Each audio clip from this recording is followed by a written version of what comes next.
playing their hearts out. And I like them young men for that.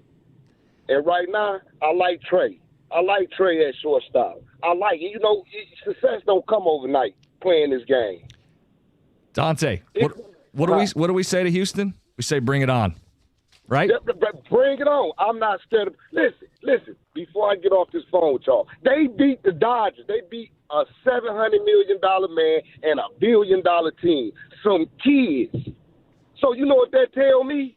I got faith. I don't care what y'all say. We taking it to whoever get in our line. Like I said, they had these little 2 days off. I hope they came up with a game plan to move forward. That's the only message I want to send out to them. Don't party too hard. Keep y'all foot on the gas and go straight. And don't take y'all blinders off, because right now, y'all are the best. That's a farm system. Them are minor leaguers. Yeah. Up in the big league. Dante, they've done this with a whole bunch of young players. I think that's, to your point, what's made this so much fun for people is that it is fresh, it is new, it is different. I'll steal from someone I saw, I think it was MLB.com. They're kind of the cartoon where you keep running, like cartoon off the cliff, and as long as you don't look down, you can keep running. Just don't look down. Just keep doing this. Don't, because you're right. Houston's got the pedigree, and Houston's got proven dudes, and they're the better team record-wise, and they're a better batting lineup. Just don't look down. Just keep running. Well, and you look at what they've been able to. Jared Goff in primetime games with the Detroit Lions, and let's just even talk about last year's games. Kansas City Chiefs. We saw what they were able to do as a team in that one. Thursday night in Green Bay. We saw what they were able to do Monday night against the Raiders. Like, this is a team under Jared Goff that has been very good in primetime games.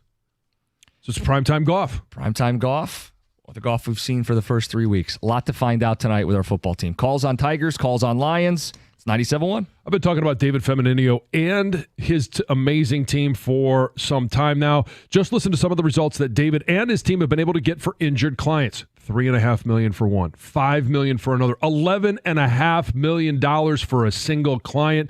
You need an attorney that will fight relentlessly for you, as he does for so many. You can call and speak to David right now by calling 855-65-CRASH or go to his website, getdavidgetpaid.com. That's 855-65-CRASH or on the web at getdavidgetpaid.com.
7:50, we'll tell you how you can win tickets to tonight's Monday night matchup, Lions and Seahawks. We're talking about it. Must-win game early in the season. Are they on upset alert? No Frank Ragnow. And yeah, Tiger baseball. Huge story. Playoff baseball on Tuesday. 248-539-9797. Let's get back to the phones. We have Justin in Madison Heights. Justin, you're on 97.1. Guys, I can't believe I'm saying this, but the excitement of this young Tigers team over the last couple months, and more recently these last, 3-4 weeks of football, has really kind of kept my mind off of how nervous I'm afraid to admit that I am about this Lions season. I'm a season ticket holder. I'll be going to the game tonight, and I'm excited, but I'm nervous. Like, obviously, all the injuries you guys mentioned, we haven't really looked like that same team on offense that we did last year. Obviously, the defense is better, something you guys have all mentioned. But this Tigers team, I got to thank you guys, all you guys in 97.1 on the radio. I think it was back in March and April. Y'all were talking about how, hey, this is a young team. We got some good prospects. This Tigers team might be pretty good. So I was like, I haven't watched baseball in years. And I was like, all right, maybe y'all, I got a Bally's account. Let me start watching the Tigers team. So I started watching in the beginning. We started off, 5-1, I think it was. And I'm like, oh, my God, this team's going to be good. This is exciting. And you keep following. They start middling. And I'm not going to lie, I checked out for a few games in the middle there. I was checking the score on my phone, but I wasn't sitting down to watch the game. And then they got hot, like we all know. I was fortunate enough to be at that game with my daughter on Friday, and it was incredible. 44,200-something fans. The place was electric. And now I get to follow it up with the Monday night game tonight. How nervous are you guys? I know that's the whole conversation, but, I'm scared about this game tonight. I'm nervous. I think there's a lot of people that are nervous. Is your daughter going with you tonight, too? No, because it's a Monday night game. She's got school, so we decided I'm trying to take her to the Sunday games, right? The 1 o'clock, 4 o'clock games instead of the school night games, It'd be an epic weekend with Dad. Just saying. I know. I literally thought about it because she's in marching band, so, there's just a lot of conflict. She didn't want to miss marching band. She wanted to go, and I wanted her to go, but ultimately we both decided it'd be better if she didn't go to this game. No, but Justin, I think there are a lot of people exactly where you're at, where they have been really excited about the Detroit Tigers, and they have used that as a distraction until we get a little bit further into the season, and we know more, and we have more confidence in what the Lions are doing. There's so much talk about this team being a Super Bowl contender, and they are. Yes. But it does make you nervous when those expectations are the top of the mountain, and then you lose one that you shouldn't have lost to Tampa Bay. Now you start to have the injury bug. You're going into the bye week. You obviously would much rather go in 3-1 versus 2-2. Yeah, nervous. I think nervous is a good word to use. I am nervous about this. Less so after seeing Seattle's front seven injury report, right? But I am nervous because there's no Frank Ragnow, and that's the linchpin of this football team. It's all predicated on running the ball, down and dirty, pass protecting, blitz pickup. The center position's critical, and Frank's not just an okay average center. He's an elite center. Missing him scares me. Now, some of that nervous energy is alleviated when I see Boy Mafi out, 17 pressures to lead Seattle. Leonard Williams out, 11 pressures, number 3 for the Seattle Seahawks. Byron Murphy, young rookie in the middle. He's got 7 pressures. He's out. They're missing 80% of the pressures they've generated this season. That makes me take a deep breath, just give Goff a little bit of time, win up front, bully ball, and let him play pass off of it, and they'll get out of this with a win.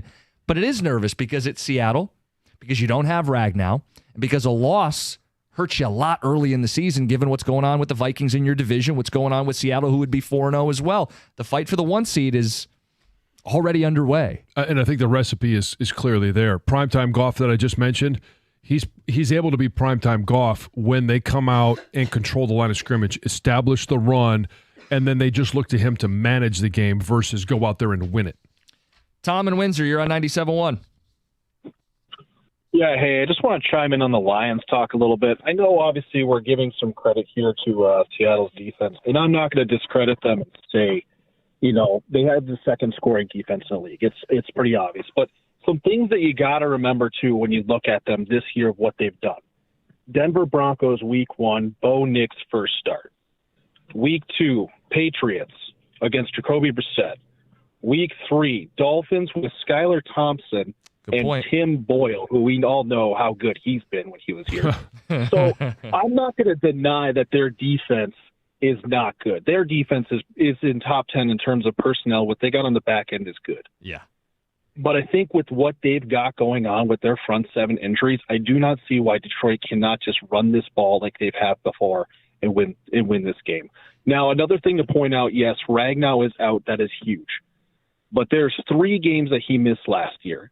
The one that you're pointing out was the Chicago game, and we know that Jared Goff outside is just not good, especially against the Bears defense. Right. But they did win twice without him. Including a Monday night game against the Raiders, Tom, to your point. That Raider game, they didn't have him either. I think a couple things are going to be key here. I think you're right. Just run the ball, and that's there for them. Yep. They're going to have to continue to lean on their defense, though, too, which I think is one of those illuminating things through the first 3 weeks. It's been good. It's going to have to be good tonight when the Lions play the Seahawks. Without Branch. Possibly without Branch. I know you guys want to talk Tigers. We'll get to it at 7:50, give you details on how you can win those Lions tickets as well. We'll keep the lines open. We've got Greg Palm special edition coming up at 7:35. It's a different week with the Lions on Monday night. Let's get to Heather's news. Okay, so on Friday, fans were pumped to meet Hvac, right, at his new Big Chicken restaurant in Heartland. Hundreds of people gathered outside just to get a glimpse of the big guy. Yeah. The thing is that his visit wasn't supposed to be public, so there wasn't enough police attendance for such a loud crowd, and things got a little chaotic. People started lining up at 2 p.m. He didn't show up because of some delays until 6 p.m., right? So you get this big crowd waiting outside, waiting in line for hours. And like I said, things got a little crazy. Apparently, there was one specific 21-year-old in attendance that was being really confrontational towards an officer that was there. Things escalated. A fight broke out. One of the officers was attacked from behind, put in a chokehold. Like, things were crazy. Yeah. At least 3 people were, or at least one person was tased. 3 people were arrested. They're all facing felony charges, like multiple felony charges, just because they wanted to see Hvac, right? Like, and things just got out of hand. Pretty wild. So Comerica Park, we know, won't host any first round playoff games, but the Tigers are hosting a watch party at the ballpark on Tuesday. You're going to want to go check it out. It's the Tigers in the Wild watch party. $5 a ticket. So very affordable. Yep. Children 14 and under are free. They're going to have Little Caesars Pizza, Pepsi products. This is for the first 500 fans. So you want to get there early. There's going to be t-shirts. You can get tickets at tigers.com. Go check it out. I think it'd be a lot of fun. Yeah. You guys, a 7-year-old girl from Taylor is dead, and her 13-year-old sister is in police custody after officers found the little girl with several stab wounds inside her home over the weekend. Officials say that they responded to the girl's house on Saturday afternoon, found the 7-year-old severely injured. She was rushed to the hospital, ultimately passed away from her injuries. The 13-year-old was taken into custody. Sounds like people are shocked, right? Like, well, it is shocked. I was shocked. Yes, I am too. I mean, I don't know this family. I don't know these little girls. But when I saw this headline, I was like, what? I was shocked. But people said that these girls acted like they were best friends. So obviously the police aren't releasing a lot of information yet because both girls, children, right? 13 and under. So I don't know what caused the fight between the two, what the situation was, but it's just, it's unimaginable, really. Okay, so I'm not a huge fan of gift cards as gifts. Oh, okay. I think I've said this before. It's just, there's a lot of reasons why I don't love them, but maybe this will be another reason why you might not want to give one. More than 2 in 5 U.S. adults have an unused gift card or gift voucher or store credit just sitting at home. And those unused gift cards add up to about $244 per person on average. And according to this new survey, that adds up to billions in lost money. Actually about $27 billion that people aren't using. And the sources, this is from Bankrate, say that this per person average is much higher than it was in 2023. At that point, it was $187 per person, like unused gift cards. And which is crazy because, with prices being more inflation, you would think you'd be using them. Yes, but People aren't. aren't. They're sitting in junk drawers. They're sitting in your wallet. They're sitting in your purse, Yep. wherever you keep them. Yep. It's more common to see unused gift cards in higher income households. Millennials have the highest balance of unused gift cards than any other generation. And let's see, one more stat. What do I got But here? there's nothing like going through the junk drawer and finding a gift card to be like, oh, here we go. You know it's what like it finding is, though? $20. I know for a fact that I have at least one like $100 gift card sitting Yeah. in a junk drawer. I probably will never. It's for places I never shop, and it's just going to sit there. Or you know what I'm going to use it for is Regift. buying somebody else A gifts gift. Sure. for Yeah. Christmas. But And giving gift cards is so impersonal. well, that's too. one of the reasons I don't like it. I agree. It's Heather with the news. Greg Palm is next. Should be an interesting one because, well, we saw some teams lose inside the top 12. It's 97-1. When I needed a new furnace and AC unit, I called the guys at Mastercraft Heating, Cooling, Plumbing, and Electrical.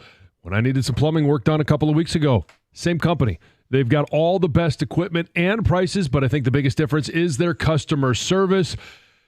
And it's also that 5-year warranty that I was able to get on my new units because I know I'm covered. Call Mastercraft for your heat, AC, plumbing, and electrical. They even have generators. Tell them John Jansen sent you for up to $500 off fast installation, like same-day service. Find more information on the web at mastercraftheating.com.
This week will be interesting. Georgia lost. Ole Miss lost. Utah lost.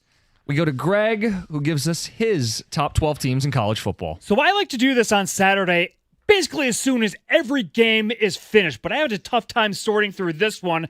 By the time Sunday afternoon rolled around, I had a clear sense of what the teams were, where I was ranking them, and why I was doing so. So let's start with number 12, Notre Dame. They are back into Greg Palm. Why? Because they have the best pair of wins on the season when you combine at Texas A&M and Louisville at home, which they did Saturday.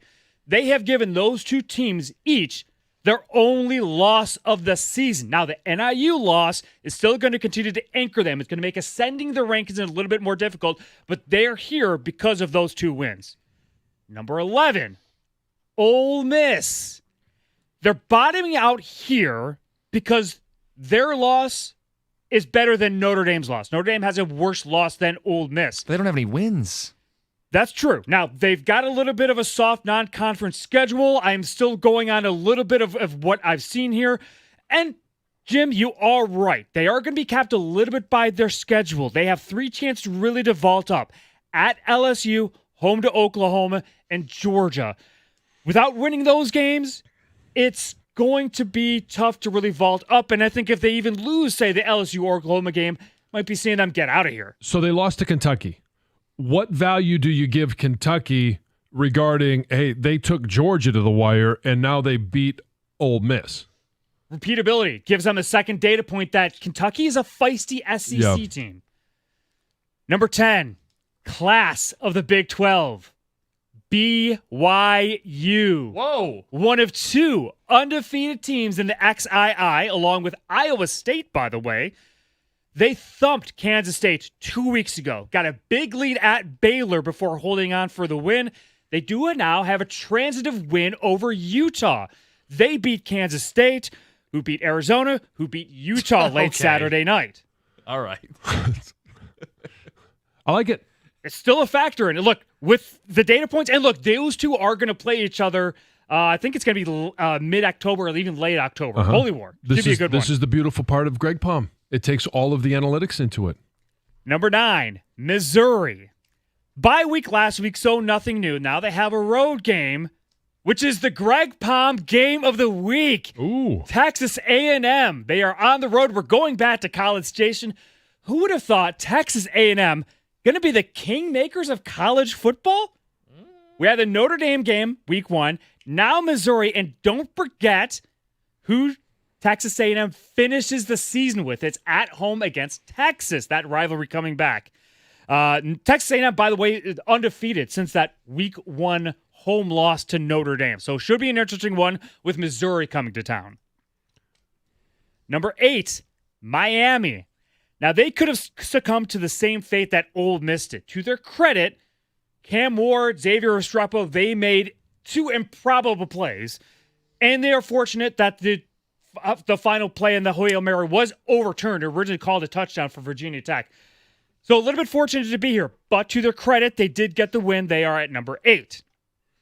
Number 7, Penn State. Quality win against Illinois. Greg Palm game of the week. At home again this week, they're taking on UCLA. Number 6, Oregon. Their soft Big Ten rollout continues. So they won at an old conference rival, basically a Pac-12 game, which is now credited in Big Ten standings. Now they're playing a traditional Big Ten teams, but they're hosting them. Next week, they're going to play the Conference Elite, but they're going to be hosting them. Then they will finally go on the road to a traditional Big Ten school that is at Purdue. I hope that one turns out better for Lusa than the Notre Dame game did, John. Yeah. They just fired their OC. Yeah, and so that will complete their full Big Ten experience by the end of the month in October. Number 5, Tennessee Volunteers. Okay. Nothing new here. They were on a bye week after that win at Oklahoma. Their season is down to the 3rd Saturdays. October, it's Alabama. November, it's at Georgia. They should be a playoff team without any unexpected losses outside of those 2. And if they win one of those 2, I mean, we're talking about them competing for an SEC title. Yep. Number 4, Georgia Bulldogs. Look, if this was live standings like they do in soccer matches, we would have seen Georgia get knocked down to 10, 11, crept up slowly as they made their comeback in late first half into the second half, back up to a resounding number 1 when Carson Beck hit that long touchdown pass to give the Bulldogs a lead. And now they settled back down here to number 4 after Alabama's huge play to Ryan Williams. Look, they lost to now the number 1 team in the AP poll in the country in an all-time classic. So I'm not going to demerit them too much. But I they agree. do now have 2 things to look at. The close win at Kentucky, now this loss at Alabama. And Jim, you're right. I was surprised that their defense was getting torched as easily as they were in the first half of that game. But to their credit, they didn't lay down. They didn't quit. They came back. Number 3, Ohio State won at Michigan State. Jeremiah Smith continues to dazzle. He has a 5 for 83 and 1 line against the Spartans, plus a 19 yards rushing touchdown. They're hosting Iowa in the CBS game this week. Number 2, Texas. Like Oregon, new soft conference rollout. Hosted a traditional SEC team. They got a bye week, and now it's Red River after that, which is what they've been doing for decades, so it's nothing new for them. Keeping an eye on Quinn Ewers' injury for the Longhorns. Yes, Arch Manning has played well, but you'd rather have your senior, your starter, the guy who's a Heisman Trophy candidate after the win at Michigan. And number 1, Alabama Crimson Tide. Best win of the season, cemented DeBoer as a top 2 college football coach, averaging 46 points per game. They are at Vanderbilt coming up on Saturday. John, any key takeaways? My key takeaway is, what do you make of college football right now? I mean, obviously no Michigan. Not surprised, because the AP and the coaches poll have Michigan at 10. They're the number 1 for them, other than Georgia, the number 1 one-loss team.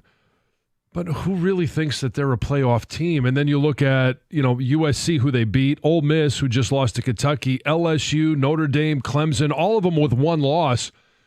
Who's really, do you think, is a playoff team in that bunch? You're wondering if we have 12 good teams. Yeah, I mean, like okay, Greg has Ole Miss in there. I don't know that they're a good team. Like, truth be told, I don't know that Kentucky's that good. They got bombed by South Carolina.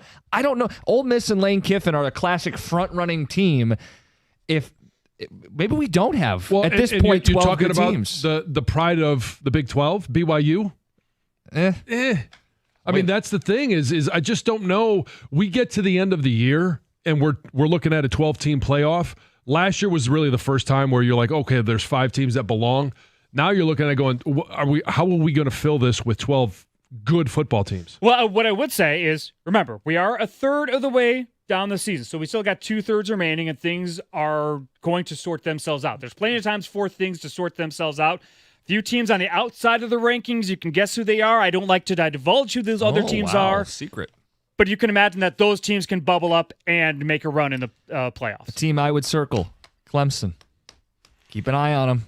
Dabo doing it his way. Undefeated in the ACC. That is Greg Palm. It's 97.1.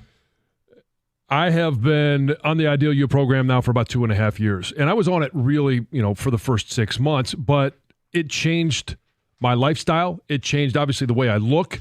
I had to get all new clothes because I was able to drop 10 pounds in the first 10 days, 50 pounds. Now I'm down 70 pounds because of the decision of going with Ideal You. If you want to lose weight and change your life, go to idealu.us right now. Schedule your free consultation. You could be down 20, 30, or even 40 pounds in just 40 days. And here's how they do it. They're going to assign you a weight loss coach. You're going to hop on a scale, and you're going to find out all you want to know about your body. They're going to set goals, and they're going to support you every step of the way. And when you reach your goals, they're going to continue to support you because they want to make sure that you keep that weight off. Ideal You has helped thousands of people just like you and me, and they're going to continue to do that. If you want to weigh less, go to idealu.us.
What a ride for these Tigers, these gritty Detroit Tigers.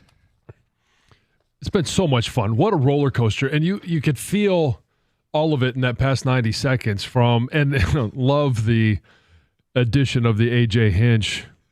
You're doing a good job. And then all of a sudden it flips. And whether it's the Little League World Series, it's the Trace Sweeney catch where he collides with Riley Green. There's so many moments along the way that looking back on it, you could say, oh, I remember that, and that's when it happened. When the Trace Sweeney catch happened, that's when I became a believer. I'm like, okay, there's just something magical that's happening that you can't deny it. This is special. In the last 50 years, the Tigers had only made the playoffs 7 times.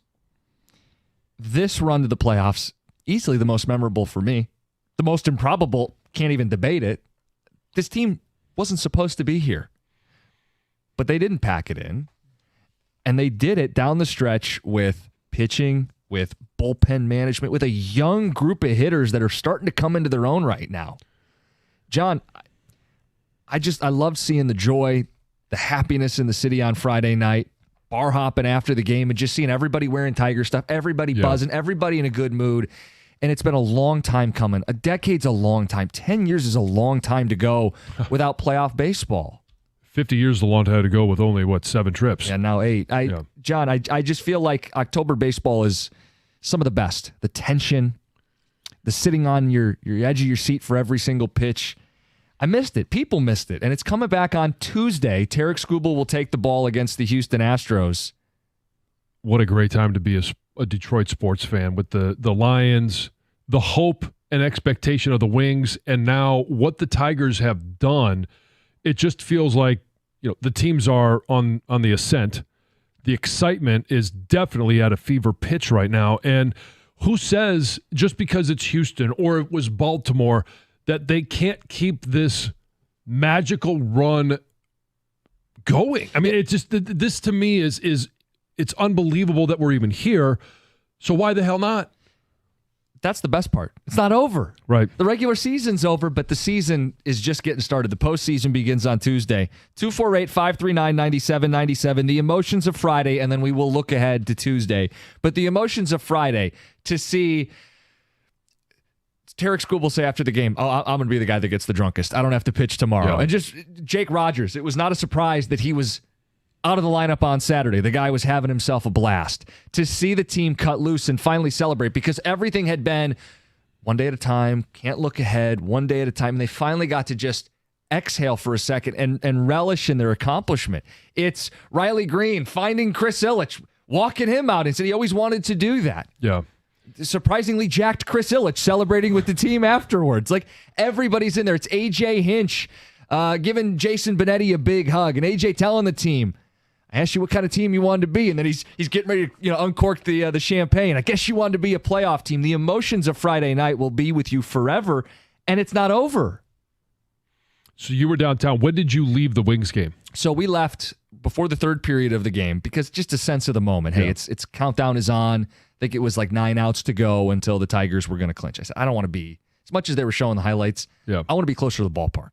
So we make our way over and got to take it in. You're peering through the fence, but really just hearing the crowd lose their minds with each out, including that last out where the Tigers, they pop a few fireworks and everybody's celebrating. Everybody's pouring out of the stadium, the ballpark, with a smile on their face. And it's been a minute, and it's meant more because we've had to wait so long, and you could tell people were feeling it. And this is kind of one of those where were you moments. And that you can remember, and everybody's going to say, well, just making the postseason, why would that be a where were you moment? Well, it's the improbable run. It's the decade of not being in the postseason. All of those things combined to, Jack and I were watching it at home, and all of a sudden, it's 9 outs. It's 6 outs left. It's 3 outs. And then it happens. There were so many people, and I've talked to a lot of people over the weekend, that just simply at home stood up and started cheering. And you remember who you were watching that game with, like you at the Wings preseason game. You come out early because you just want to be there and see the crowd exit the ballpark. You heard the cheer of the final out, and then watching it on TV, I thought it was awesome. The way that Bally's did it, you had somebody on the field with a mic in hand, and it was like a free flow conversation. Every single player was coming by, and who does this mean? What does this mean to you? What does it mean to your family? What does it mean to the fans, the city? It just was, I thought, one, well done, but it was so exciting to see genuine excitement in the moment. It was very authentic. It was palpable. I mean, everybody was feeling it. Everybody was having a good time. Jason Benetti, the beer is cold. We learned that beer is cold. 248-539-9797. Ticket texter sends in, they played like they were drunk and hungover the last two games. So why don't we address that? Because I knew we were going to get these ticket texts today, that people are losing some faith because the Tigers lost back-to-back games to wrap up the regular season. Saturday was, I think, a huge part of the fact that they were hungover. They partied into the night on Friday. Yes. I'm just glad they were able to field a team. Sunday, they threw Ken Maeda out there. Mm-hmm. They were trying to set their pitching staff for the playoffs. Sunday was not a day they put out their best effort. I don't know that that's a problem. Maeda's not going to throw in this playoff series, right? Be a surprise if he makes the playoff roster. They set up Tarek Skubal to throw game one. And that's what's most important. Game one is going to dictate these series. Always does. 2022, 2023, the team that won game one won the series. It's a best of three. And you're sending the best guy to the mound. And you got your whole pitching staff ready to pitch behind him if necessary. They set themselves up for game one. Tarek Skubal, best pitcher on the planet. You know game one's critical. They set themselves up for that. I'm not worried about losing on Saturday or losing on Sunday. Are you?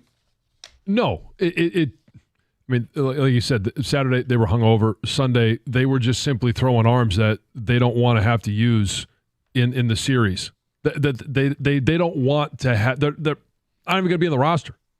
So you throw them out there, you get through the game, and now and if they hadn't hit the grand slam, that still seemed like one of those magical moments for Kerry Carpenter. Sure.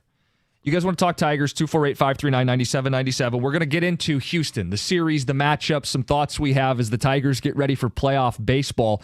We're also giving away Monday Night Football tickets. Listen for your chance to win a pair of tickets to see the Lions this Monday take on the Seattle Seahawks. You get passes to the Lions VIP tailgate. Here's what you're going to do. You're going to listen for a drop. When John says, "Who doesn't love a giant hog?" you will call in. You'll have your shot to win. It's courtesy of the Bullseye Event Group. Go to bullseyeeventgroup.com for tickets today. It's 97.1.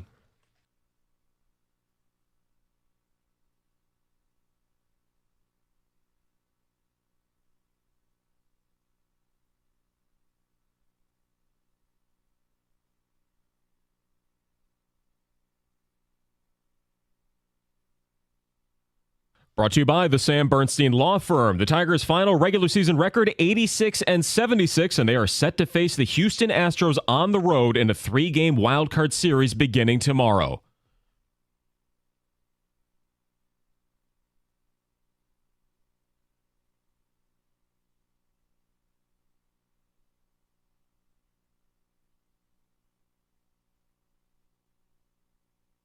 Yeah, Skubal is set to pitch game number 1. Valdez on the other side for Houston, and it's a 2:30 start down in Texas tomorrow. Detroit hosting a watch party, by the way, for $5 at Comerica Park, as all 3 potential games will be hosted by Houston. Before then, the Lions will have Monday Night Football downtown. Safety Brian Branch added to the injury report with an illness, doubtful to play. Sam Laporta and his ankle issue seem to be good to go after the weekend practices. NFL scoreboard, the Vikings remain undefeated in the NFC North. It might be a race there, beating Green Bay 31-29. The Bears improved to 500 by beating the Rams 24-18. In primetime, it was the Ravens 35, the Bills 10, with Derrick Henry running for nearly 200 yards. And Michigan football entering the AP Top 10 after their win over Minnesota. The Wolverines number 10 in the poll. Alabama the new number 1 after beating Georgia. Texas, Ohio State, Tennessee, and the Bulldogs round up the top 5, and the WNBA Final Four wins for the Liberty and the Lynx in Game 1s of the league semifinals. From the Corewell Health Sports Desk, I'm Chris Villar. For more, go to 97.1 The Ticket and Odyssey.com.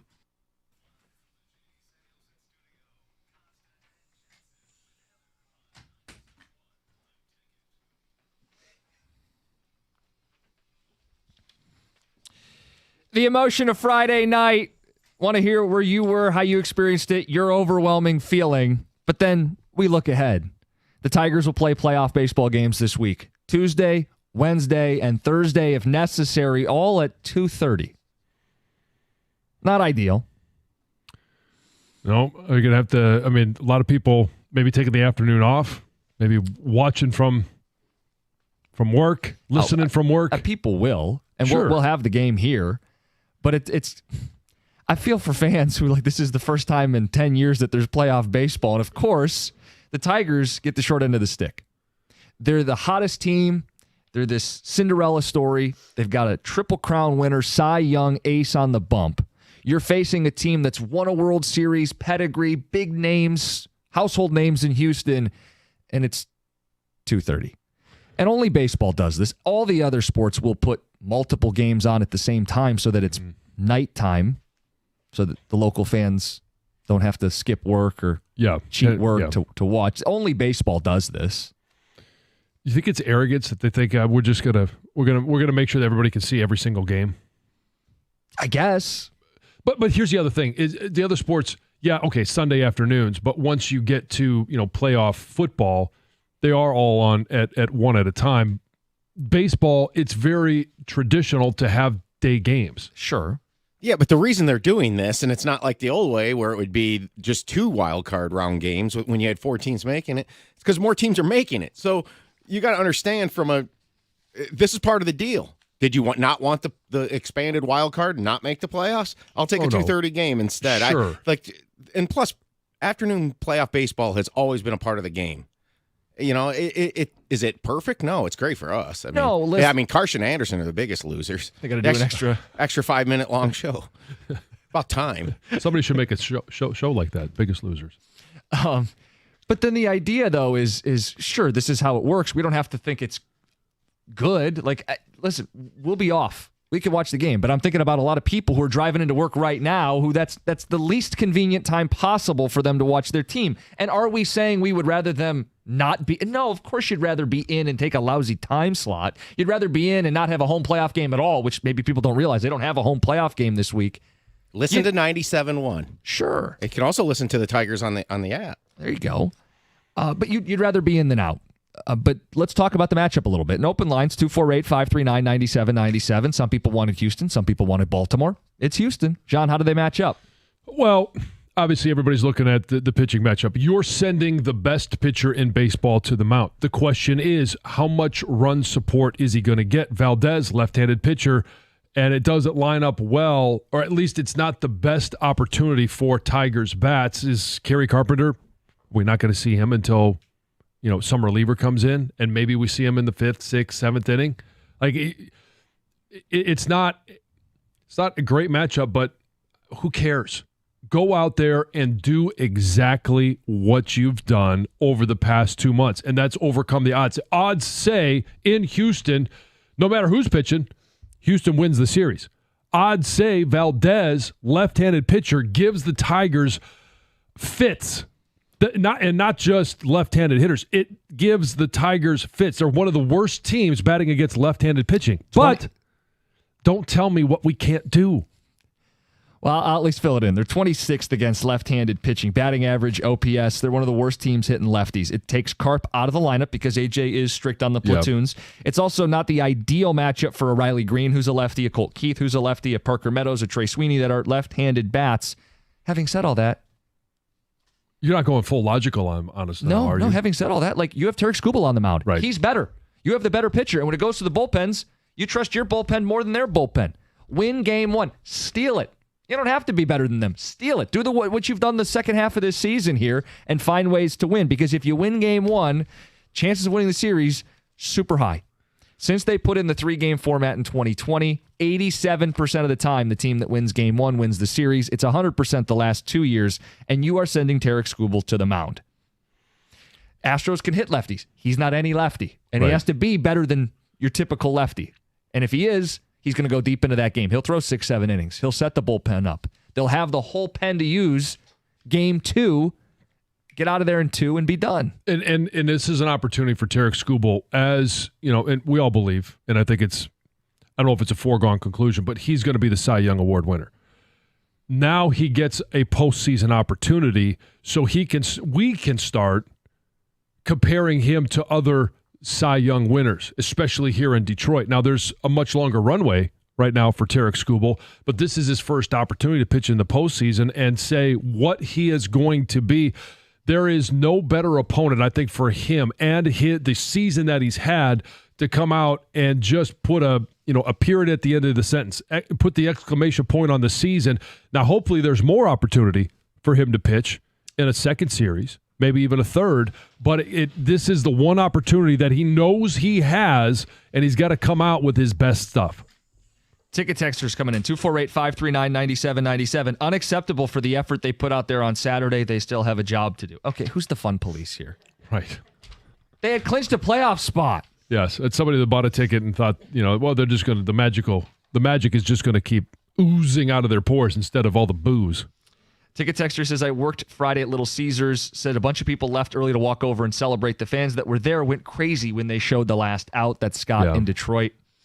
Texter says, love you guys, but what you're missing, the Tigers' chances of winning are much better against the Orioles than they are against the Astros. I agree with it, but that's a moot point today. Right, it doesn't matter. I mean, that was a conversation for last week. The conversation now is they're facing the Astros. There's nothing that's going to – regular season's over for the American League. I understand it's going to be bad for a lot of people, but for me, it's great. I'm out of work at 2 p.m. every day. Boom. The ticket text. 2:30 in the afternoon. Price is Right and Days of Our Lives at my grandpa's retirement home. Okay. Ticket texter says, that's why not winning the last two games is a big deal. That's DJ John in Taylor. Is he saying because they didn't get the Orioles, those last two games are a big deal? It's clear they don't mind. It's clear they don't see a big deal between playing either. No, it was clear that, and when we talked to AJ, hey, if things are wrapped up, are we going to see Tarek Skubal? No, we're going to get him ready for the first game.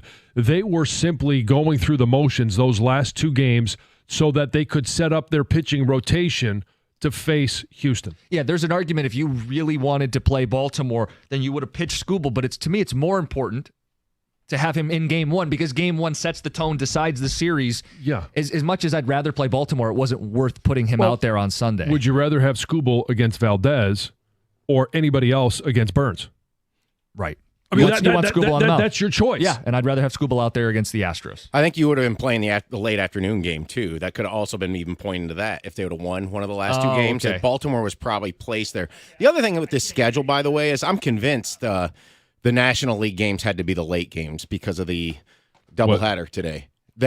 I'm convinced the Brewers would have moved up into one of these day games as a host if those teams weren't playing today. You're given an extra 3-4 hours for those teams to get ready. Both the Braves and Mets or Diamondbacks have to travel somewhere.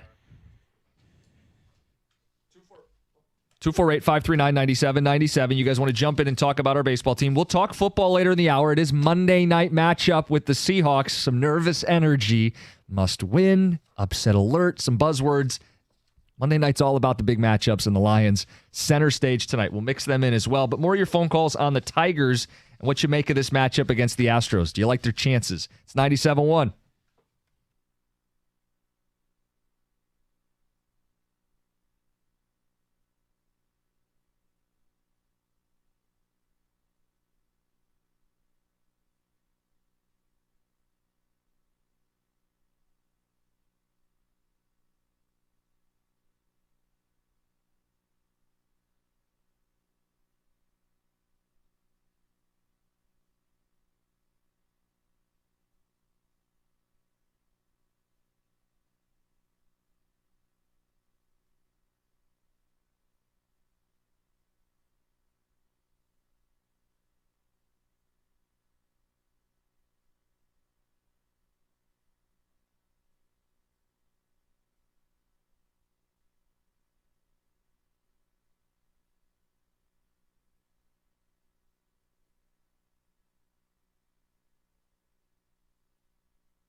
who you send to the mound more important than who you play.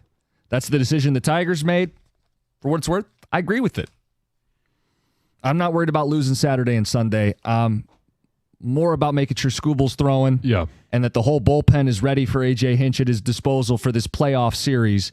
I would have preferred Baltimore, John, but I'm not pitching Scooble on Sunday. I'm not putting more of my power arms out there on Sunday. I'm keeping everybody locked in for Tuesday, now 2:30 against the Astros. That's what it came down to. And A.J. talked about it. There was no shame in it. And the question is, did they lose a little confidence? Did they lose a little mojo? And I don't think that the players are in that position. They knew, on Friday night what was going to happen on Saturday. They all knew they were going to have a headache, and it wasn't going to be a great outing. Best pitcher on the planet on Tuesday. That's what it's all about. And yeah, they deserved to celebrate Friday night. 10 years, this run, as improbable as it was. Yeah, you know what? You take a hangover loss on Saturday, and then you throw Maeda and Mize on Sunday and say, to hell with it. We'll get to the playoffs. For the players, it was just simply about the run. From where they were at the All-Star break to where they were at the beginning of August, what happened at the trade deadline. Now all of a sudden they're a postseason team. For the fans, yeah, that celebration was about the 10 years. It was about this season and everything that we've all been experiencing for a decade. Folks are missing an important point. Ideally, you're going to play Houston at some point. You'd rather beat them in a 3-game series where you have a better shot than a 5-game. Than a 5-game or even a 7-game series, which is what it would be. I wanted Houston for a 3-game series. I bet Hinch did too. LZ at work in Allen Park. Texter says, Jim, you're looking at it the wrong way. MLB just gave all of Detroit a reason to call in sick tomorrow. 2:30 baseball. Yeah, or just go early. Get your work done and get out. Take a half a day. I wanted the Tigers to play Baltimore. I wanted to beat Baltimore and go further after all the talk about Scooble and trading him and keeping their prospects. How your prospects doing? Go Tigers, Steve, working in the D. You could make the argument for either team, like that you wanted, and the storylines that are going to go along with it. The only storyline that's going to matter is, as you've well pointed out, you're sending the best pitcher on the planet to the mound to take on the Houston Astros tomorrow at 2:30. And I think Valdez is a tougher matchup than Burns, but I'm more worried about my guy being there and dealing, and then playing the game from there. Well, if you win game 1, then you got the full bullpen day 2 and 3. You only need to win one of the 2. It's why game 1's so critical in a 3-game series. And I think, too, this is Scooble's first postseason start. He's human. Okay? Does anything happen there? I think he'll be okay. But where the Astros are going to be at an advantage is they're going to take pitches. They're going to grind out at bats, and they're going to make Scooble throw strikes, man. And he can't be dancing around the strike zone, because that's where I'm worried on the opposite end of things is Valdez just mowing down the Tigers until they can get him out of the game in the 6th, 7th inning. And so what I'm saying is Valdez, I would say, and I think you would agree, that he'll go longer in the game because of the approach of the plate and the experience. I think it's a good theory for sure. The other storyline to me is Yordan Alvarez. I know he was injured. He had batting practice that went well the other day. He is a lefty who hits lefties. They've got a lineup that does very well against left-handed pitching, much better against lefties than the Tigers are. 2 lefties in game 1. I'm not worried about Scooble, but I think part of the matchup is their bats against your bats. They've got the more proven bats, and that might be part of what you're talking about, is knowing the moment, knowing to take an at-bat where you can work 7-8 pitches. Tigers have done that a lot lately, but this is a different animal. I think that's a good storyline to watch. I think tomorrow, grinding out at bats and just matching Valdez, and then get to the bullpens, and you rely on the best bullpen in the game to win, and somebody gets that timely hit. Like, tomorrow's a big Matt Vierling day, and he's the guy. He has playoff experience, and he's a righty, and they're going to really need him tomorrow. That's the guy that I would circle, and it would seem very fitting that is the name that Gibby defended. Yeah, when I asked him about Torkelson, he said, well, what about Vierling? And Vierling's going to be batting at the top of the order with a lefty on the mound. I bet Andy Ibanez will be too, by the way. Carpenter likely won't be in the lineup for game 1, at least not to start. It'll be interesting to see if they go to a lefty in the bullpen, the first guy. Well, if I was them, I would. No, right. I would. They've got Hader in the bullpen. I think Abreu's a lefty. if I'm them, I'm going lefty all 9 innings and keeping Carpenter watching from the stands. Yeah, I mean, why would you do anything else? So this is where it's going to come down to A.J. Hinch. And you talk about the Astros, extending at-bats. That's the same conversation that A.J. needs to have with his young bats. 12 rookies, their first time in the postseason. Now all of a sudden, hey, this is what they're going to do to us. This is also what we need to do to them. Well, of course. Tigers did an awesome thing, reads a ticket texter, but I'm afraid too much celebrating and they will be swept out of the playoffs. The celebration's over. It's over. We can keep celebrating. We could talk about the celebration on Friday night. We can talk about all of those different things, but the celebration for the players is done. Now it's time to go back to work. John, I've never heard of a hangover that lasts 4 days. They'll be fine. They will go to the ballpark. And a couple close. That is nodding her head, too. Just wait till you get a little older. Right, yes. It'd be quite the party if they were hungover 4 days from now in Houston, or 4 days from Friday in Houston. My point is that ball club will show up, and if they win, that's great. And if they lose, it's not going to be because they partied. Like, I don't think that's going to be it. Houston's a good team.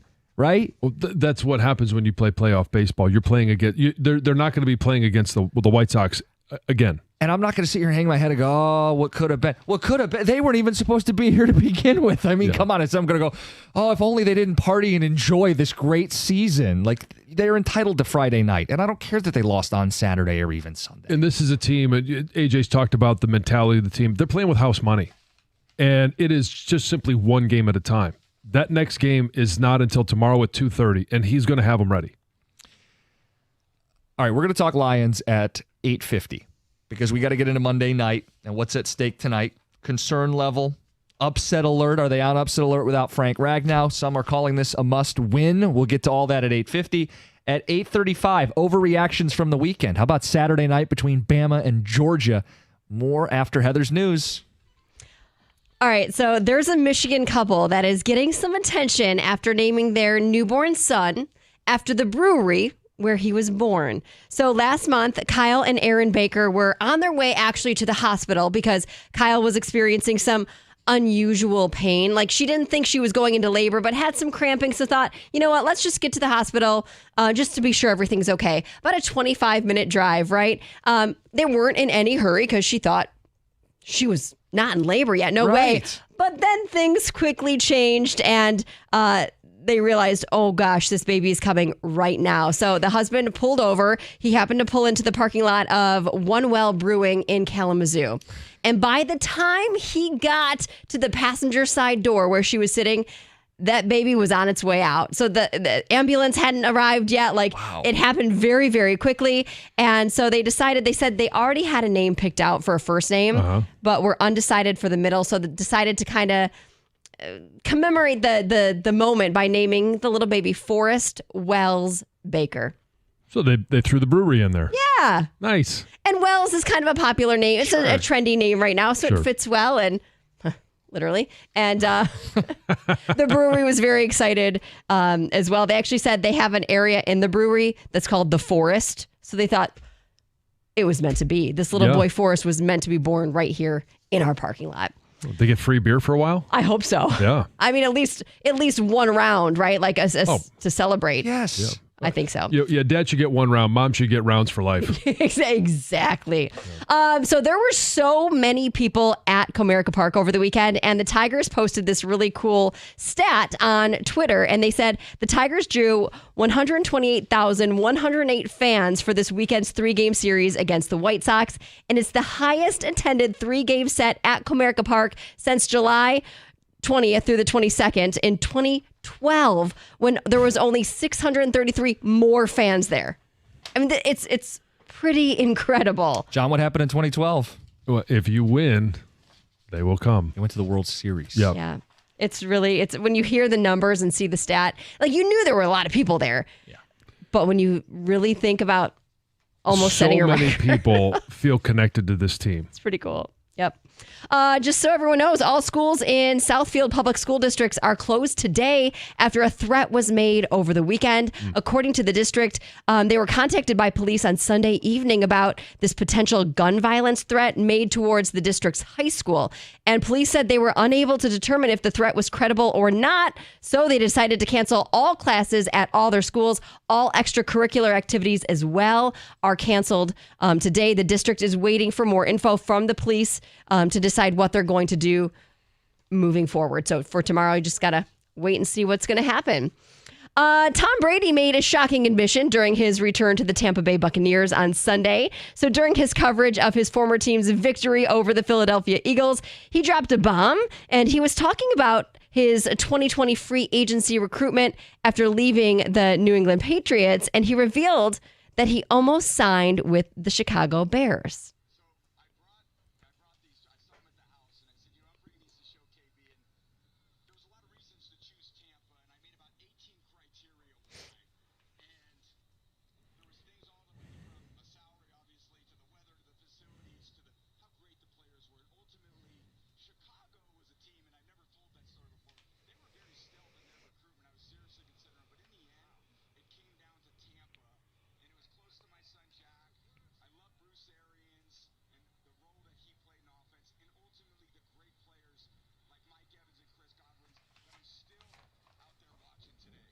He had the little note card, his note card. I saw, yeah. Here's my proof. Yeah. All my criteria. Yes. I almost had him going to Chicago. Glad he didn't. Yeah, same. I'm sure he is too. He probably thinks he would have won there too, right? I guess that's what he probably would have thought. Which is why I'm glad he didn't. Yeah. It's Heather with the news. Ticket Texter points out that the Tigers are in their 20s and therefore impervious to hangovers. Yes, exactly. That's why. So there's really no issue going into Tuesday. And you can stop calling about the tickets. Aaron in Canton won the Lions tickets to Monday Night Football. He heard John say, "Who doesn't love a giant hog?" Called in, won, also gets passes to the Lions VIP tailgate by the Bullseye Event Group. BullseyeEventGroup.com for more tickets. It's 97.1.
I get asked all the time, why did I go with Ideal You? Why did I decide that it was time for me to lose weight? Well, there's a number of different reasons. One, I just wanted to feel better, wanted to look better, tired of, and I knew what was coming, achy joints, all of those things. I wanted to give myself an advantage. So in 40 days, I lost 50 pounds. I've been at it for 2.5 years. And here's the best part. I'm down 70 pounds from when I started. And with Ideal You, they're going to give you a coach, a weight loss coach, and they're vital, especially for those first 40 days, to set you up on a path to success. And then they're going to remain with you because once you've achieved your goals, they want you to be able to keep that weight off. If you want to change your life as well, go to idealu.us right now and schedule a free consultation. You could be 20, 30, or even 40 pounds lighter in just 40 days. Ideal You has helped thousands of people, and they can help you just like they did for me. If you want to weigh less, go to idealu.us.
All right, no disrespect to the Tigers, but we need to carve out some time to talk about the Lions. It's Monday Night Football. It's the Seattle Seahawks, who've won 3 straight against Dan Campbell and have won 3 straight to start the season. John, even though it's still September, at least for another day, is it a must-win for the Detroit Lions? It's a must-win if you want the 1 seed.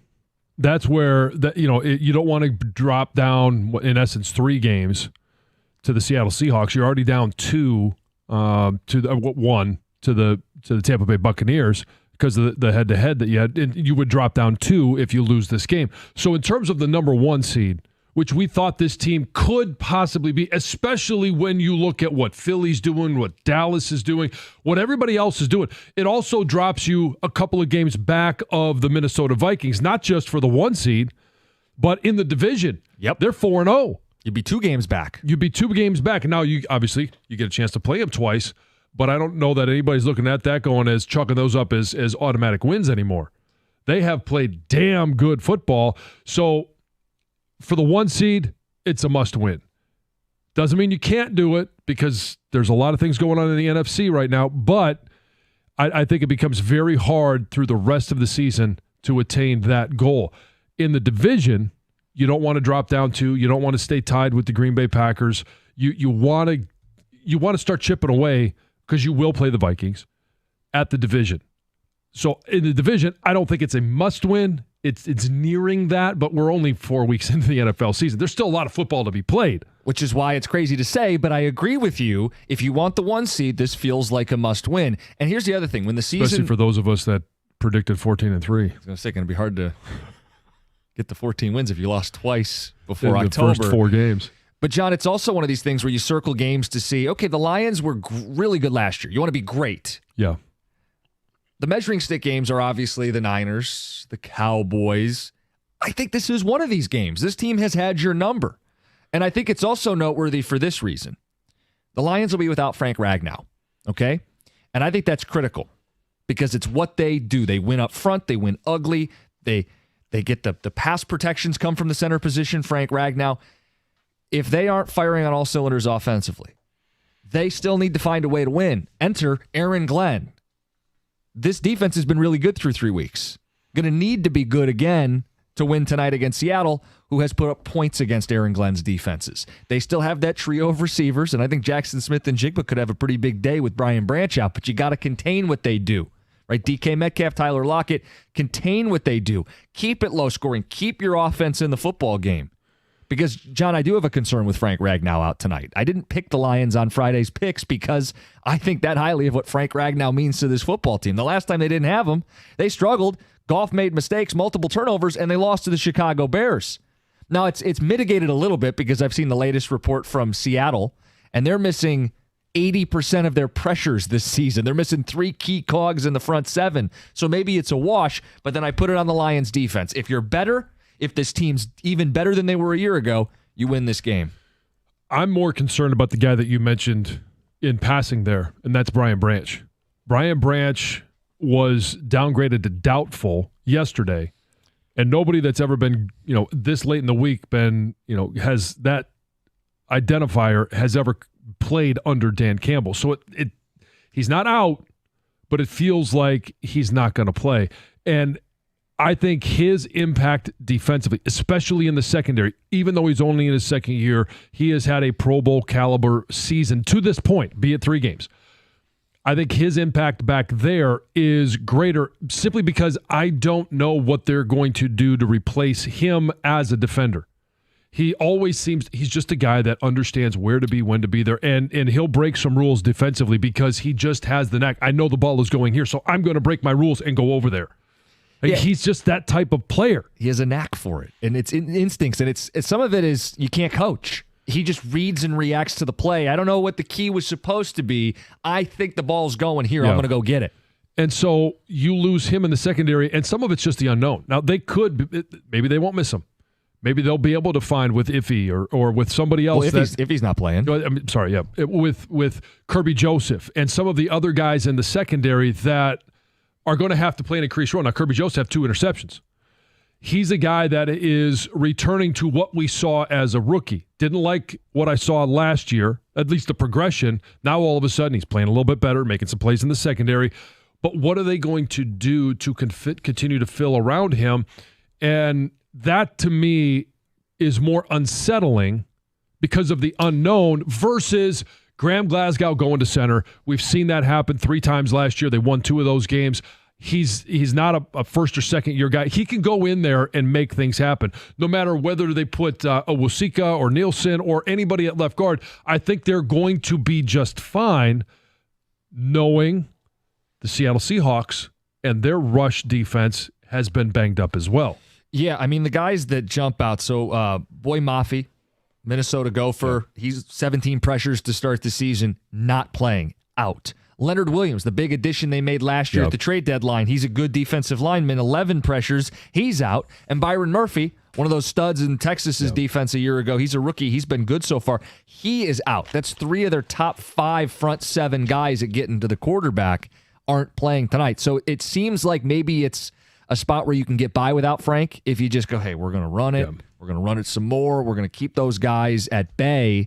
And if they do dial up some pressure, and Seattle's been really good at it this season, Jared Goff is going to have to play better than he has this season. Yeah, and there's different ways that obviously you can run and hide some deficiencies you may have. We don't even know if they're going to be deficiencies right now, but in terms of pass protection, as long as Graham, who's now been in this offense with this offensive line for some time, I'm comfortable with him communicating with Jared Goff. That's really what it comes down to, is making sure that the offensive line is on the same page so that there's no free runners at the quarterback. As long as Jared Goff knows where they're coming from, it's on him then. Yeah, it's on him. He can get it out hot. Yeah, he can get it out. He can dump the ball off. He can throw the ball away. He can get it to a hot route. He could do a lot of different things as long as he knows this is what the offensive line is doing. That's the big question for me. It's communication, not performance. I think even though Glasgow is not Ragnow in terms of performance, I'm comfortable with him being in there. It's the communication. Yeah, because, listen, if they bring more than you can block, only so much you can do, but as long as you know who the unblocked guy is, then Goff can key on that and go, where is the vacancy in the defense? Every play should have a hot route and immediately get rid of the ball if we're under siege. And as long as it's identified pre-snap and they're right, you can mitigate it. And this is still a veteran offensive line. I don't want to minimize what Frank means to this football team. And I'm cautious in talking about Brian Branch and his absence being greater than Frank Ragnow because I don't want to minimize it. However, there is proof that Graham Glasgow can come in and get the job done. If Hvac is the guy that's tapped to go in at left guard, there is proof, NFC Championship game, playoffs last year, that he can come in and get the job done. They can still run the ball, and that's going to be the key, is being able to establish the run early so that even when you are going pass pro, it's play action pass. It's a lot of different things that give the offensive line an advantage, and not that they need every advantage. They've still got damn good players up there. I think it could be a big game for Amik Robertson. He's kind of the forgotten man of this offseason because the Lions traded for Carlton Davis and drafted rookies in the first and the second rounds.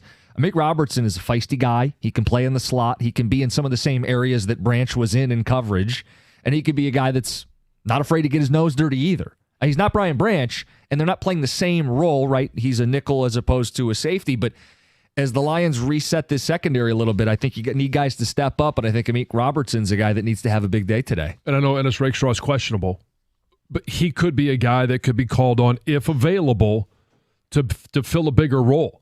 That's why they did everything in the offseason to solidify that secondary. Not only did they go out and get Carlton Davis, not only did they go get Amik Robertson, but they drafted the 2 guys. They've done everything they can to make sure that they've got top-end talent, at least developing top-end talent, and some depth to go along with it. Now it's time to pay that off. So what do you guys think? We got the lines open. This is your chance to talk Lions football today. It's been a lot of Tigers. They've dominated, and understandably so, but today is the Lions' day. It's Monday Night Football, 248-539-9797. Lions are without Marcus Davenport and Derek Barnes on defense. Brian Branch, doubtful, unlikely that he plays. The defense has led the way, but Seattle's had success against this unit before, so there's pressure on the Lions defense. The Lions offense going to have to try to avoid pressure without Frank Ragnow. Some nervous energy in the studio. It's 97-1.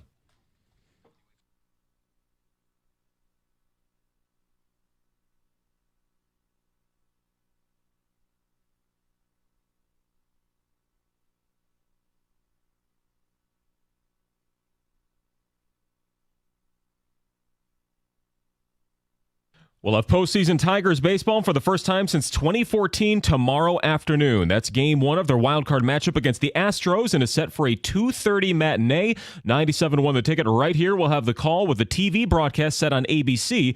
And with the way things wrapped up, Detroit will get their ace Tarek Skubal on the mound for the first of 3 straight road contests, and he is ready for it.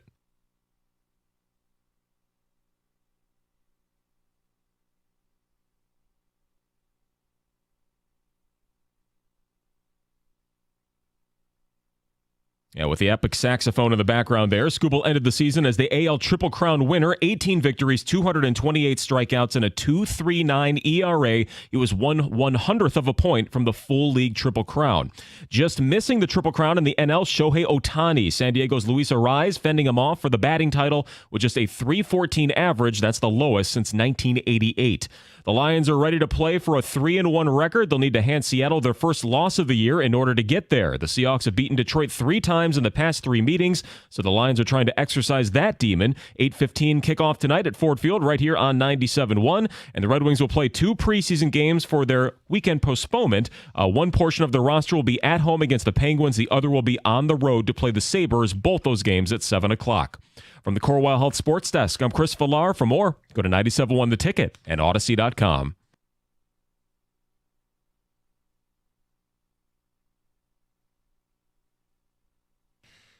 Big games tonight and tomorrow. Lions on Monday night. Tigers Tuesday, Wednesday, Thursday if needed. Playoff baseball. We're focusing on the Lions right now.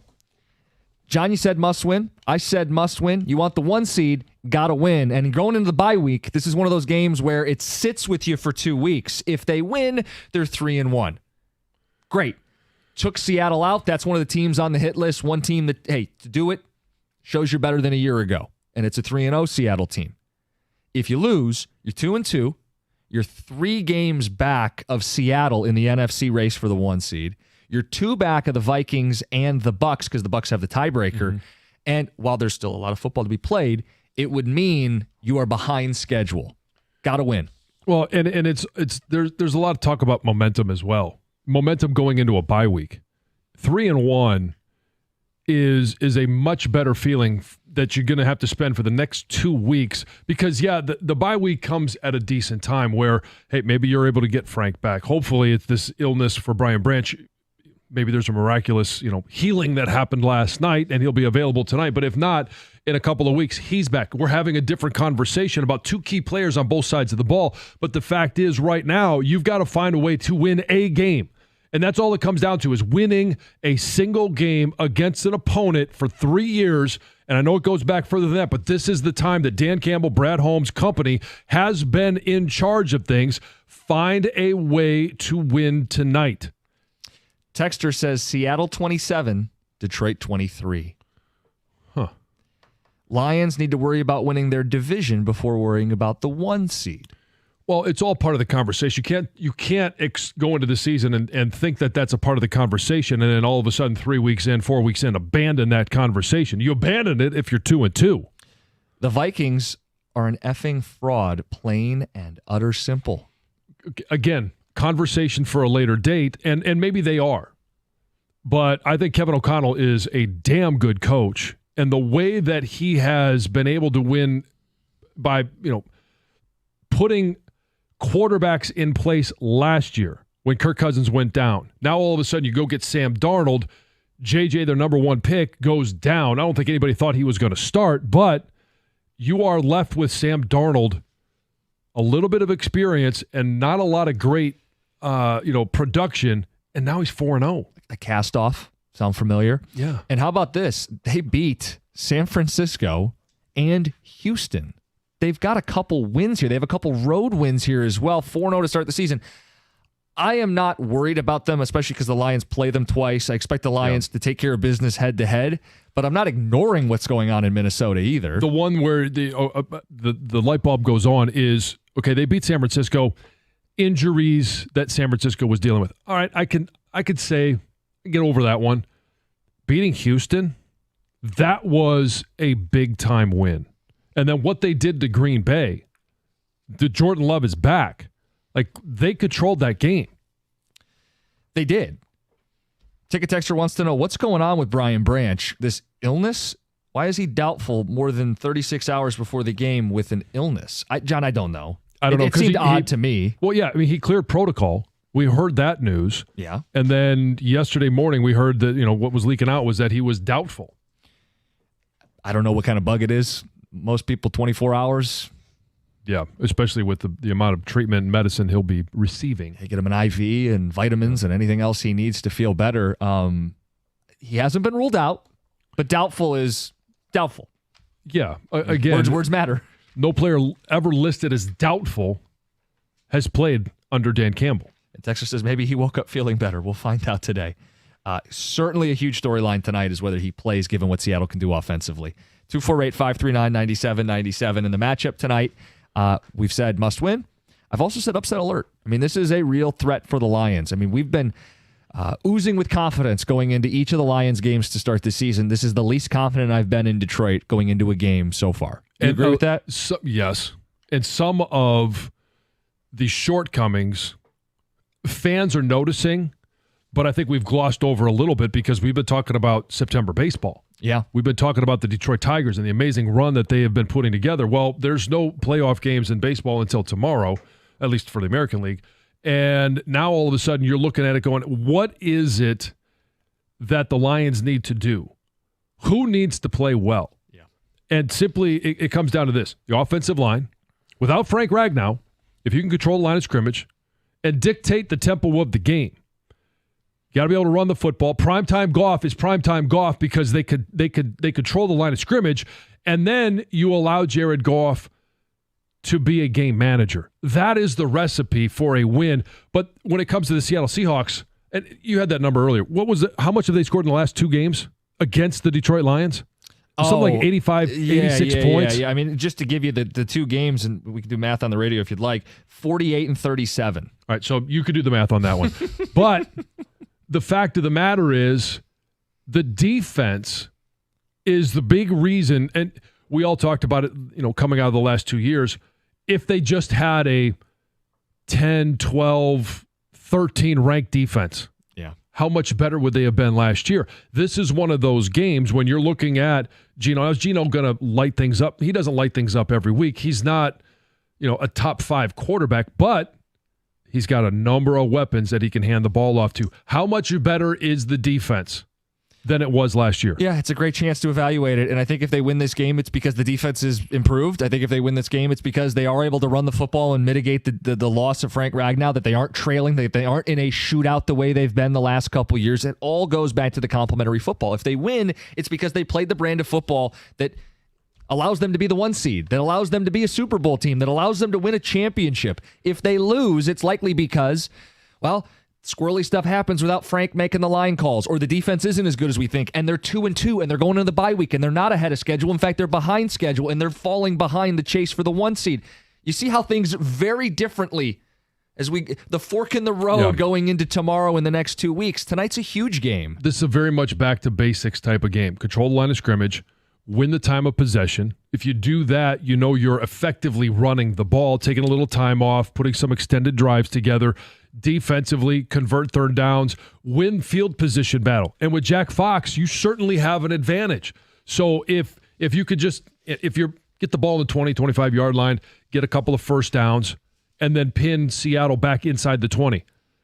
Sometimes that is all the win that you need, and then you send your defense out there and say, let's get a 3 and out.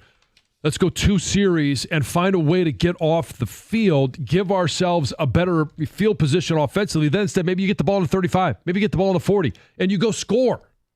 I'd take just a 2013 boring win tonight. Yep. I just want to get out of Dodge with a win. I don't really care what it looks like as long as I'd love to see Jared Goff play a clean game. His play is bothering me. 4 picks in 3 games. He's 24th in QB rating, 28th in QBR. So whichever one you pick to judge a QB, neither one is or even top 20. You know, we shredded Trevor Lawrence earlier for not being top 20. Well, guess what? Jared Goff in 3 games this year is not a top 20 quarterback. Overall, do I think he is? Yes. I think this is what you get with Jared Goff at times, is he's going to turn the ball over. But that's killed them in the Seahawks games the last 2 years. He's throwing second half interceptions in both games for touchdowns. Mm-hmm. You can't do that. Phones to get to, 248-539-9797. We have Greg Palm coming up at 9:35. Did it a day early. Lions have thrown off the schedule. Tigers have too, and not complaining about it. But we had teams losing up and down college football. We'll get the update on where we stand at 9:35. We opened the show with a montage with the highs and the lows of this baseball team.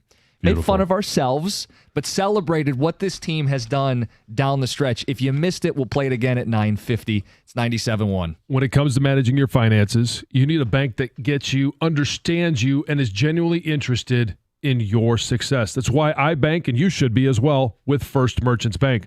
Whether it's your business banking or day-to-day personal banking, First Merchants Bank is 100% interest in helping you prosper. First Merchants bankers are attentive. They're going to find out what it is that you need and how they can serve you best. They're going to build a financial plan to fit your unique situation. And when you make the switch to First Merchants Bank, you're also going to get access to their highly rated mobile banking app with innovative personal finance tools. Plus, they're deeply connected to the community's needs because it's their community as well, and they volunteer and donate to local causes to ensure that we all prosper together. This is the difference of 100% interest in you. For a better banking experience, visit firstmerchants.com. That's firstmerchants.com. First Merchants Bank, helping you prosper. Member FDIC, Equal Housing Lender.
All right, guys, time to tell you about Brightside Dental. Life gets busy. You've been putting off go to the dentist, just pretending that issue's going to go away. At Brightside Dental, no judgment. 1-800-PAINLESS, brightside-dental.com. Visiting the dentist shouldn't be stressful. That's their thing. They're going to work with you, give you a game plan, and there's no better example than them taking care of you than if you have a dental emergency, because they're going to see you that day. Brightside Dental with 8 offices in Metro Detroit. Check them out. Get taken care of. 1-800-PAINLESS, brightside-dental.com. That's Brightside Dental.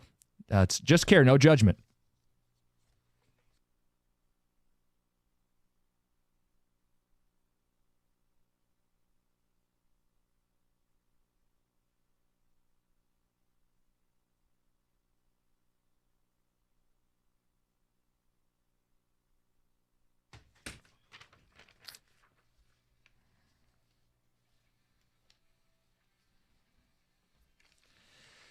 Lions football on the brain. Tigers part of the conversation. Good morning. It's 97.1. Jim Costa with John Jansen, Heather Park, Gov, and Greg behind the glass. We got Greg Palm coming up at 9:35. A look at college football's top 12 teams after Georgia lost, after Utah lost, Ole Miss lost, some shakeups. We've been talking Lions. Must-win game tonight if you want the 1 seed. Must-win game if you're different, if you're better than you were a year ago. And it's a tough spot. It's not an easy ask of this football team. They're without Frank Ragnow.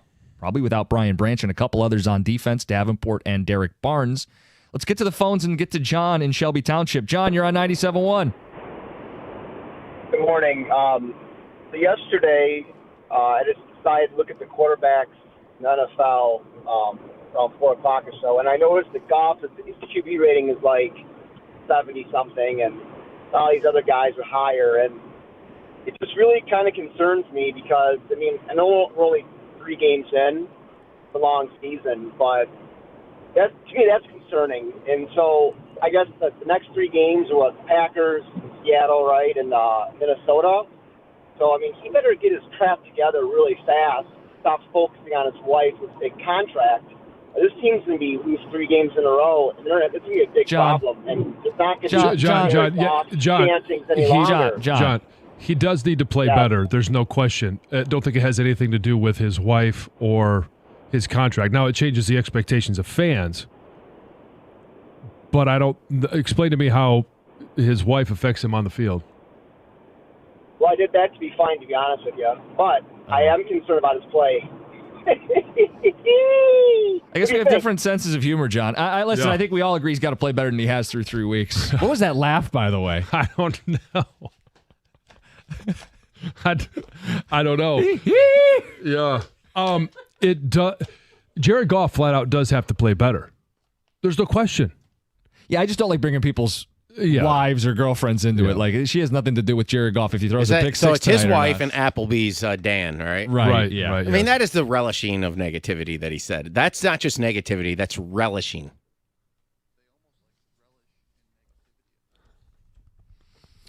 Ticket text 248-539-9797. Aaron Glenn will get out-coached again. Sea Chickens win again. It's a huge game for Aaron Glenn. Yeah, this is am I doing more with more toys, with more tools in my tool chest? Because he definitely has a better defense, and some of it is just guys that are better than they were last year. They're still on the roster. They're just better. Aiden Hutchinson is better than he was last year. Kirby Joseph is playing better than he did last year. I think Jake Campbell is playing better than he did last year. Yeah, I think the defense, specifically the secondary, looked a lot better last week against Arizona. A lot was made of Kyler Murray, and he was coming in hot, and he had Marvin Harrison Jr. The Lions gave up nothing deeper than 20 yards. Carlton Davis has looked like a good addition. Terrion Arnold, listen, bumps and bruises of being a rookie corner. He's a rookie.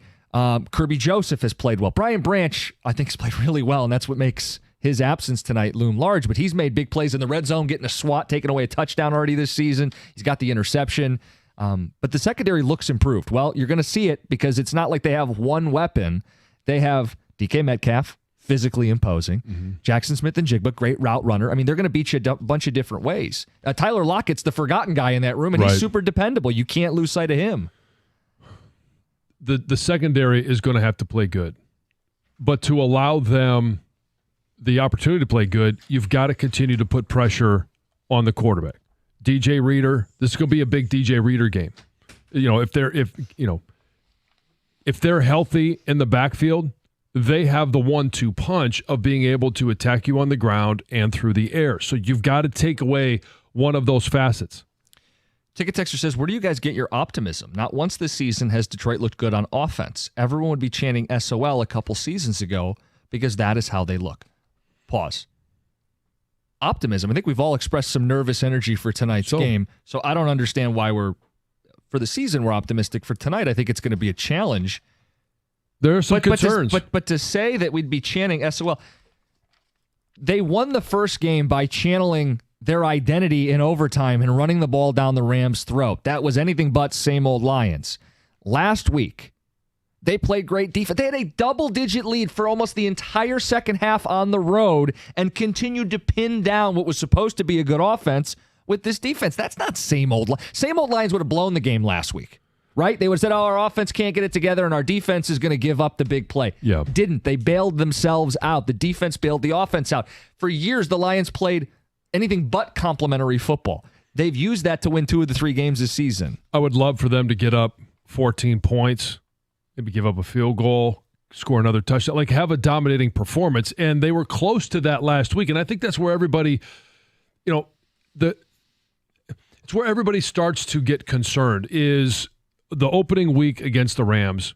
It didn't look great offensively until you had to. And that was in overtime. And they were dominant.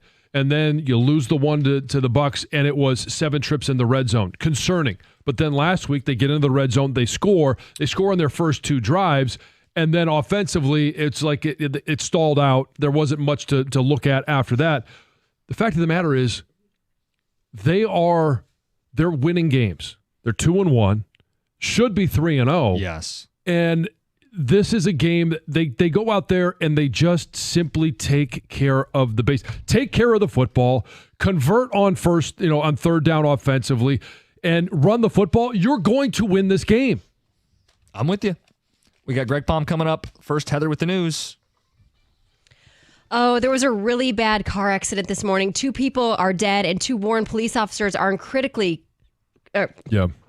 hurt after this car crash early this morning on Shaner. It was right around 5 a.m. A patrol vehicle was involved in a crash with an SUV just north of 8 Mile. The front of the patrol vehicle heavily damaged. You can see the photos. The SUV damaged as well, flipped up on its side. 2 people were in the SUV. They were both killed. 2 officers were in that vehicle as well. They're both hospitalized in critical condition. It's unknown what caused the crash right now. Obviously, everything is under investigation. Earlier this month, Baker Mayfield, who replaced Tom Brady as the Buccaneers quarterback in 2023, said that Brady created a high-strung environment in Tampa Bay. Basically said, was no fun, right? Well, on Sunday, Brady clapped back at Mayfield's comments during his coverage of the Bucs-Eagles game.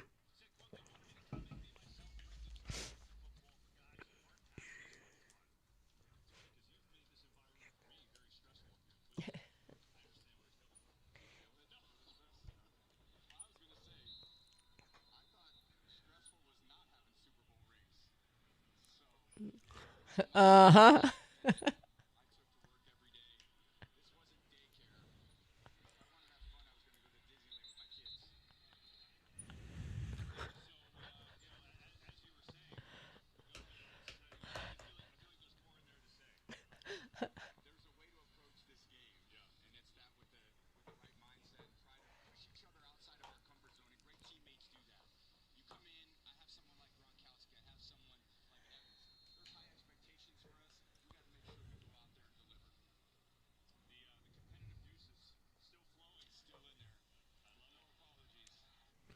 Yeah. Correct me if I'm wrong, but winning is fun.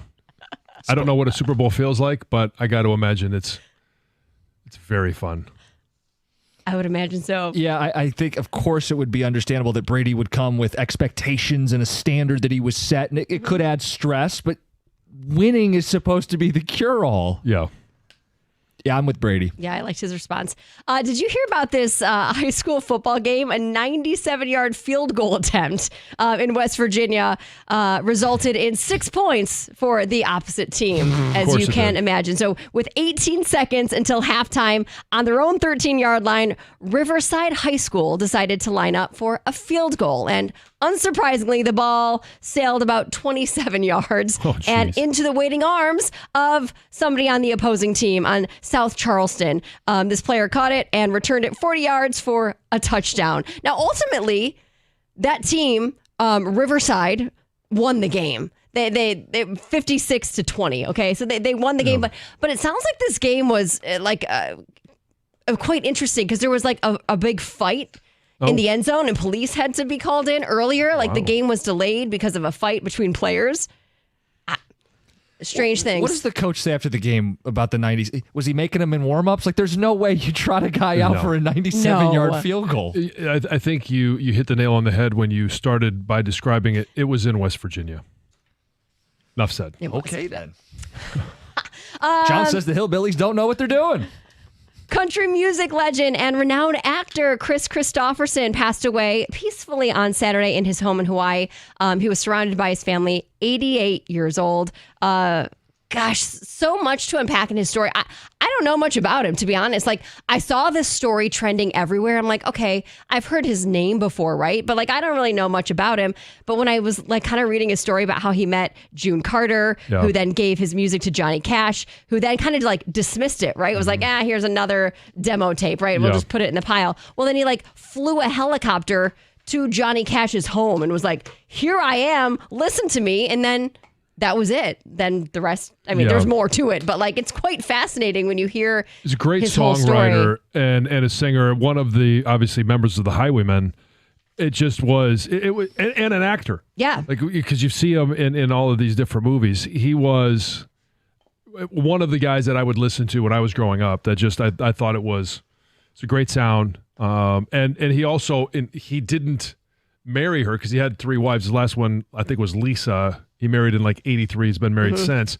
But Janis Joplin, Me and Bobby McGee was one of his songs. Oh, and then I'm not she that obviously familiar is with the him. one that hit stardom with it, but then she passed. But it's quite like it's quite a life. A lot of interesting information. Very cool. I mean, very sad, but his life was very cool. Yeah. All right. I've seen the ticket text. A lot of you want mea culpas for the Tigers season and some of the comments I made earlier in the year. We'll have some fun with that before the show ends, 9:50. But first, Greg Palm, college football rankings next, 97.1. Hey, our favorite season is here, and that is, yes, football season in the fall. Dive into the best pool in history. You can do it at Stadium Swim, located at Circa Resort and Casino. Catch all of the great games that we have, whether it's Thursday night, all day Saturday, all day Sunday, and here in Detroit, Monday night this week. You could chill in one of the 6 pools on 3 different levels for a perfect view of the massive 40-foot tall, high-definition screen. That's Stadium Swim. It's America's favorite place to watch all these games. Swim-up bars, instant-ready selfie walls, and one nonstop party. Score your perfect game day spot with cozy day beds, private cabanas.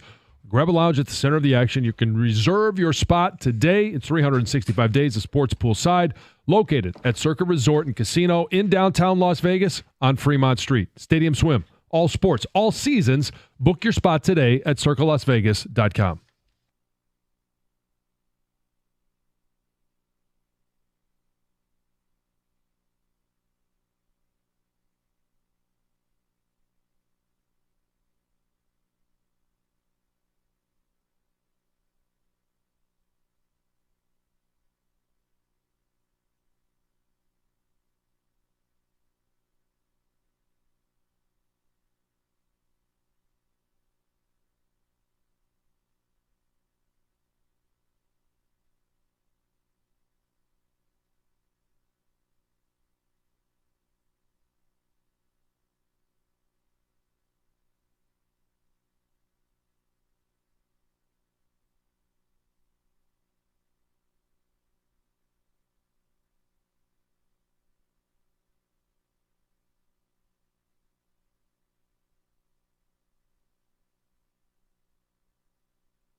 Founders Brewing Company has been making high-quality beers right here in the great state of Michigan for over 25 years. With a focus on using the highest quality ingredients, you can always count on Founders to deliver extraordinary quality in everything they release. And with that focus on quality, they set out to create a beer that lets you have it all, and it's right in the name. It's All Day IPA, and here's what you get. A refreshing and deliciously flavorful beer, easy drinking and high quality. All Day IPA is an IPA that is naturally brewed with an array of malts, grains, and hops, creating a delicious citrusy taste and a clean finish. It's the perfect beer for anyone looking to make the ordinary extraordinary and the good times great. Speaking of great times, All Day IPA is the perfect beer for anyone on game days, whether it's at home, it's at a tailgate, it's in the stadium. Visit foundersbrewing.com to find All Day IPA. All Day IPA, it's all in the taste. Founders Brewing Company, Grand Rapids, Michigan. For 21 years old or older, please drink responsibly.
What a journey this season has been, and the best part, it's not over. The best part is hearing AJ come into that clubhouse. The joy? So much happened this year. You can hear the smile, like the giddiness as he's popping the champagne. I guess you wanted to be a playoff team. So let's get this out of the way. No, they did not need Matt Chapman. Gibby was right. And AJ deserves Manager of the Year. John, this run was so improbable. I'm loving every minute of it, even though there's obviously stuff we were wrong about. I don't care. I'm loving every minute of this because as the emotions washed over on Friday and fans got to celebrate this is 10 years in the making. This city is a great baseball city. We hadn't been given things to celebrate, and now that we have it, it means so much more. Like, fans packed the ballpark all weekend, even though it was clinched on Friday. They didn't need to come out on Saturday or Sunday. They did anyway. It was so fun because we talked about fake contending. Yeah. Nobody thought that it could be a reality. There's always some logic in what you're trying to think and predict and do, and nobody thought that the comeback that they had of finishing above 500, finishing where they did, would be a possibility, and along with the demise of the Twins. Like, that had to happen as well, and they didn't have any control over that. In fact, when this all started, they weren't going to play the Twins again. And now all of a sudden, you put those two together, you got a playoff team, and you could see it from, I know you were down there on Friday night, from the excitement in the ballpark, from the videos and everything that was posted on social media over the weekend of what was going on downtown on Friday night after the game. It looked amazing. Seeing the clubhouse video, right? Yeah. Tarek Skubal getting after it, Jake Rogers getting after it, Riley Green bringing Chris Ilitch in. Yeah. Surprisingly jacked Chris Ilitch. They were all getting in on it. AJ Hinch is, hugging Jason Benetti. They're pouring beers on Jason Benetti. Everybody had a good time on Friday. And that was also the vibe of the bars. It was bar hopping a little bit Friday night, and it just everybody's wearing a Tigers jersey. Everybody's in a good mood. It's so long overdue for this city. And it doesn't have to end. They're going to face Houston Tuesday and Wednesday, Thursday if needed. 2:30, not ideal. I get it. But they get a showdown with the Houston Astros. Logic will tell you Houston's the better team. Postseason experience. They've made 8 straight playoffs. They've won the World Series. Matchup problem for the Tigers. They got a bunch of lefties they can throw, which means Kerry Carpenter gets put on ice. Mm-hmm. But it's a 3-game series, and the Tigers thrive in the underdog role. And if you win game 1, you're a mortal lock to win the series. Tigers will send the best pitcher on the planet out for game 1. You can mitigate some of the fact that they're better. A mortal lock to win the series. The numbers suggest the last 2 playoffs, I understand that. 100% of the time you win game 1, you win the series. You couldn't be pitching anybody better on Tuesday. So why not just make Major League Baseball just make it a 1-game series? Stop with all of the extra. It kind of played out that way. And even if you go back to 2020 where they did a bunch of these 3-game series, if you count that, it's 14-16. The team that wins game 1 wins the series. So, hey, you can throw the odds out and say you win game 1, then you got your loaded bullpen for game 2 and 3 if needed. Like, 3-game series, I think, plays to the Tigers' strength. They've been managing this way for 6, 7, now 8 weeks. There's no question that there's the ultimate importance on winning game 1. And not only because it sets the tone for the rest of the 3. And you went through the numbers. Why these teams are successful in winning this series if they win game 1. But the fact is, you are pitching the best pitcher in baseball. And I don't care what the lineup is across. I don't care what they're doing with Valdez and whoever they're going to bring out of the bullpen. AJ Hinch has been able to pull the right strings at the right time to make this a possibility. And I love the fact that Tarek Skubal is pitching for the Detroit Tigers at 2:30 on Tuesday. Yeah, again, if I'm Houston, I'm throwing Valdez as a lefty, and then I'm going to the pen, and I'm throwing more lefties. I'm going to Hader in the bullpen. I want to keep Kerry Carpenter out of the game. I want to keep Justin Henry Malloy as opposed to Kerry Carpenter in the game. But it's the chess match. Like, it means Andy Ibanez is going to play because he hits lefties, right? It means Matt Vierling's going to hit because he hits lefties. There's going to be a chess match here. And do you really trust anybody more than AJ Hinch right now? Because I think the answer is no. He's the guy you trust most in a 3-game series chess match. No, and these are very similar teams with similar records. I mean, the Astros have 2 more wins, than the Tigers did.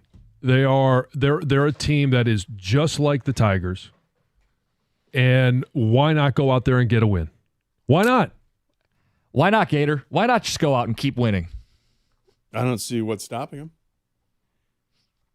School will start. Right. Yeah. Team, Tigers are 2-4 against Houston, but so. That's a long time ago. Yeah.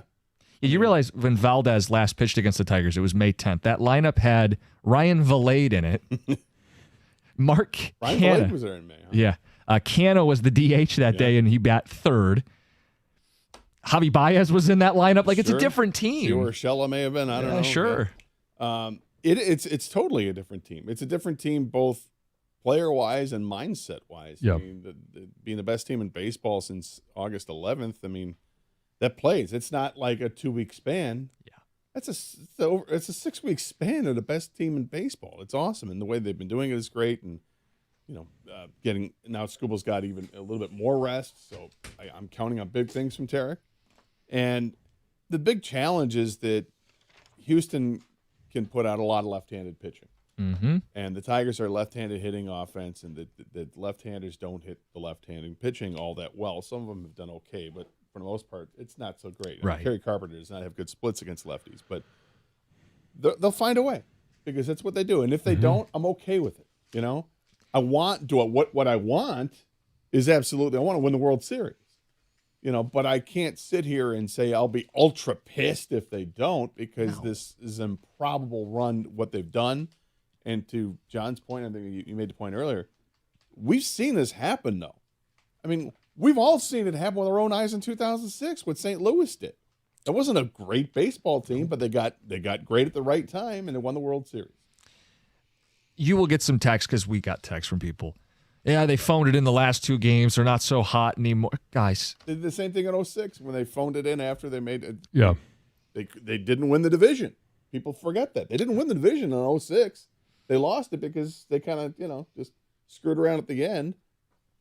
And if you believe them, they said they didn't have a preference for who they're going to play. So if you don't care who you're going to play, you set your rotation. You keep Scooble. You don't pitch him the last couple games. And was Saturday a hangover? Oh, yeah. Probably a hangover. but Not just on the field. But understandably. Yeah. What do you guys got coming up? Well, obviously, we'll talk plenty of Tigers. Got a Monday Night Football game to preview. Got Champ and Chump, so buckle up. Busy show. Karsh Anderson next, 97.1.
Wow, what a weekend.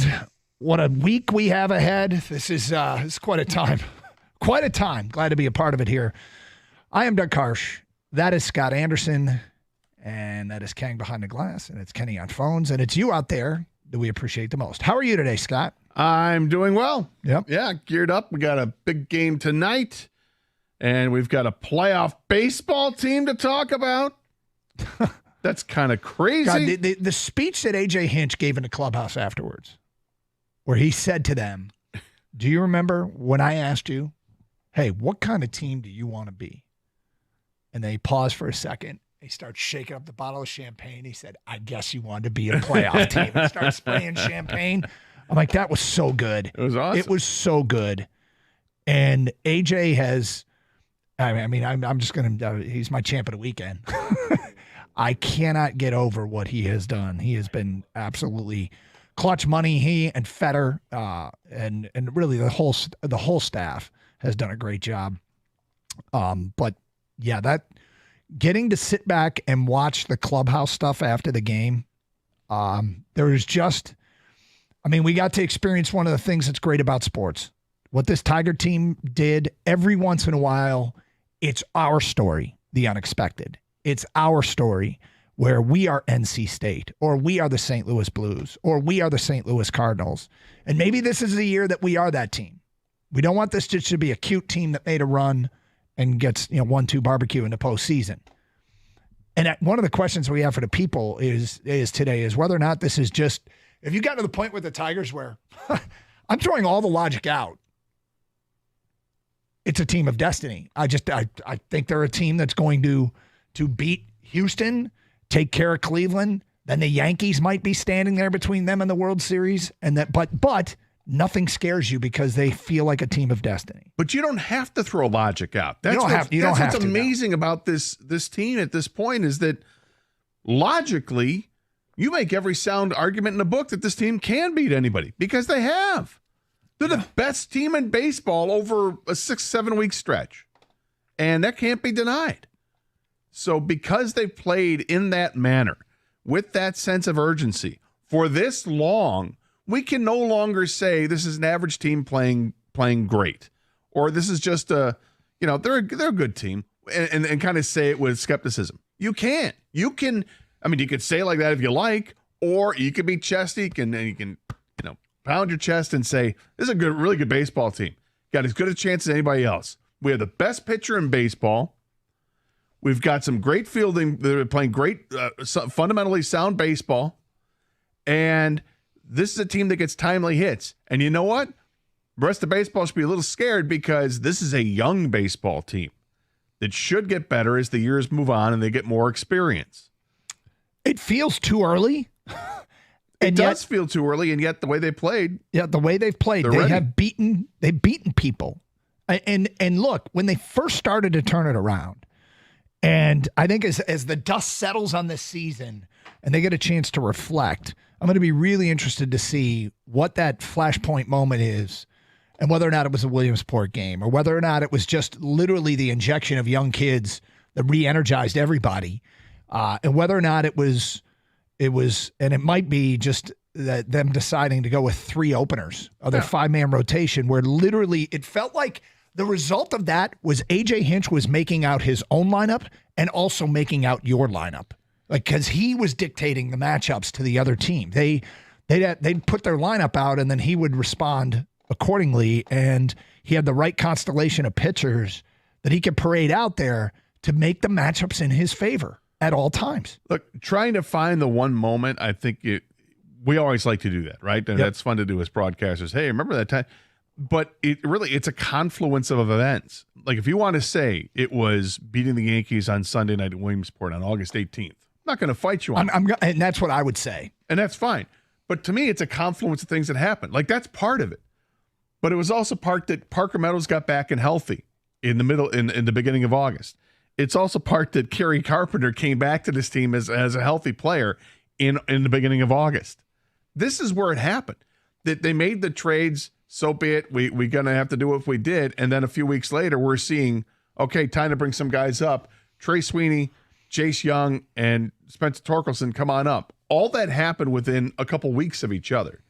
So I can't point to one moment. I'm not shooting you down because you are, and that's great. It's no big deal. But to me, it's that whole confluence of things that went there together, and above all else, the mastermind that is A.J. Hinch and that pitching staff that is Fetter made, figuring it out. How do we do this? Like, they had to spend hours in an office trying to figure this out, right? This isn't something you just sit down at the bench in the middle of a Kansas City game and go, so 2 starters, huh? I mean, seriously, this is something that has to be, this is workshopped in a lab. Yeah.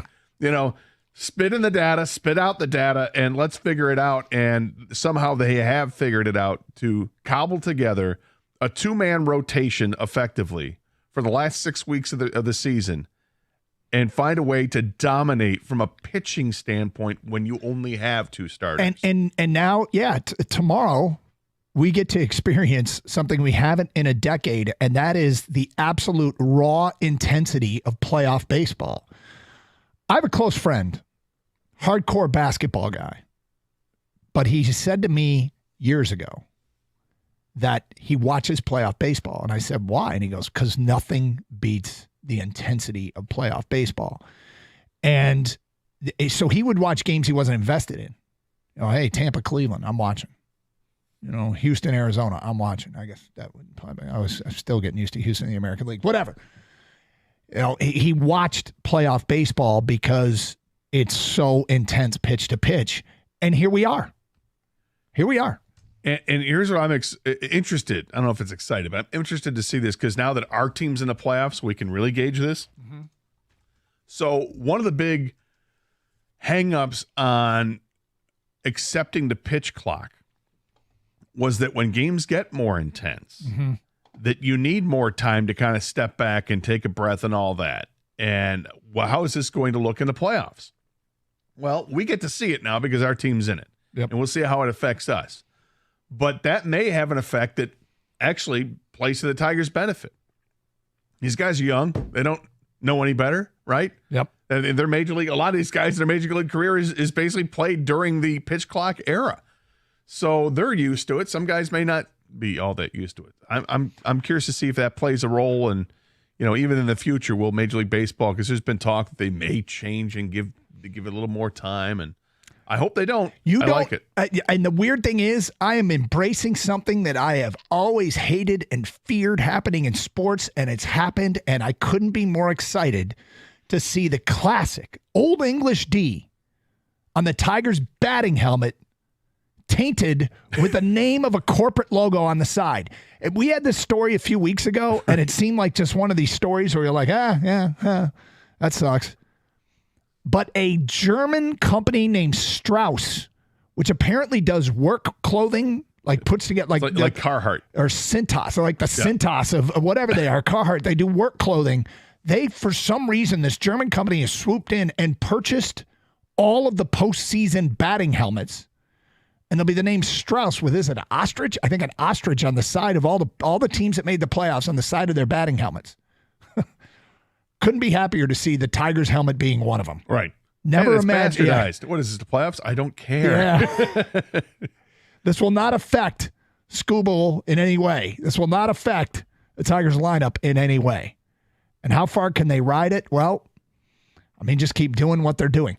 There is the 2 games Saturday and Sunday. I don't know how much people care about losing to the pathetic White Sox in those last 2, but Saturday was clearly a hangover game, and Sunday was a we don't care game, and AJ mentioned it because he said if they needed to, they were going to McKinstry. Yeah. They weren't using any pitching. 248-539-9797. Oh, by the way, we have a Monday Night Football game to preview tonight, and we will definitely talk about that. Coming up here on Carson Anderson. Champ and Chump, we've got them every Monday. Let's get to your votes at 248-539-9797. Who had the best weekend? Who should be called out for having a weekend that stinks? We'll tally up the votes and post on our website on Tuesday who the people select as Champ and Chump of the weekend. 10:35, we'll have ours. I've already told you who my champ is. It's Carson Anderson, 97.1 The Ticket. Look, we're into fall right now. Temperatures are starting to plummet, and you got to start thinking about getting your house ready to go for the fall and for the winter. And I know you see the red, white, blue trucks. They are everywhere, and it's a good thing because those trucks belong to the only plumbing and HVAC team that I trust. It's Birmingham Heating and Cooling. They're there to keep you warm this fall with the most up-to-date and efficient equipment on the market, and you don't have to take my word for it. How about Better Business Bureau? They're pretty good. Check out their A-plus rating with the Better Business Bureau. Or how about some of their 5-star reviews out there on Google? So whether it's your furnace or your water heater, your boiler or water filtration, schedule an appointment online at birminghamplumbingco.com. Birmingham Plumbing, Heating, and Cooling, your Metro Detroit boiler experts.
Now let's work on that.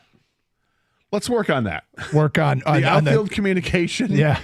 Please, God, work this out because that has happened way too much in the last few weeks. Yep. Where we saw miscommunication, and it's not just with Parker Meadows or Kerry Carpenter or Ryan Vierling. It's or Matt Vierling. You look at Torkelson at first base and Colt Keith at second base. You go over to shortstop and Trey Sweeney and Riley Green in left field. Everybody has got to be better with the communication skills when it comes to a ball up in the air. There is stuff. And yet they overcame that. I mean, that could have been horrific to finish off that game. Unfortunately, everybody stands back up and they're hugging and smiling and laughing and clapping. Yeah, it was kind of awkward for a second. Like, wait, what just happened? You can hear it in Dan's call. Like, he caught it, right? He caught it. Yeah. Everybody okay? Good. All right. Let's roll. 248-539-9797. Let's talk to the people. We go to Leon. You're on 97.1 A Ticket. Hi, Leon. Hey, guys. How you doing? Good, Leon. Yep, calling with a champ and a chump. My champ would be the Detroit Tigers organization as a whole, because maybe they're just too foolish to realize that the way they've been playing baseball is not sustainable, as other people would say. Maybe they're just too young and too inexperienced to realize that they should not be winning games. So they are definitely my champs. My chumps, on a more serious note, would be the University of Michigan, because several times I've heard interviews with players as well as their head coach where you've got to bleep out their language. And that just bothers me. Somebody should be talking to those people. And because of what happened this past weekend, I made a concerted effort to listen to interviews with other players on other teams, and it did not happen. That just bothers me. And it's a sad commentary when you can't coach your players to give an interview without using foul language. Well, I can tell you this, Leon, having talked to some people, I suspect that it's going to get addressed. In one case, it was a young player in particular, and I'm guessing that it's going to get addressed. Thank you. 248-539-9797. Rob is next on 97.1 A Ticket. Hi, Rob. Gentlemen, how are you today? Okay. Hi, Rob. Good. We're going to start with champ. It's A.J. Hinch, but most especially the staff there for the Tigers. Just the run that they had, working through the staff or the pitching staffing issues, creating the lineup, creating the matchups with the pinch hitters late in games. Just terrific stuff by them. But we're going to move on to the chump, and this guy's a big chump, and he's a chump forever. John Fisher, owner of the A's. I'm so sick and tired of teams leaving cities that love them. I am not a fan of the A's, but you could tell in the last game there, those fans love that team, and he took it from them for no reason. Well, it's money. Yeah. I mean, that's what it comes down to, and he wanted the city to help pay for a stadium, and the city didn't want to do it, or couldn't do it, whatever the case was. And I totally understand a fan's standpoint on this, because it's brutal when you have billionaire owners that don't want to pony up part of their fortune to. Yeah, you buy a team and then you want somebody else to pay for it. That's cool. I get it, Rob, and it's frustrating because we feel, okay, when you're a fan, you feel like you and the community own the team. This is your team. Now, technically, we know that's not the case. But the reason sports work as a place where owners can make millions is because the fans legitimately feel like it's our team. We own the team. And if you start taking that away, and, they'll go and they'll probably have a fan base if they ever do end up in Vegas, which this is one of the clunkiest maneuvers, moving of a franchise I've ever remembered. They'll probably get support, but it's extraordinarily frustrating because it gets to the core of what makes sports special, and that is the relationship and how much we care about our teams. Well, and some of it is on. I'll put some on the fans. I don't want people to think I'm putting it all on the fans. I'm not. It's more on ownership than anything else. But they didn't show up and support that team over the years. There was a mausoleum to go to. Literally, they would call it, Chris Berman would call it the mausoleum. It's terrible. It was, you had no support from the fans, even though the team would win once in a while. The fact that they had two baseball teams across a river from each other. I mean, can the area sustain having two of those teams when one is the fair-haired child, which is San Francisco? Mm-hmm. I think writing was on the wall was going to happen. Clearly, when the Raiders left Oakland back in the 80s to go to L.A., and then came back to Oakland and then left Oakland again to go to Vegas, it tells you something about the area. And like it's more clearly way more than just the fans, but ownership for a couple of teams now have realized there are greener pastures elsewhere, and I don't need the headache here of what's going on. It sucks. It sucks to be a fan of that area because you're the one who ultimately gets screwed. Because you were the people that were there to see the team and cheer the team on, and now they're up and gone. 248-539-9797. Stan is next. Hi, Stan. Hey, good morning, guys. Thanks for taking my call. Sure. I have a champ for me is Chris Illich. In March of 2017, his father died, Mike, revered owner, and he took over a team that came in last place with a payroll of $199 million, and he had to reimagine what the Detroit Tigers team could be. And he's the one guy, he's made a lot of mistakes. He can be criticized for not buying, spend a lot of money, but he's hired all these guys that do these magnificent things for us. And my chump are people or fans that think the only way you can build a team is to spend a lot of money on free agents. To me, the biggest key that they've been so successful is that this young team leads the league in going from first to third and getting that extra 90 feet when they've won they've played 54 one-run games. I think that's significant for the success. What do you think? Well, look, I mean, I do think it's significant in this case, but there's more than one way to get to the mountaintop, and certainly spending money does help. The truth is, if you can stock your roster with young players and win, it is more sustainable. If you're drafting and developing well, and you got an organization that develops players, which I mean, I'm not going to go all holistic and think that this is all solved and that they've got this moving forward. I'm not zooming out yet and saying 30,000-foot view. The organization is set for years to come. This is a very promising development with some of their young players that they have matriculated through the system and got to the major league level that are winning now. If you can do it the way the Tigers have done it, it is sustainable, and eventually you have to spend money to keep your guys.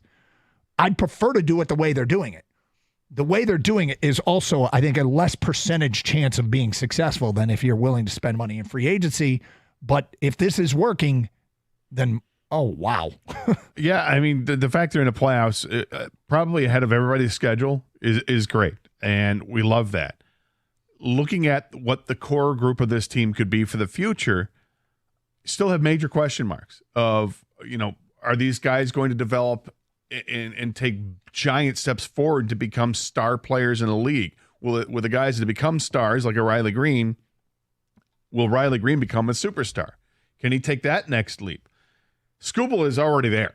He's best pitcher in baseball. Yep. He's already there. But the rest of the guys, they still have higher ceilings for sure to achieve. And how many of these guys are going to reach that? And they're going to have to make some tough decisions over the next couple of years, because now they're at that point where, okay, we can spend some money, but where are we going to spend it on? Do I want to spend it on an outfielder this offseason, or do I want to let these guys marinate for another year before I say, you know what, I'm going to try to give up the good for the great? These are questions they'll have to answer. Carson Anderson, Open Lines, our Champ and Chump nominations at 10:35, 97.1 The Ticket.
Doug Carr, Scott Anderson, 97 won the ticket. Did you see that the Jets lost? One thing I did notice is there's a team that decided to make a quarterback change, and they lost. The quarterback that was starting for them was 2-0, and they went to somebody else and lost. And I'll have to look it up. I forget who. It was Green Bay. Are they? And it was Green Bay, and they went back to Jordan Love, and they lost. And who was the backup here? Let me do a quick Google. Malik Willis was the guy that they were playing. He's undefeated. So I'm very happy about this development. Okay. Yeah, that they've lost again. A team that is expected to be there battling to the end. Oh, man, Minnesota. I mean, on a serious note. I mean, am I right or am I right? Man, Minnesota. That's a strange story. What's happening? Well, it's strange, and yet it can also be the most amazing story. We've talked all off season about how set up the Vikings are for a quarterback to step in there and have success because offensively they're gifted. You know, they have great receivers. They have the best receiver in football, and they've got a good running game. They're bringing Aaron Jones, and he's really good. Whoever steps in there, you know, Kirk Cousins was great with Minnesota offensively. Offensively had their shortcomings in other areas, and whatever. We saw last year that even without Kirk Cousins, that they had horrible quarterbacks that would still throw up 400 yards passing because great offense. Sam Darnold goes there, and we all kind of think not too much of Sam Darnold because in his career, he hasn't given you any reason to think that he's anything special. Now, part of that is you look back at his career, and a big part of it is look at the teams he's on. Those were horrific offensive-minded teams that had very little talent. And, you know, Darnold, here he is, top 5 pick in the draft and doesn't really get a chance to show anything. And then, you know, he starts for years but does nothing. So you think nothing of him. And he's the guy that gets the benefit from having all these offensive weapons, and now he's killing it.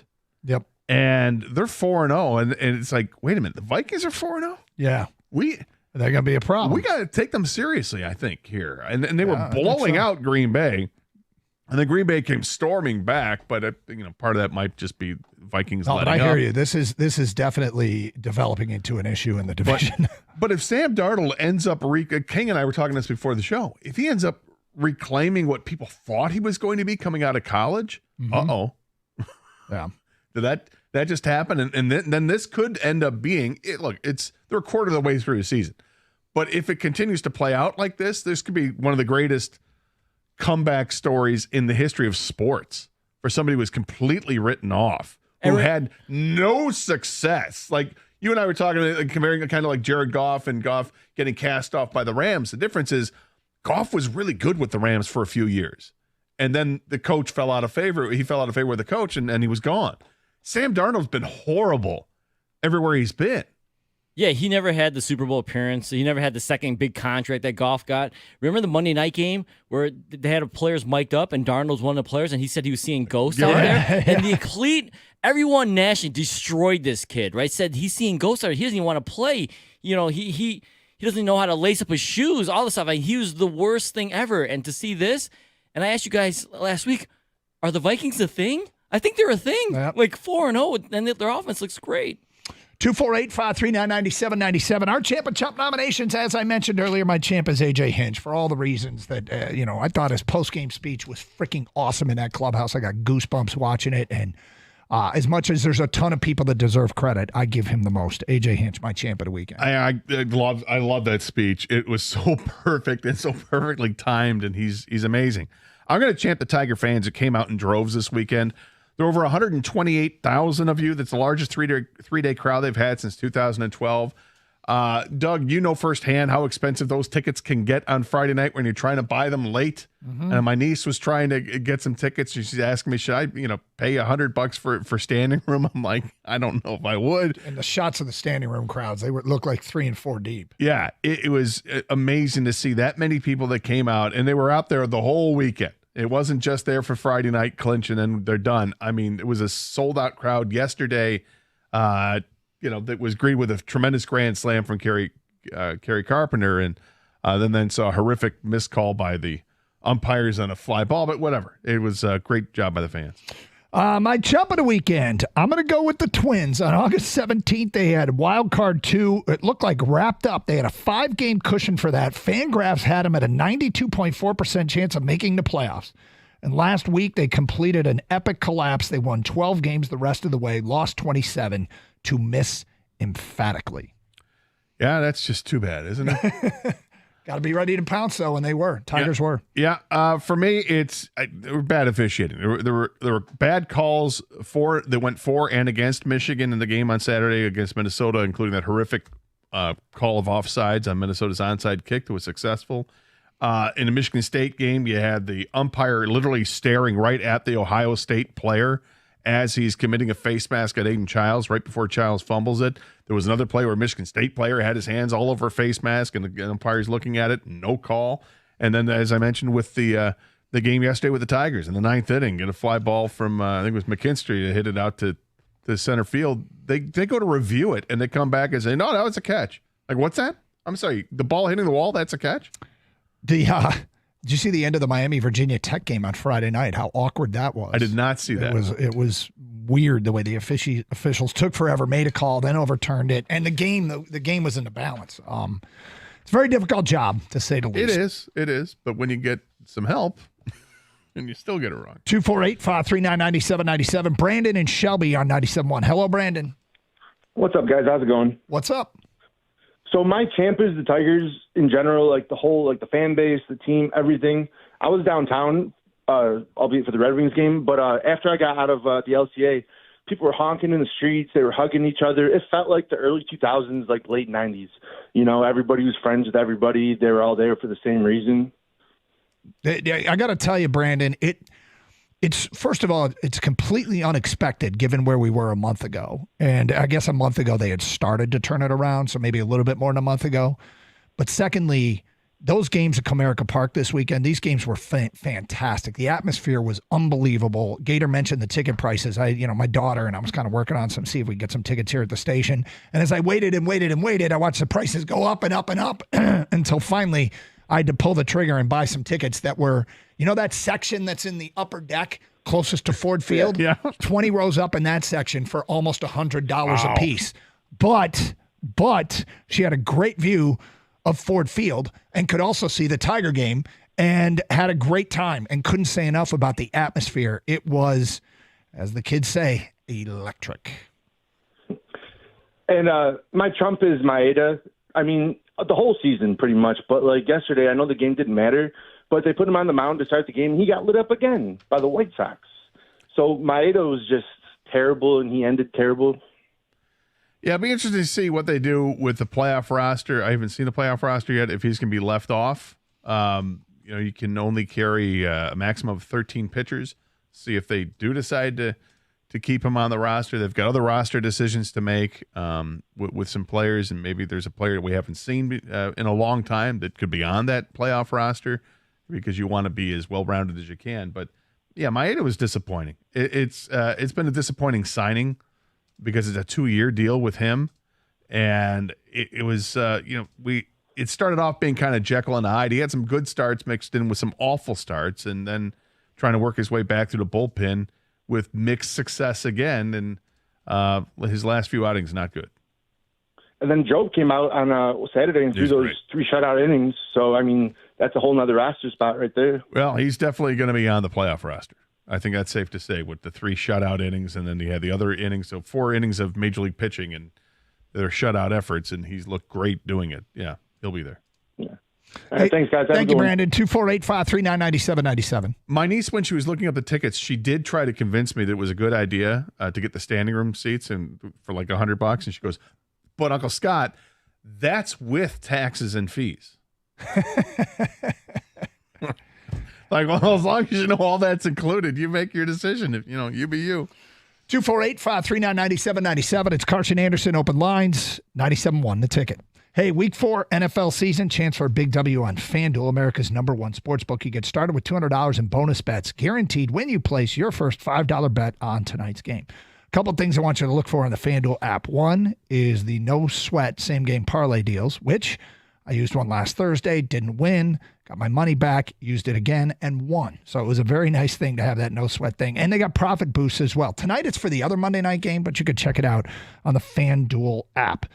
So visit FanDuel.com/Doug. That's FanDuel.com/Doug. FanDuel is an official sportsbook partner of the NFL. Must be 21 or over and present in Michigan. First online real money wager only. $5 first deposit required. Bonus issued as non-withdrawable bonus bets, which expire 7 days after receipt. Restrictions do apply. See terms at sportsbook.fanduel.com. Gambling problem? Call 1-800-GAMBLER.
Doug Carr, Scott Anderson, 97.1 The Ticket. 248-539-9797.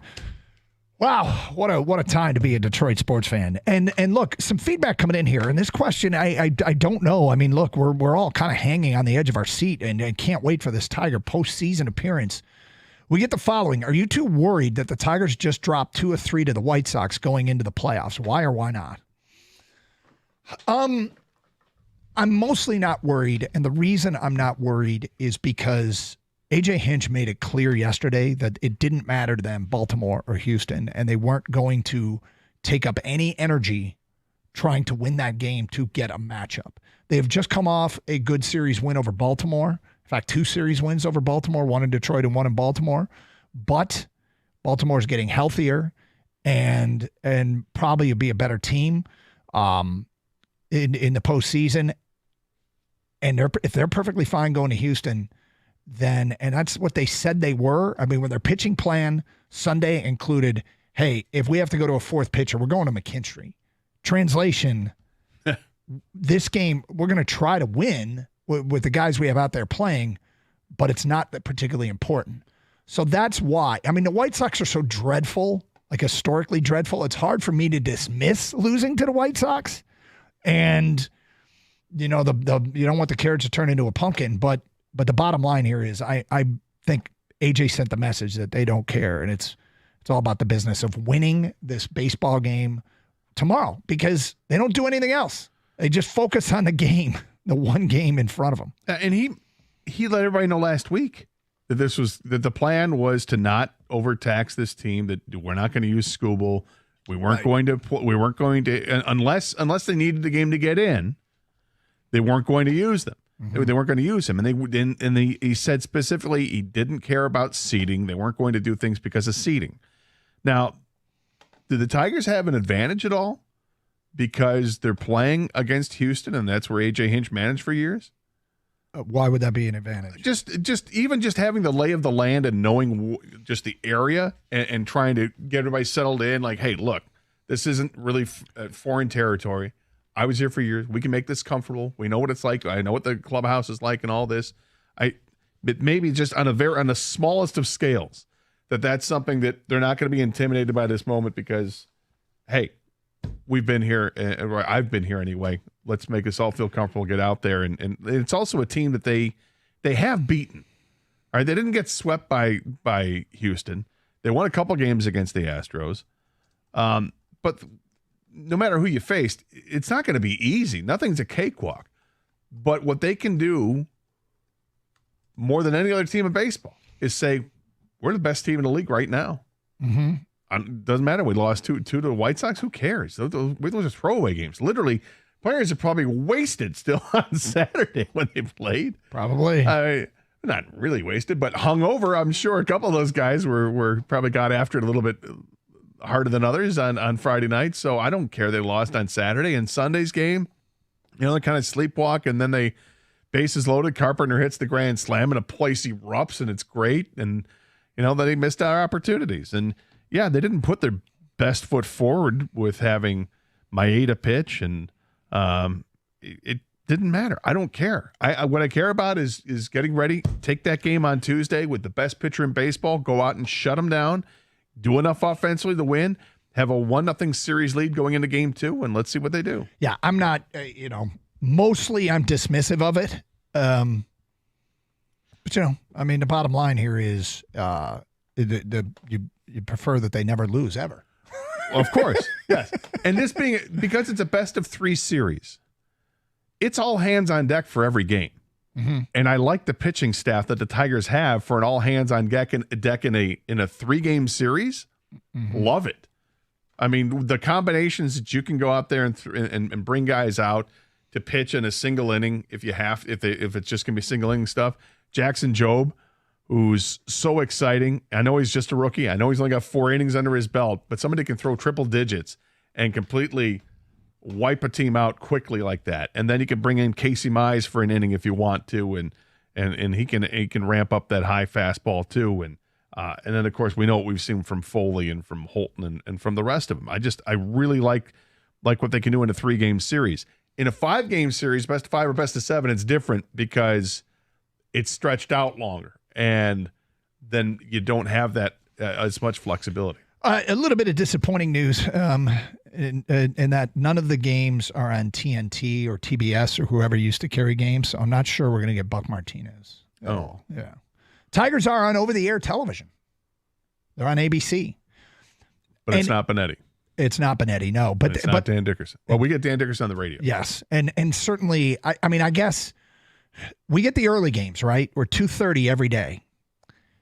And I don't know that sits great with the Detroit fan base. I mean, it's sometimes bosses are cool about giving people an afternoon off. Are bosses giving 3 afternoons off? Are they allowing for streaming of the game at work? I mean, how is this going to work?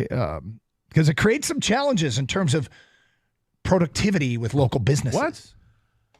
Well, you could just work remotely from 24 Seconds Bar and Grill. They'll be open at 2 o'clock to accommodate the Tiger crowds. You could do that. Sure, a lot of places are, yeah. Yeah. Twin Peaks makes for good scenic views. Makes for a good place to watch the game. 248-539-9797. Yeah, just an incredible, incredible run. And now, look, the funny thing is, we talk about logic and how a lot of this defies a lot of baseball logic. Kang, you brought up off the air that no team with metrics like this, like without a 100 RBI guy or 75 or something like that RBIs, like without guys over 25 home runs. Certain, it's amazing. Just the offensive, a player batting over a certain average, they have none of that offensively. They have one guy with over 20 home runs. Yep. It's Riley Green. They have one guy with over 70 runs driven in. It's Riley Green with 74. Yep. They have nobody who hit 300 this year. Bam. Kerry Carpenter led the way with a 284 batting average. But on paper. And then you go for who had above average OPS. Matt Vierling, Parker Meadows, Riley Green, and Kerry Carpenter. And Kerry Carpenter was special with a 932 OPS. Yep. So, but logic would dictate that the Tigers have to win game 1. I kind of feel like they have to win game 1. I think game 1's a must win. I mean, so we're talking about Scooble here getting to baseball in the biggest of stages, right? Postseason, game 1, kind of have to win it. Get that first game. And yet, I swear, I throw logic out with this group. I think they have something about their makeup where they are unfazed, completely unfazed. And we hear this saying a lot in sports, and I think it might apply to this Tiger team. They truly, truly have that, honestly, just happy to be here look. Now, sometimes when years pass, you go, well, the first time we went, we were just happy to be there. But I don't know that doesn't work for this group. And what I mean by that is they're kind of a house money group right now that feels no pressure. How these young kids down the stretch didn't seem to cave under the pressure, because they didn't. They didn't cave at all. No. They took the pressure and they either rechanneled it or whatever. Whether it was brilliance of AJ or just these guys are immune to it. I think being just happy to be there can work in your favor as well, because they're going to go out and do what they've been doing. Worry about this game, this next pitch, this next inning, and all those cliches that they keep using over and over again so much that you're starting to believe that that's exactly some of the secret sauce. You know who led the Tigers in games played this year? Wow. Colt Keith with 148 games played led the Tigers in games played over Matt Vierling, who would have been my guess at 144. Riley Green 137. I mean, McKinstry at 118. McKinstry was the first name that popped into my head. Wenzel Perez played 112 games for the Tigers this year. It's incredible. That's more than Torkelson played by 20. 26, actually. The Tigers have just sent a release that there will be a watch party at Comerica Park tomorrow. Doors open at 1:30, first pitch 2:30. $5 tickets, free Little Caesars pizza and Pepsi products for the first 500 fans. A free Tigers Wild t-shirt. Do you think I mean wild card t-shirt? It says free Tigers in the Wild. My fault. Free Tigers in the Wild t-shirt while supplies last. That's cool. People want to get down there to Comerica. 248-539-9797. Let's go to John in St. Clair Shores. Hi, John. Hi, guys. How are you this morning? We're good, thank you. Good. The only comment I made, I'm sure somebody at your station has said this, but there isn't anybody in baseball that wants to play the Tigers. They're very dangerous because they're very unpredictable. And the other thing I wanted to comment on was I don't know if any of you guys have done this analysis. You mentioned about 300 hitters, etc. By position, is there anybody, if you take two guys playing one position, do they accumulatively generate more RBIs, etc.?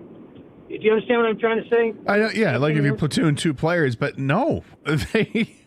I mean, it's hard That's to do with the remarkable. outfield because of who is there, but I mean, Carpenter had 57 RBIs.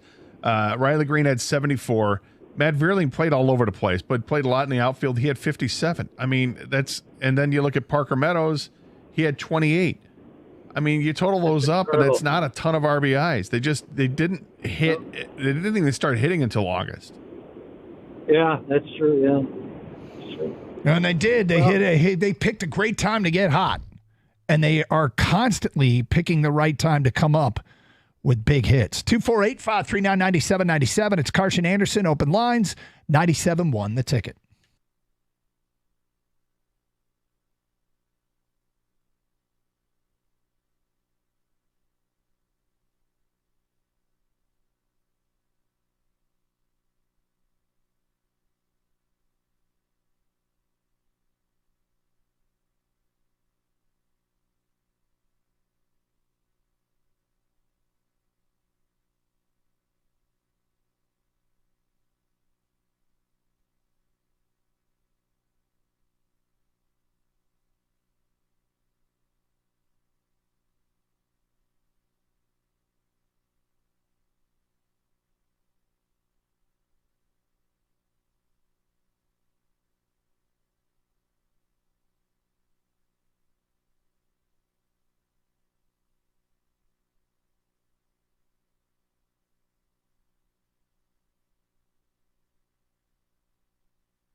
Brought to you by Beninati Pools. Even with the extra day of rest, the Lions still going to be missing some important pieces for tonight's Monday night matchup. All-Pro center Frank Ragnow is out, and safety Brian Branch is doubtful on the other side of the ball. Detroit trying to end a head-to-head losing streak against Seattle as well, which Amon-Ra St. Brown is well aware of.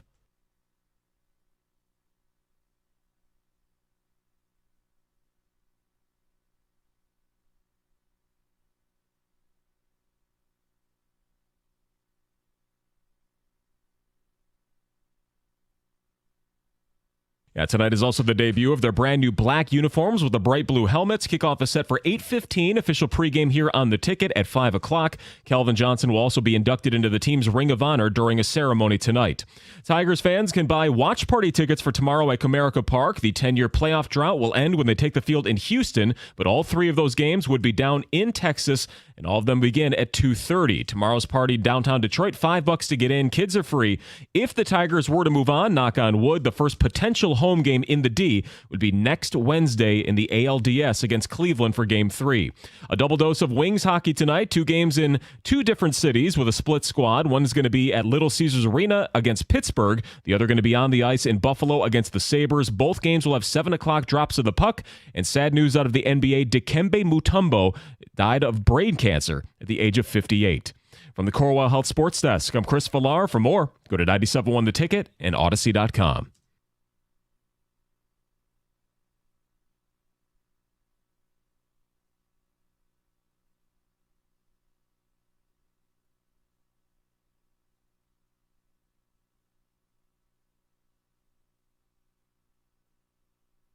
Okay, so strange times indeed. The Lions play a Monday night game tonight, and we barely touched on it.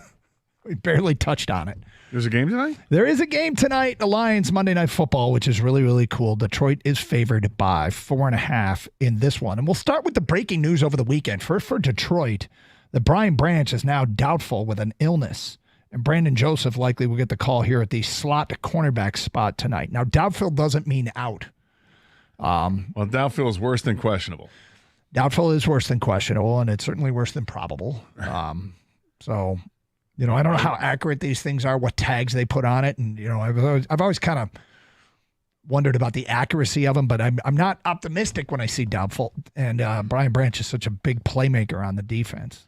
I'm usually I'm usually optimistic if it says questionable.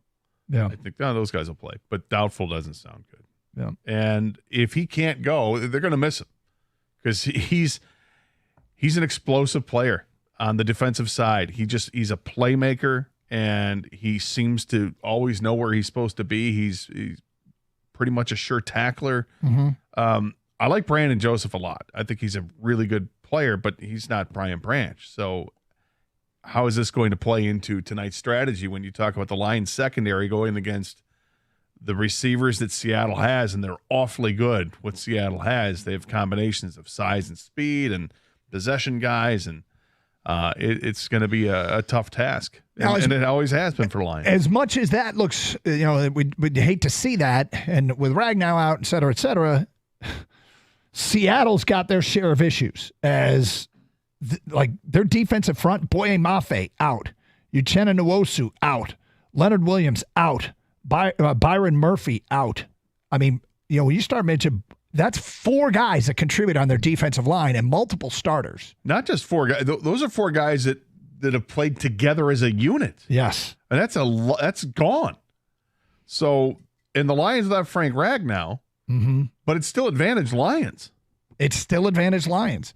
And I mean, Maffe's the leader in sacks, I do believe. Nwosu's a playmaker. Byron Murphy is playing for them a lot. And the other thing about Seattle is we might be benefiting a little bit from their schedule.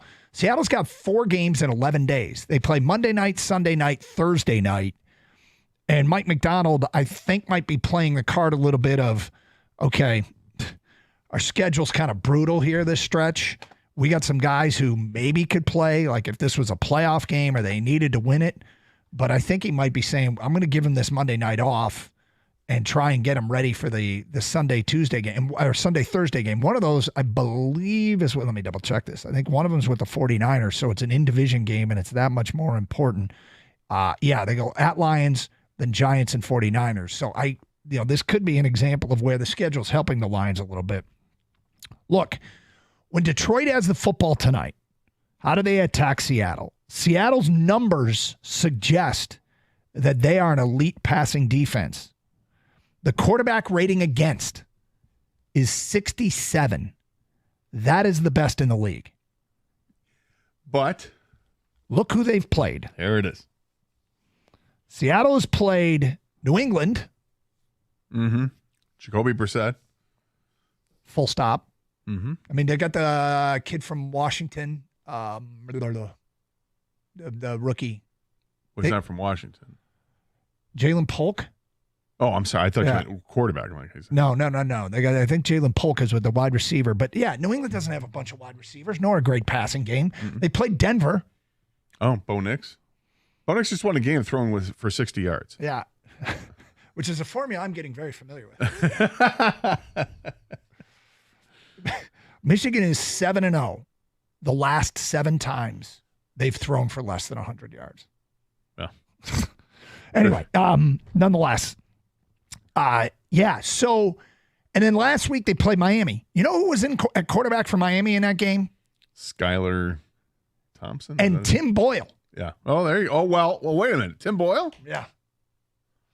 So they have elite passing numbers. Opposing quarterbacks 133 yards a game against. 60% of their passes, 1 touchdown, 2 interceptions.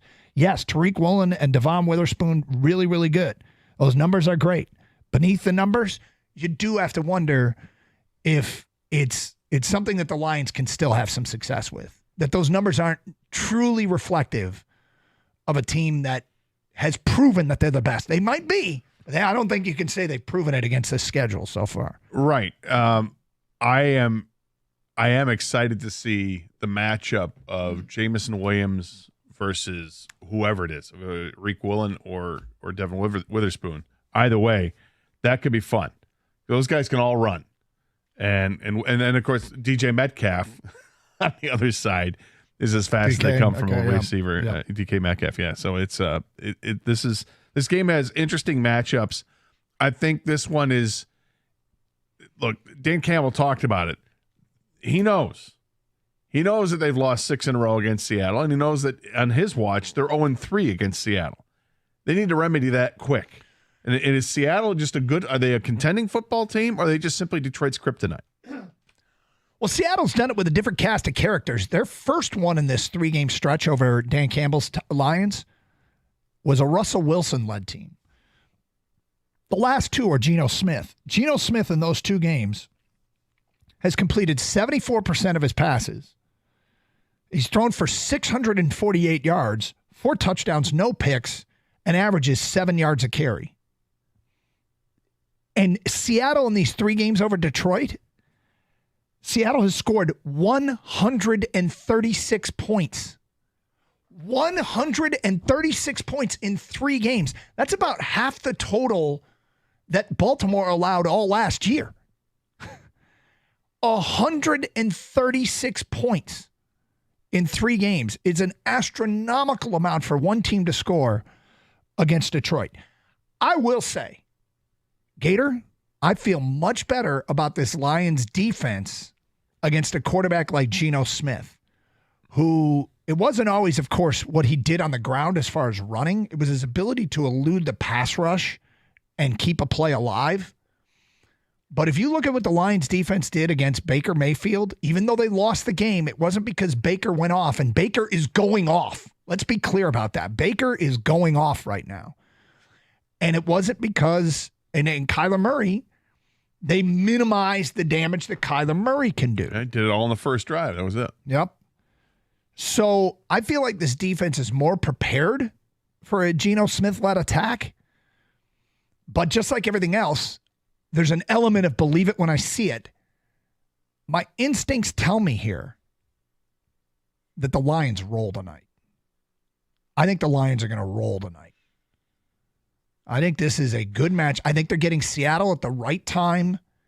And I'd feel a lot better about it if Brian Branch were playing, but he's not. And of course, injuries are part of the game. They're a big part of the game. And I have my concerns about the offensive line shuffle. Like, I think it's been a little bit difficult for Ragnow to go from right guard to left guard, but now he's back at center. And Owasika. Glasgow. Glasgow, what'd I say? Ragnow. Sorry. With Glasgow, he struggled going from right guard to left guard, and now he's back at center where he's played. I think as far as a backup center goes, he's a pretty good one to have. Owasika now will go at one of the guard spots. So, there's some concerns. Like, it's not all like I think it's going to be easy. I think the Lions are going to get a comfortable win tonight. Who's with me? I don't know about comfortable. I I expect them to win tonight. I think they're going to control the game with running it. I think that's going to be the formula they use again. Just dominate on the offensive line, the line of scrimmage anyway, and just keep moving forward. I think this could be a monster game for Jahmyr Gibbs. Be my guess. It seems like these guys can alternate, and just that's what I would look at. Him having a big game, and maybe a big game from Sam Laporta. Get the tight end involved, or just say the tight end position in total. I don't know if they're going to roll though. When you say roll, that makes me feel like more than 2 touchdowns, and it's just comfortable the whole way. Ball in the fourth quarter, you just salt things away. It's never ever like, if they score, they can score again, and I think we're still going to have some. I'm standing by it. moments. I think they're going to roll. I hope that's the case. Who's with me? 248-539-9797. It's Carson Anderson, 97.1, The Ticket.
Doug Harsh, Scott Anderson.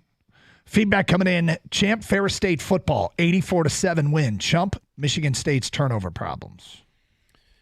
Yeah. Champ, the Tigers, total team effort. Chump, Aiden Childs, the opposite of a team effort.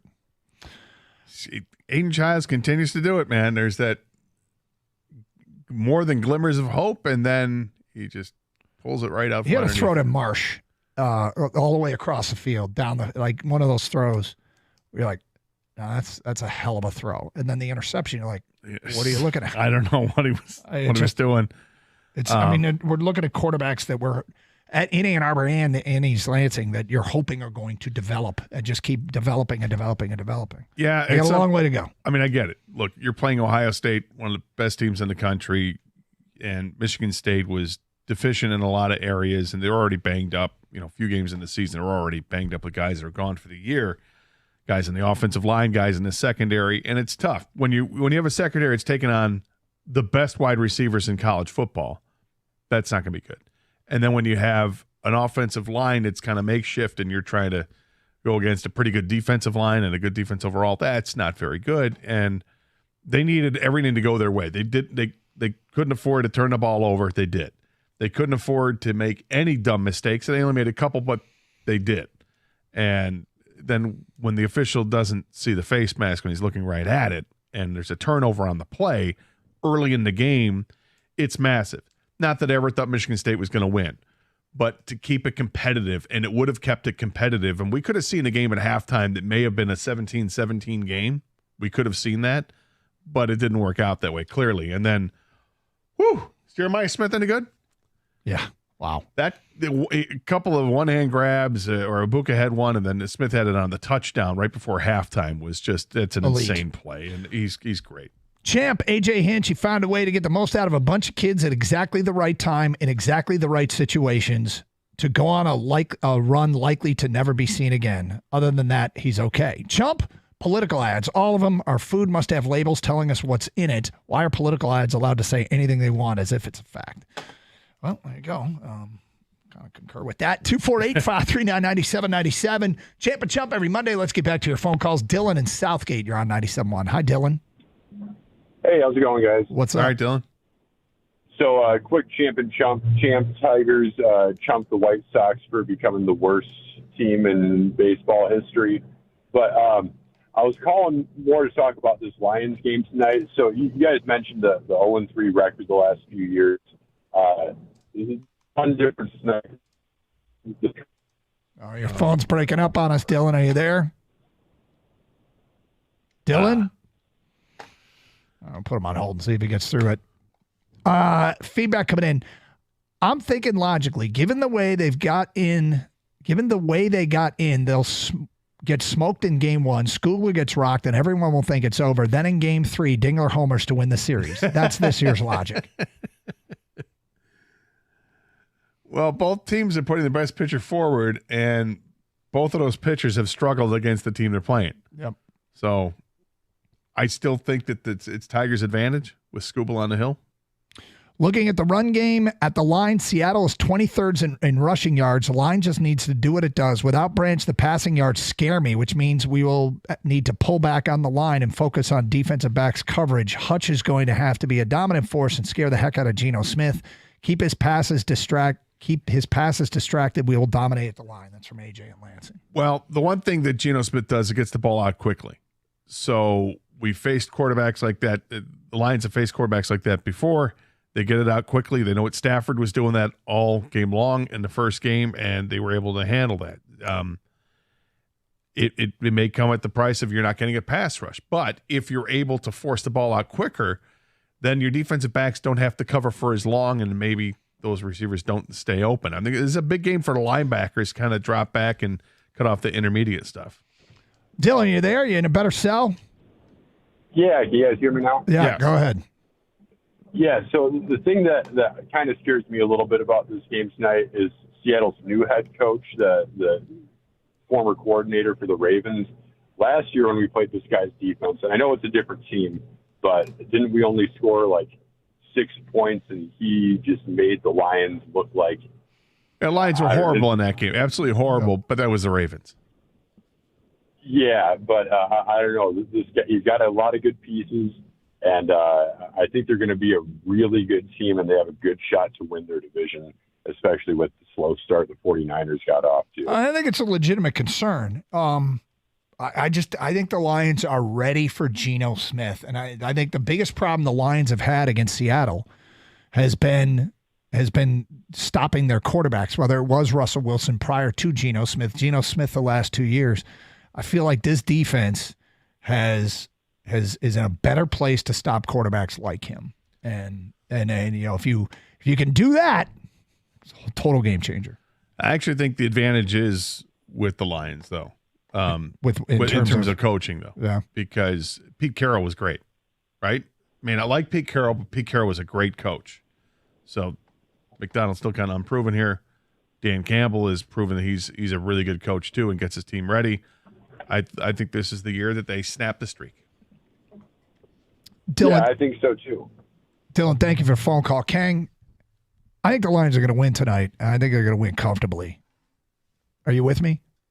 Yeah, no, I'm not with you, Doug. All right. I don't have the confidence. I mean, I think the Lions are going to win, but the whole they're going to roll tonight, it's the NFL, and this does happen. So I give you credit for trying to make that prediction. It's ballsy. Yeah, you got to put it out there first. And do blowouts happen in the NFL? Yeah, they do. But to call it, I think is I can't. I'm not there yet with this team, and it's early. I still feel like the Lions are working out things that they didn't get to work out in preseason, which a lot of teams are doing, right? And I see your logic behind it. The Seahawks haven't played anybody. I mean, the Dolphins without Tua, pathetic. Yeah. Absolutely pathetic. Yep. I do worry, though. Is this a Seattle problem? Is this a Geno Smith problem? Because if it's a running or elusive mobile quarterback problem, it seems like Aaron Glenn's got that down so far early this year. I mean, you don't get more elusive and mobile than Kyler Murray, maybe Lamar Jackson, but he's in that area, that tier. Geno Smith is more like, hey, I'll use my legs when I have to. He's very smart. He's a veteran quarterback.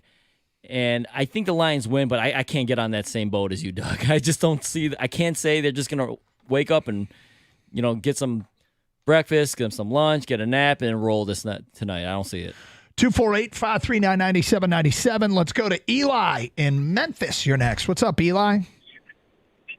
So, man, I'm actually on my way to class right now. I'm a student at Ole Miss, so I'm sorry if everything sounds kind of iffy. I'm just trying to find a parking spot, man.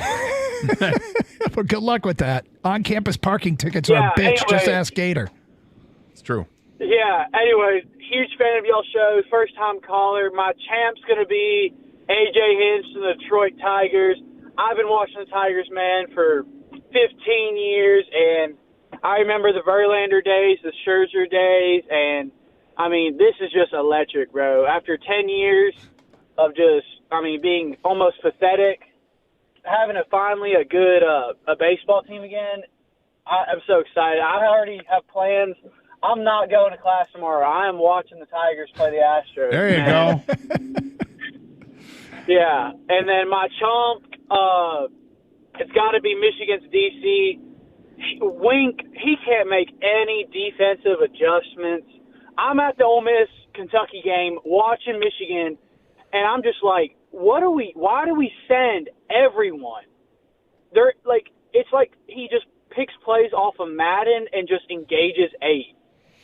Did you hear what PJ Fleck said about him time. after the game? No, I did not get to. What did he PJ say? Fleck said he was very, very difficult to go against because he changes looks and they don't know what's coming. But I get it. That second half, they were kind of in cruise control, and when Orji threw the interception, suddenly that game changed and they could not get a stop they got one stop that they needed, but they needed more. And that game got way closer than it felt like it should have been. Michigan was in good shape, and then it changed. And they weren't in good shape. Yep. Hey, real quick, I got to ask, you are clearly very authentically from the South. How have you become such a big fan of our teams up here?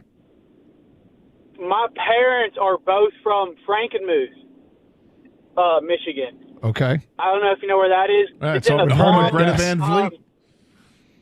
Yeah, it's over by Saginaw. Yeah, we know. Yeah, we're familiar. Sorry, my bad. It's all right. 2 hours, and my parents moved down here like 20 years ago. My dad works at St. Jude now, and I just go to school down here at Ole Miss. I'm 20 years old. That's awesome. Well, cool. It's good to hear from you, Eli. Yeah. Thanks for calling. Yeah, man. Thank y'all so much. All right. There we go. Well, that accent is authentic. Dude, that's so great. I love it. Got this dude down south representing our local teams. Just gonna say he was at the he was at the Ole Miss Kentucky game watching the Michigan game. I'm gonna say that's God bless him. It's an attractive campus they have at Ole Miss. It's an attractive campus. It's an attractive campus. You're talking about the actual campus? That's part of it. Yeah. That's part of it. It's Carson Anderson. 97 won the ticket.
feedback coming into the Carson Anderson inbox. I hope Doug is right, but I just don't see it happening. This is a tough Seattle team that always plays us hard and with confidence. I haven't seen much of the rolling yet from the Lions this year. This game will be tough.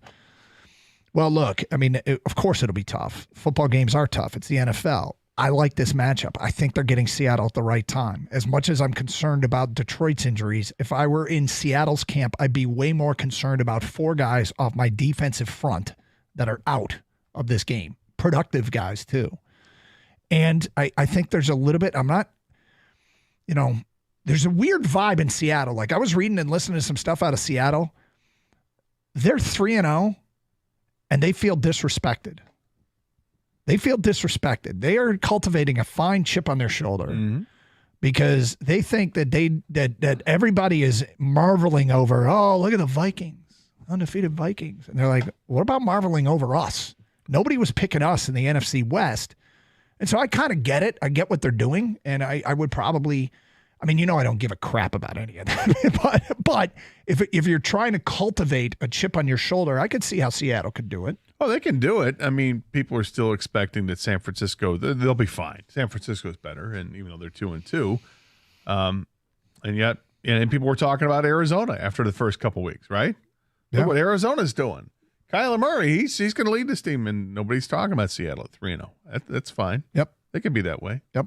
Whatever they got to do. But I also feel like we're getting to the point where we should start seeing the Lions settle into a groove and be what they are, which is really good. And we haven't seen it yet. Yeah, well, it's like the caller said, I haven't seen much, or the texter, I haven't seen much of the Lions rolling yet. No, but you haven't come. yet. And I'm calling for it tonight.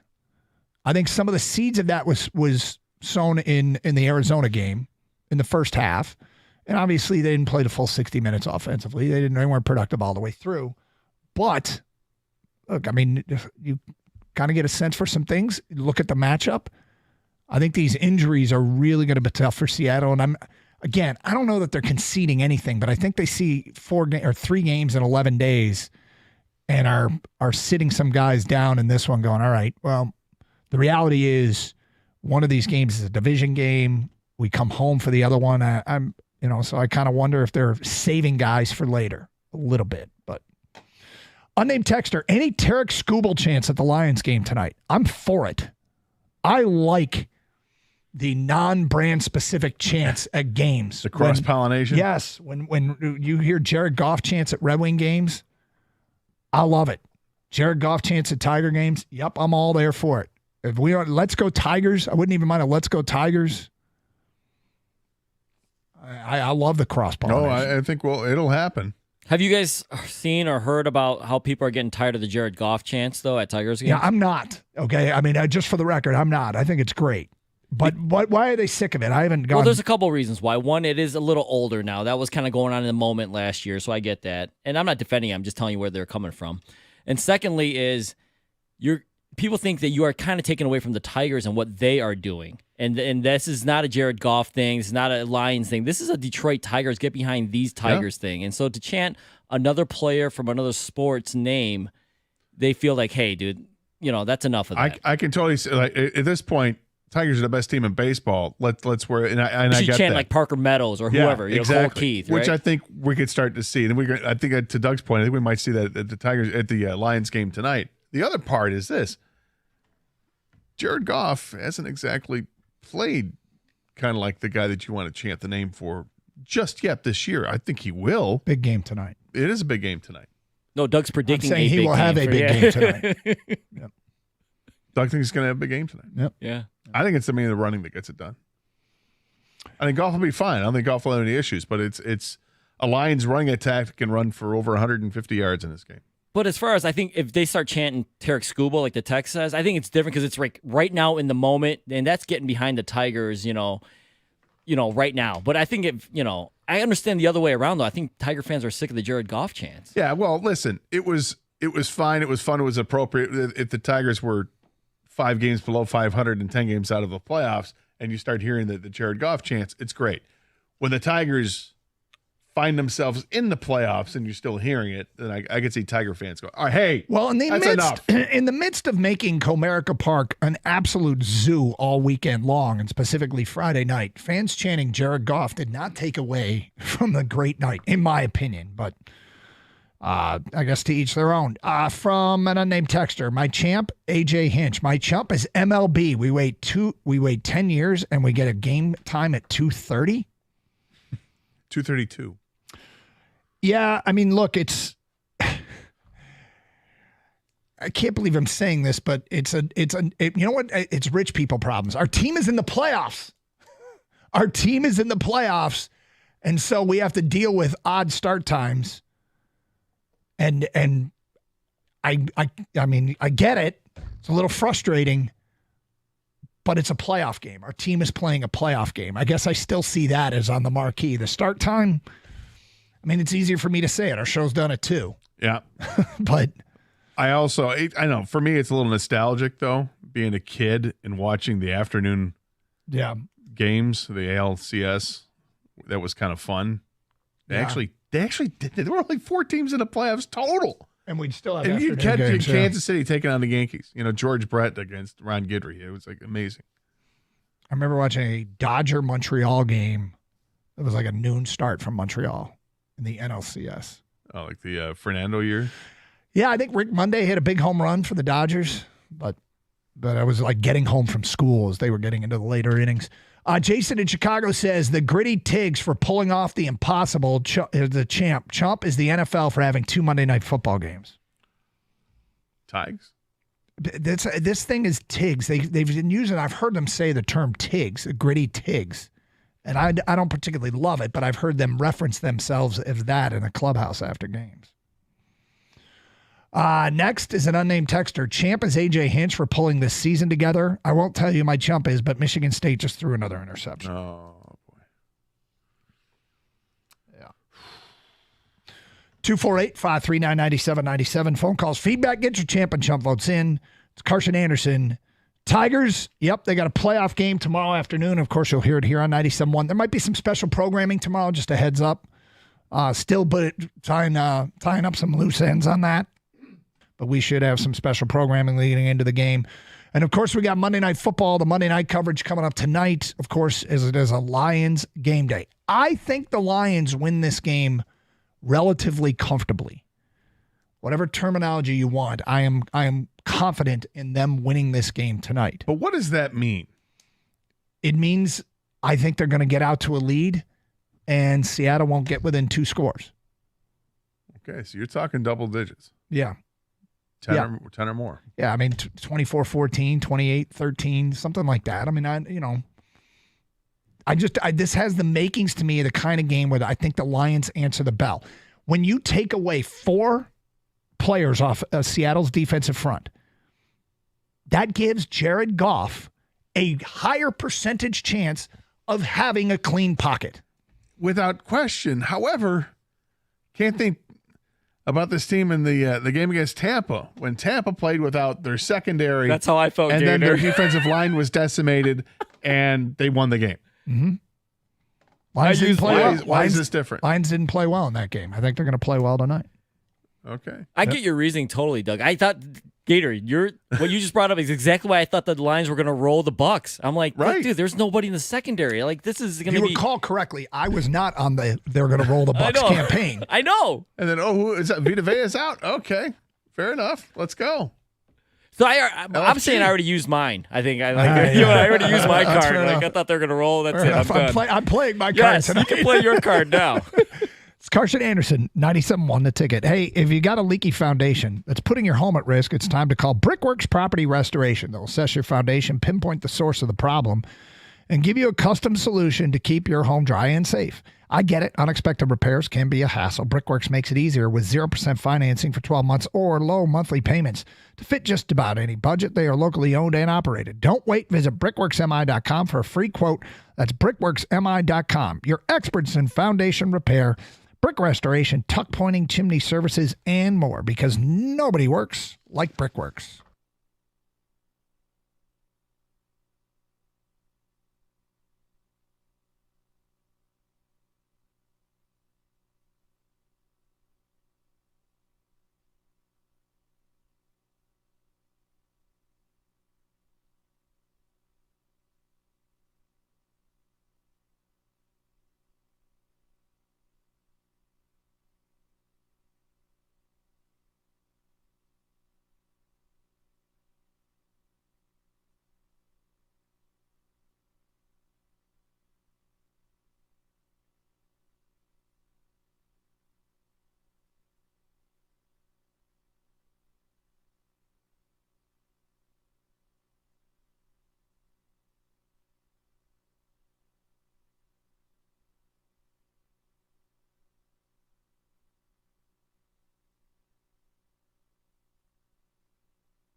Doug Carr, Scott Anderson, 97.1 A Ticket, open lines, 248-539-9797. Get back to more Tiger stuff in the noon hour, talking some Lions now. And, of course, we have open lines, so we'll take it anywhere. And we're getting feedback on both. Plus, Mondays are Champ and Chump. Get your Champ and Chump votes in. Who should be called out for having a bad weekend and who should be praised for the weekend that they had. We posted our website on Tuesday. The people select as Champ and Chump of the weekend. Feedback coming in. Here you go, Gator. Look, I said I'm not tired of it, but maybe it's Jump the Shark. Mike in Clarkston says, I was at the Tiger game when they started the Jared Goff chant garbage. Everyone, every single fan around me said the same. Enough already.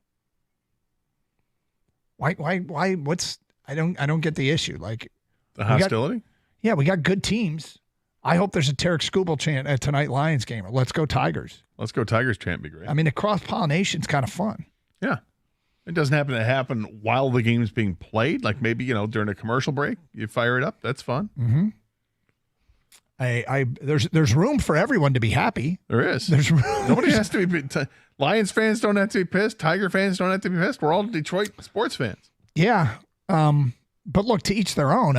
This goes back to, this is his person, Mike in Clarkston's personal feelings. I'm not telling him how to feel. I'm just telling you why I think it's awesome. Plenty of love to go around. It's kind of that subtle reminder, we got it good right now when you're chanting about your other teams at a game. So I don't know.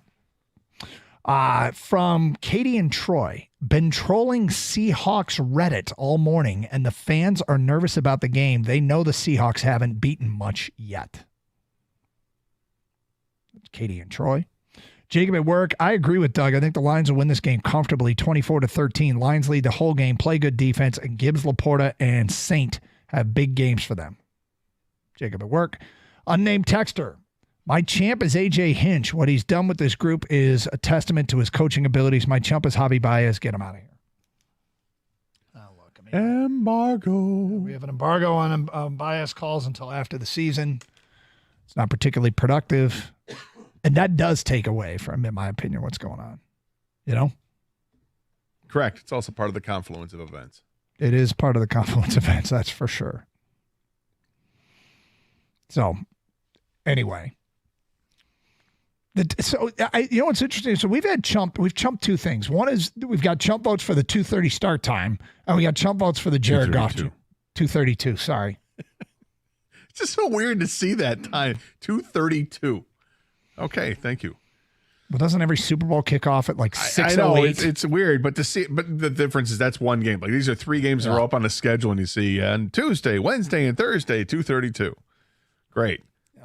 So we got that, and what was the other thing? There's the 2:32, and there's the Jared Goff chance. We have yet to get the chumping of the Strauss on the side of the helmets. The Major League Baseball has sold all the postseason helmets to a German work clothing company, Strauss. And there's going to be a big logo on the side of all the playoff team batting helmets that says Strauss. And like I said, these all feel to me like rich people problems. Things are good. We are wearing the playoff helmet. When Major League Baseball did the mock-up of this, I doubt they used a Tigers helmet to show Strauss what it would look like. I do find it very curious that a German company would swoop in here and buy this.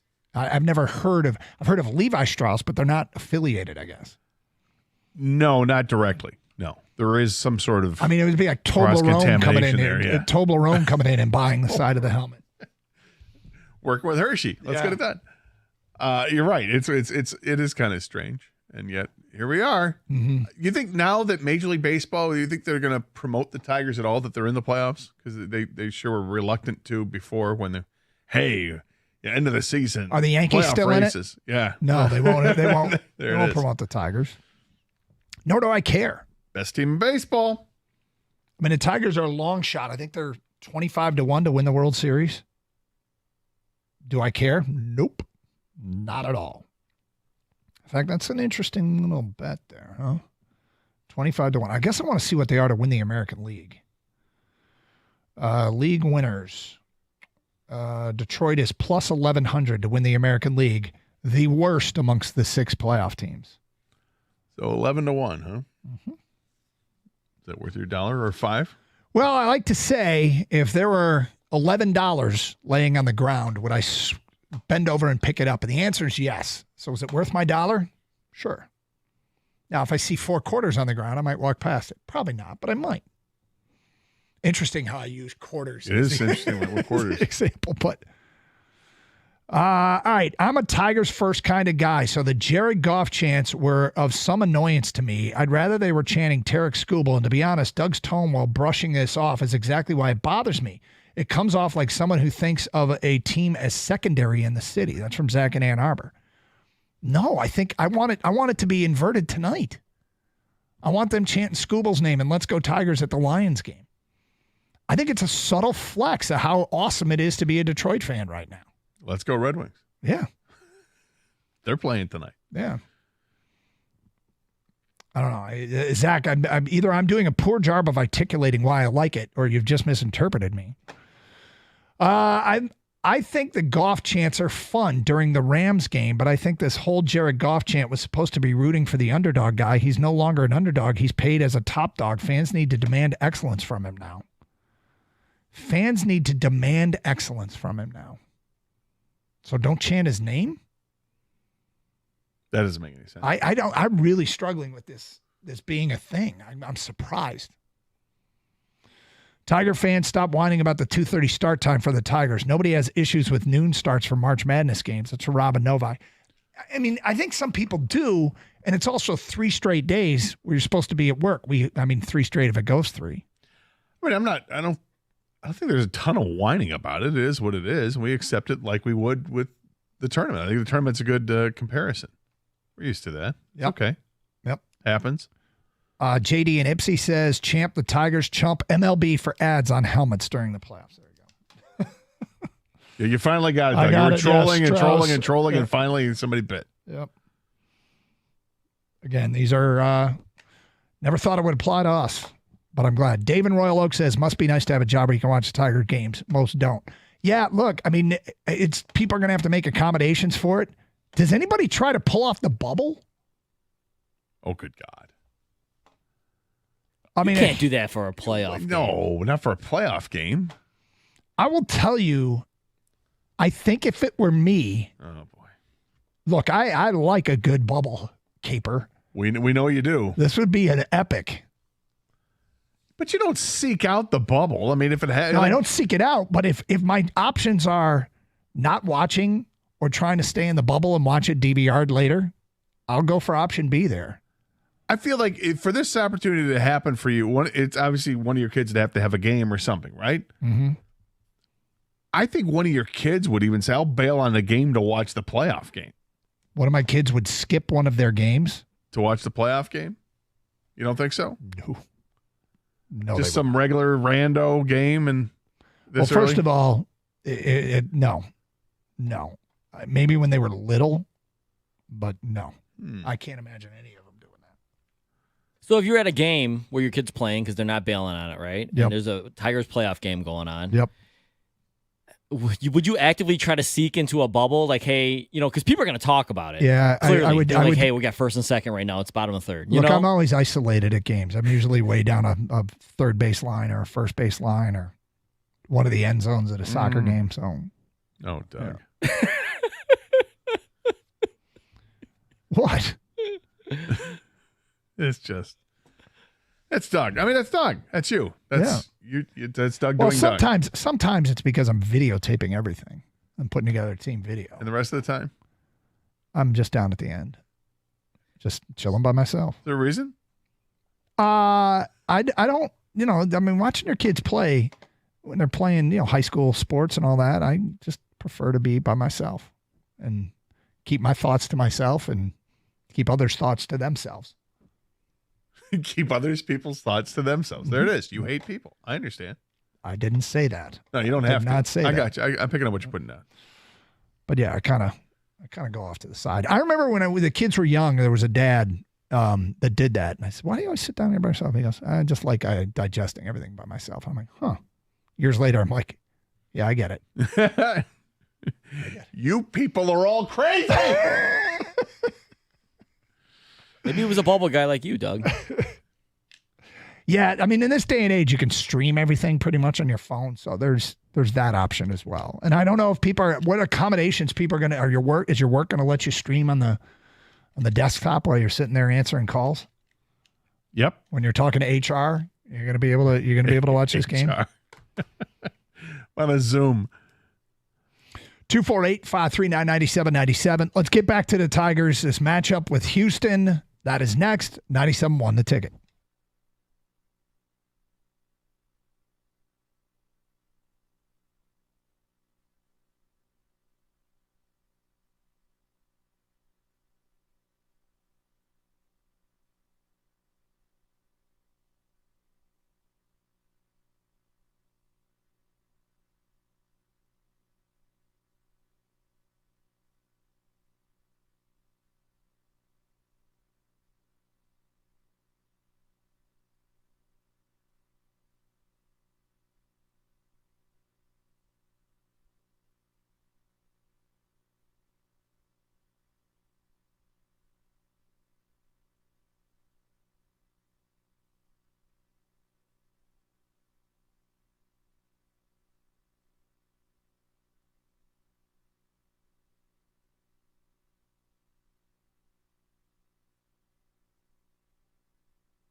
Doug Carr, Scott Anderson, 97.1 A Ticket. Wow, what a weekend in Detroit sports. Friday night was magical down at Comerica Park, and it was good to see that place jumping. I mean, as Stadium Pulse Elite people, you did a great job, and you had packed standing room only crowd. Standing room only tickets were $100, and when they did cutaways and you could see the people standing there, it looked like it was 3 deep of people trying to, and you know, it's not a great way to watch a game. It's a great atmosphere to be a part of, though. And I think everybody was there, had a wonderful, wonderful time. I'm a little bit surprised at the number of complaints about the Jared Goff chants, because I interpret those as a subtle flex as to how awesome it is to be a Detroit fan when we're chanting about our other teams.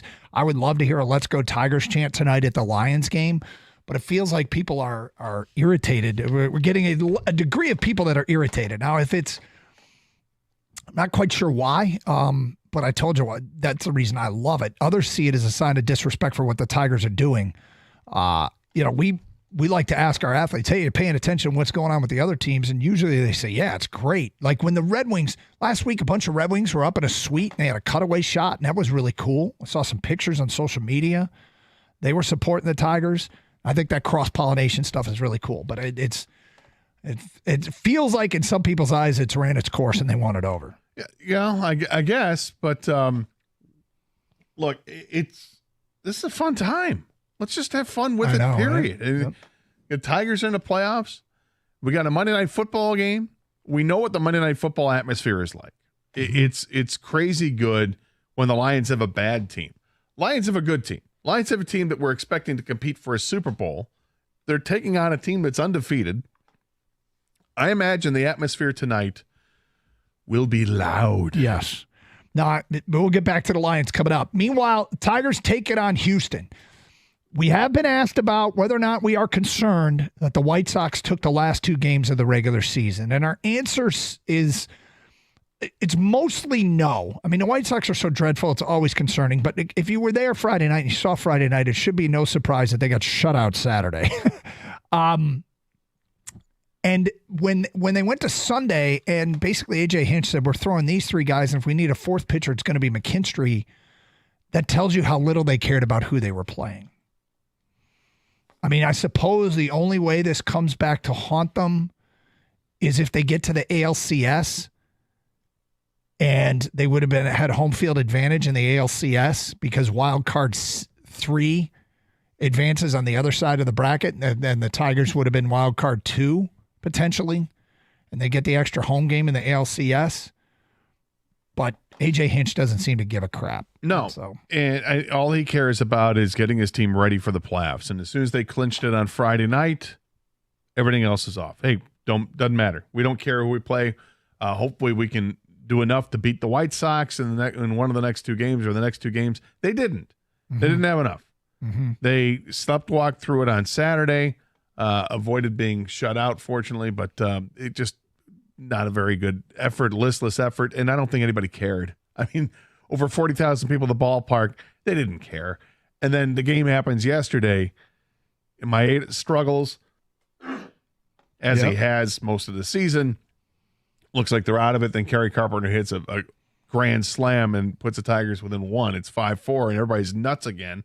It's a party town again. And then they can't hang on to it, and things kind of disintegrate again, and nobody cared. You know, all the fans stayed to the end of the game. Over 40,000 again. They're down by 4 runs. They're going to stick around because they wanted to cheer on the team and let them know that they were proud of the team, as they should. It was awesome to see. That's why they were my champ of the week. Over 128,000 people hit the turnstiles over the weekend. It's the largest 3-day crowd they've had at Comerica Park since 2012. Yeah. So it's pretty freaking cool that people did that. They booed lustily the umpire's decision to say that, no, it's a catch in center field when it wasn't. A.J. Hinch got kicked out of the game. He understood because you can't argue that, but he's like, I got it. And he was like, I understand, but you guys got it wrong, and we can't have that. You guys can't make that mistake, because if this were a playoff game, can you imagine if that play happened in a playoff game, a game of consequence, we'd be going nuts. But what a weekend. They have people there. The weekend carries over to today as well. And then we get playoffs that begin tomorrow and and hopefully will continue for more than just this week. Okay, so we do need to talk about Justin Verlander. I mean, could the Tigers face Justin Verlander in the postseason? Could he be? There's some speculation about what his role is going to be with the Astros. And, if they face JV, that's going to be weird, isn't it? It would be. I don't imagine they will. Yeah. He has not pitched well, although I think he pitched well his last game. I'm not sure if he's going to be on the roster, or is he coming out of the pen? Do they want him there for his experience? Well, his experience is great when it comes to divisional and like LCS stuff. Not so good when it comes to the World Series. But, yeah, just a guy who's been there and done that. But he has obviously he has been there and done that. But in his in the month of September, he appeared in 5 games, threw a total of 23 1/3 innings, gave up 35 hits and 24 runs. Wow. For a 9.26 earned run average. It's not trending in the right direction. No, it's not. Saturday at Cleveland, they got the win. He got the win, his 5th of the year. He's 5-6 on the year because he was dealing with injuries. But he went 6 innings, gave up 7 hits and 3 runs. I don't know if that's enough for them to say he's going to he'll be part of it or not. It might be. Maybe that's the turning point that they needed, but it's an interesting decision that they have to make. Yep. And he'll clearly be the big talking point because of playing with both teams. 248-539-9797. Let's get back to your open line calls. 97.1 The Ticket. We go to Rick. You're next on 97.1. Hi, Rick. Hey, guys. I was wondering about Verlander. You guys just touched on it. Where is he? I thought he said he wanted to try to stick around for 300. What is he, 271 or something? His wins-wise? He has 262 career wins. Ooh, it's a long ways away at 41. Yeah, he's but I guess he's 41. Play till he's 45. Hey, Champ and Chump, how quickly they turned on him. Champ, of course, the marvelous Tigers, but my chump is also the Tigers for not being able to take one more game from the lowly White Sox, and now we got to play the Astros, who, albeit are probably better record against them, 2-4. Baltimore, we know very well. And I'm thinking, will Hinch get distracted? He's really good. Will he be distracted from all his buddies in Houston and being back there? I can't imagine. Yeah, I don't think he gets distracted at all by it. And I guess you'd say you'd rather play Baltimore. I don't know if I'd rather play Baltimore or Houston. It doesn't matter to me. And the Houston had a Burns guy.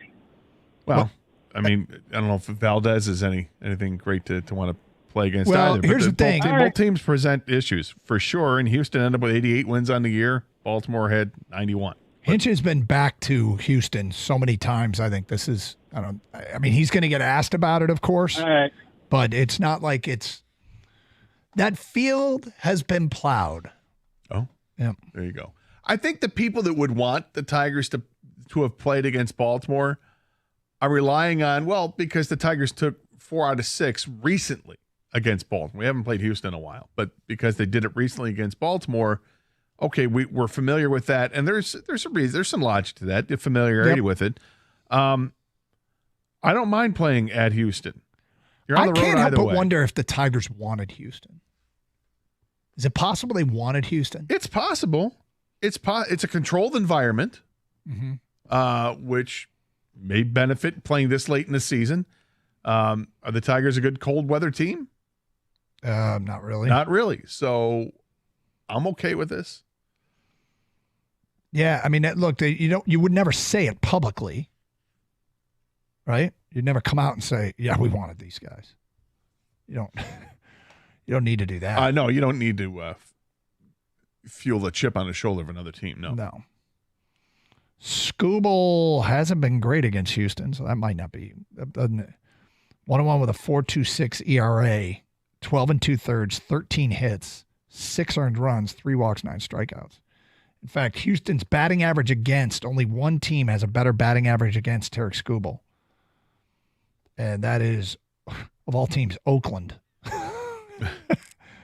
That's not true. Cleveland. Oh, that's on base average. My apologies. That's on base average, not batting average. There's a couple teams that have more, but Oakland's one of them. 248-539-9797. By the way, I think this is a special kind of torture in sports, and I'm glad it's not us. We'll get to that today at 12:16.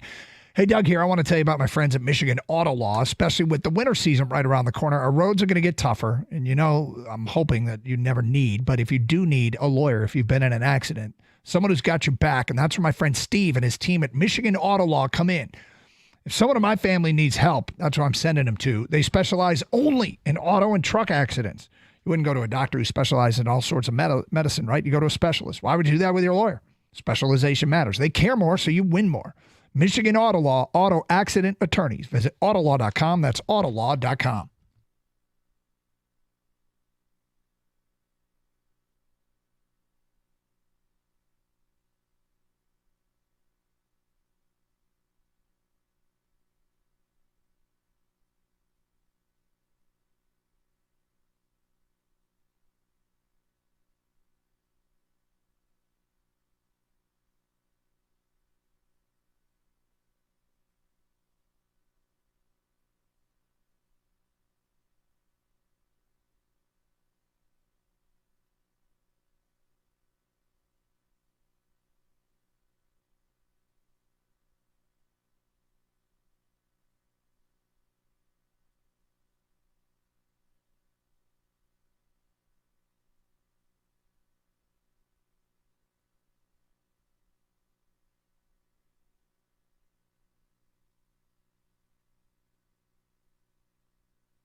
Monday Night Football tonight, Tiger playoff game tomorrow and Wednesday, maybe Thursday as well. Hell, there could be ALDS games after that. Can the Tigers take care of business against Houston? Can Tigers take care of business against Houston? Okay, look, I mean, this has become a thing. The chant, meaning the Jared Goff chant at Tigers games, the chant is for an underdog and sticking up for our guy. We are no longer the underdog. It's overdone, plus he's not playing well. You know, it's interesting about that because I would think as a fan, and you know, I'm removed from being a fan and still got some fan in me, but I would think that you'd want to let your guy know that you're still behind him. I mean, it's not like Goff's career is clearly over.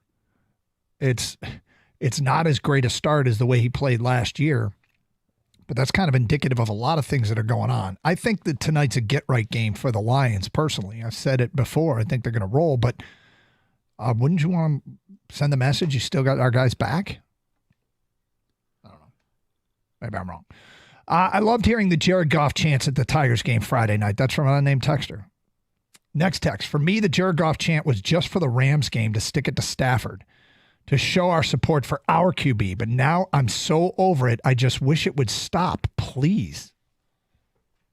Boy, this is a nerve that I didn't realize it had been touched. I think I agree with how it started. I agree with that. The assessment that was really more about sticking it to Stafford. And making him uncomfortable. Yeah. But at the same time, lifting up our guy, and Lions end up going to the NFC Championship game. It was awesome. I think it's one of these things that probably just kind of drowns out organically, but people really want to voice their opinion on it. I'm surprised if people do. I just kind of like let it go without. Well, I told you this was too much oxygen. That's why I asked you guys. This is the thing. Is this like some people are really? I don't know how much. Half. How did you become aware this was a thing? People talk about, seeing on social media, complaining about it. Okay, I so personally even people think in your sphere, like people you know, complained about it. Yeah, and then I went online, and then people I don't know were complaining about it as well. Okay. I personally think it's run its course as well. I'm not like super pissed about it, but I think it's done. I like old and busted Jared Goff chants, new hotness Tarek Skubal chants. You know, like I don't mind if it happens during the Lions game tonight. No, I think it'd be awesome if there's a Skubal chant or a Let's Go Tigers chant. Sure. I think now, because that's, like I said, it's new and in the moment. I think things run their course all the time. I kind of think the Jared Goff chant has run its course. I'm kind of like with most the text coming in, it was an underdog thing, a rally behind a team that no one expected nationally, at least, right, to do anything. Now we are expected to do stuff. I think people are making it way too deep. It's just it's a name that lends itself to the cadence. But you're not at a Lions game. No, you're not. But I think it's funny that I think it's just a subtle flex. Look, it's really good right now.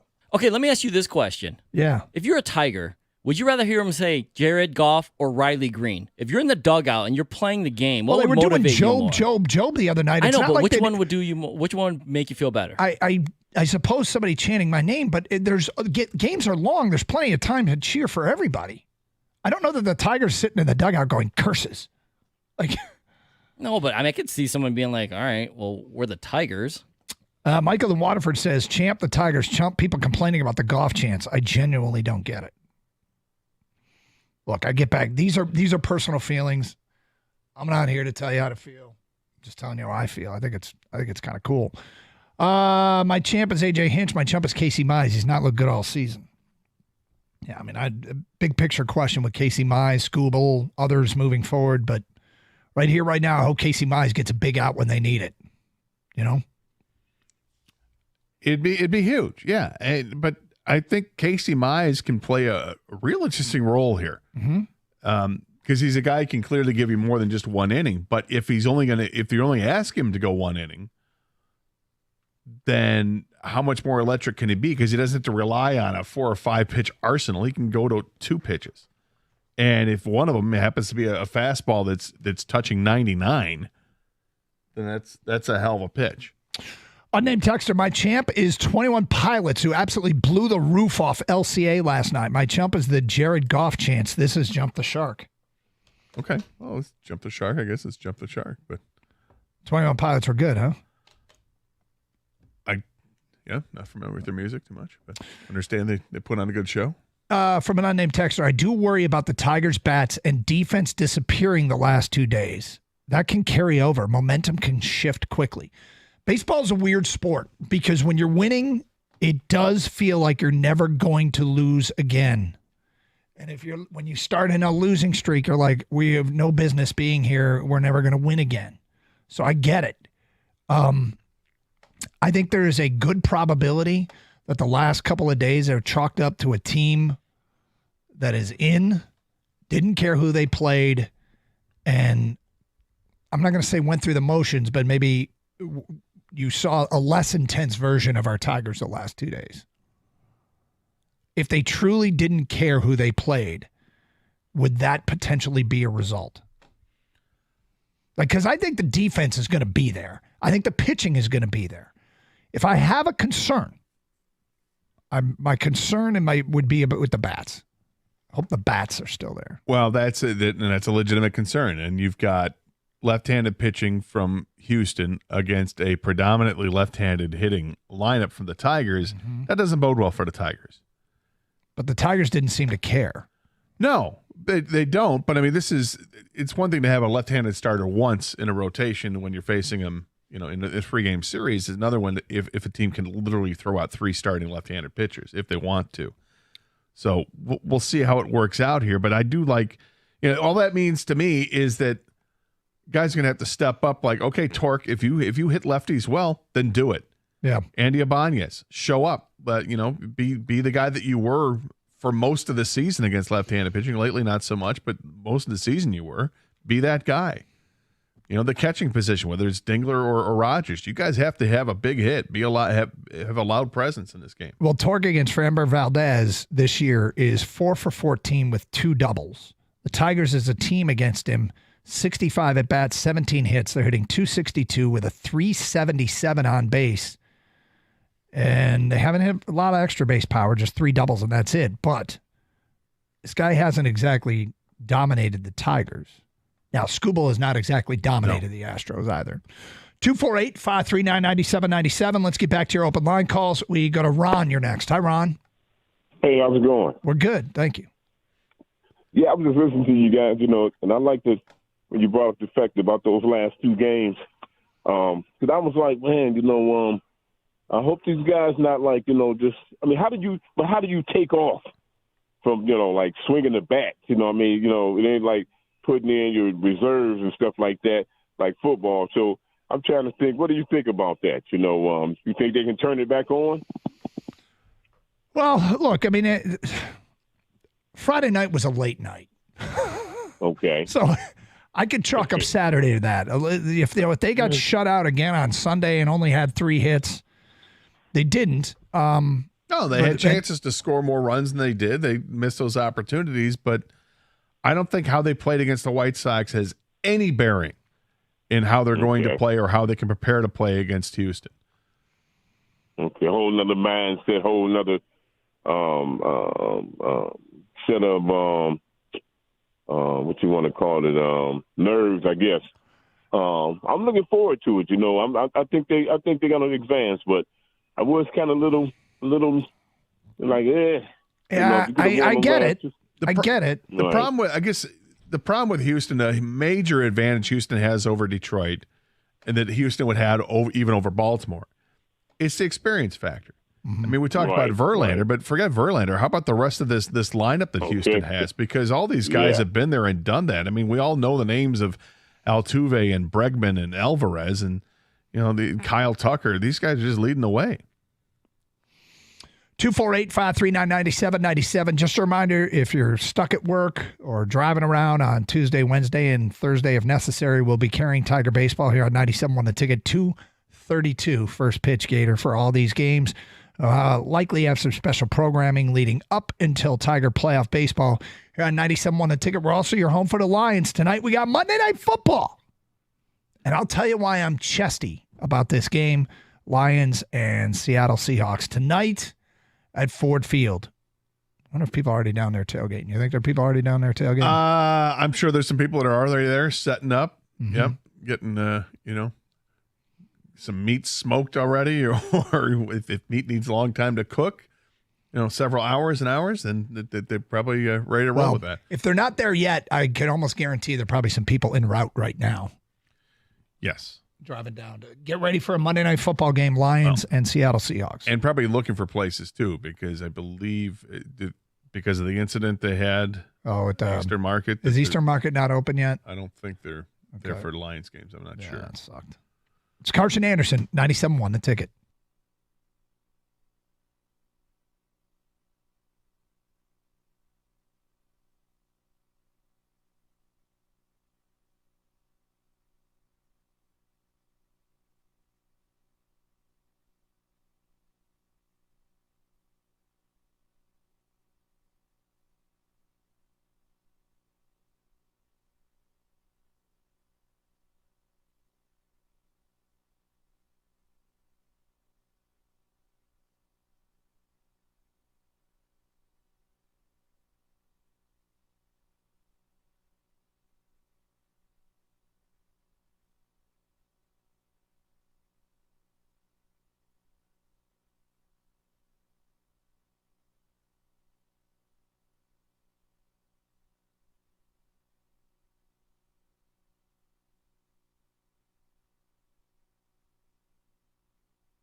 So as we get into the baseball part of this, preparing for a playoff game tomorrow, is it possible that we see a return of Akil Baddoo for the postseason?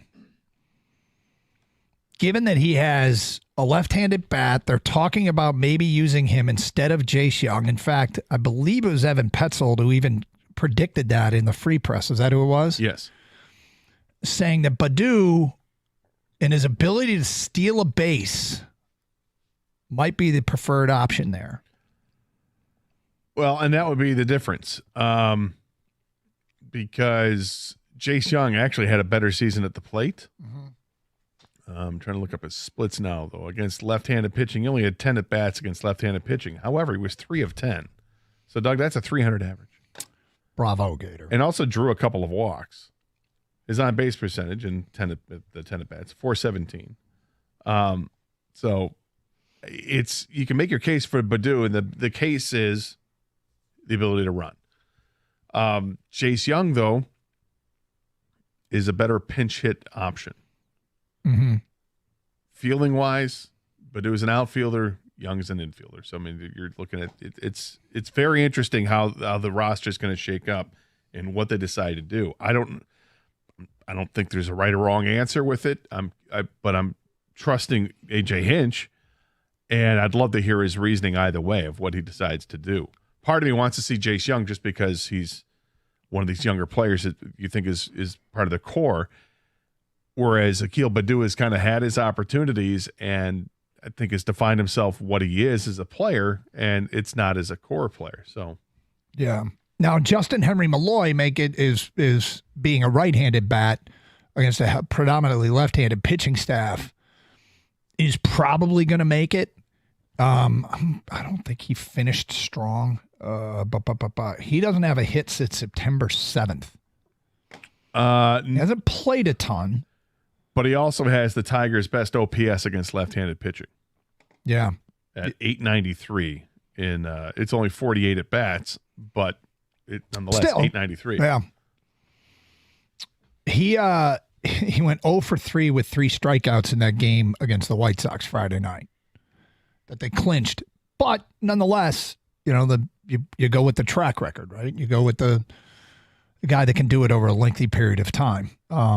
And so I would understand why he'd be the call, but it'd be kind of strange to see Akil Baddoo suddenly parachute in and be a part of this team. I get it. I mean, that's speed. Yeah. I mean, I totally understand it too. If you're counting on tight games, you need specialists, and he would be a specialist. The guy can get on base. He stole, I think, 27 bases or something like that in Toledo. Mm-hmm. But he didn't run a whole lot with the Tigers this year. Didn't play a ton either. I mean, he and Young have roughly the same amount of at-bats. Yeah. But I don't know. I don't know if he's really that much of an advantage because of the speed or not. Is there anything about taking away just a little bit of the mojo of the team, but from having a guy that's been here and playing all throughout this, taking him out of the postseason? Yeah, roster? there can be. There can be. I feel like this is completely, you can't measure it. There's no way to quantify what taking Jace Young away, who's been playing just about every day, taking him off the postseason or this series roster, because he can put him in the next series. It just might be a righty lefty thing. Yeah, and it's about an at bat. It's not about guys in the field though. I mean, is Jace Young going to play the infield? Not likely. Not if they got left-handed starts. Yeah, I think you're going to see a lot of Combo, McKinstry, and Trey Sweeney on the left side of the infield. Yeah. And Ibanez. Well, look, I mean, this is a lot of Ibanez. The way this is shaping up, it's a tough decision for AJ Hinch, Scott Harrison, everybody to make. But I mean, look, Akil Baddoo, he's been here a while. I think fans still like him. Struggled a bit, and it's been a good portion of the season down in Toledo. Hasn't played with the Tigers since August 15th, I believe. So it's been a minute. Since he's come to Detroit, he has 82 plate appearances this season. That is by far the fewest he has had in a season with the Tigers. But again, he'd be a pinch runner. He'd be a guy that when you need a stolen base, it's hard to steal off lefties. But, is that even worth it? It's another question. Yeah, I don't know. My gut tells me it's not. It's not hard to steal against lefties? No. My gut tells me it's not worth it to have Akil Baddoo out because I do think it's very tough to steal on lefties. Yeah. So I think I'd like to see Jace Young on the roster. I think I'd probably go with Jace Young too. Kind of like, all right, this is working. Why mess with it? And if you really, really think it, if you're late in a game and the left-handed starter is out of the game and you got a righty reliever and you can put Akil Baddoo in and you really are confident he can steal that base when you need it, or get from first to third, or score from first on a gap shot, or score on a hard hit ball to left field. See, the more you talk about it, the more you can convince you the other way. Yeah. Because speed is important. Yep. So important. But they've done a good job without him. Like they've been doing a good job of taking the extra 90. Now I'm back on the other side. Wasn't my intent. And then the other thing is you can carry, I think there's a maximum number of pitchers. 13 is the max. Okay. You can carry 13 pitchers. I would sense that they would carry all 13. As many as they can because of the way they like to utilize the pitching staff. Although it's so weird. It's only for this opening round, you don't have to. It's only a 3-game series. I wouldn't. But I love the way that they've used the pen. I do too. And if that means 3 batters here, 3 batters there, and AJ gets to dictate the matchups. But if you're only doing a 3 here and 3, so that leaves basically you're talking about having Maeda on the roster or not. Mm-hmm. I guess I don't mind leaving Maeda on. Okay. Have they even announced the starters for the Tigers other than Skubal? I don't think so. I would imagine Skubal and Olsen. See if they've announced. I haven't seen that they've announced them because that's another part of this is. Yeah, nobody's the only team that's. Yeah, Tigers nor Houston have announced a starter for a game on Wednesday. I just saw this on ESPN's website. The link for tickets. You know how much you can get? What the buy-in price is for Game 1? Tigers in Houston. No. $18. For Wednesday's Game 2, it's $16. Now, it's Houston. It's not easy to get to, but that is, if you're thinking about road tripping, it looks like the buy-in price is reasonable. 248-539-9797. Sorry, I got sidetracked. I wanted to get into the reasons why I am chesty about the Lions tonight against Seattle. We'll get to that coming up shortly. 248-539-9797. From Scott regarding the bubble. Yeah, the bubble can be done for this game, but A, turn off your phone. 2, don't talk to any coworkers. And D, don't stop at a party store for beer on your way home. Stop at Walgreens. I get it. Walgreens, you can get in and get out with fewer people talking than a party store. A few people talking about. I have a TV on watching it. Yeah. He's right, though. If you got to stop for beer, Walgreens. Makes sense. It's Carson Anderson. We'll get to some line stuff next. 97.1 The Ticket. Look, these days it can be really hard to find reliable service. So I like to tell people when you can find reliable service, you brag about it. And the folks over at Precision Garage Door are absolutely amazing. Here's one of the great things about dealing with Precision. If you've got issues with your garage doors, these guys are going to come out on your schedule because you can schedule an appointment on their website for a time that's going to work for you. It's not just somebody saying, oh, yeah, we got this window of 5 hours.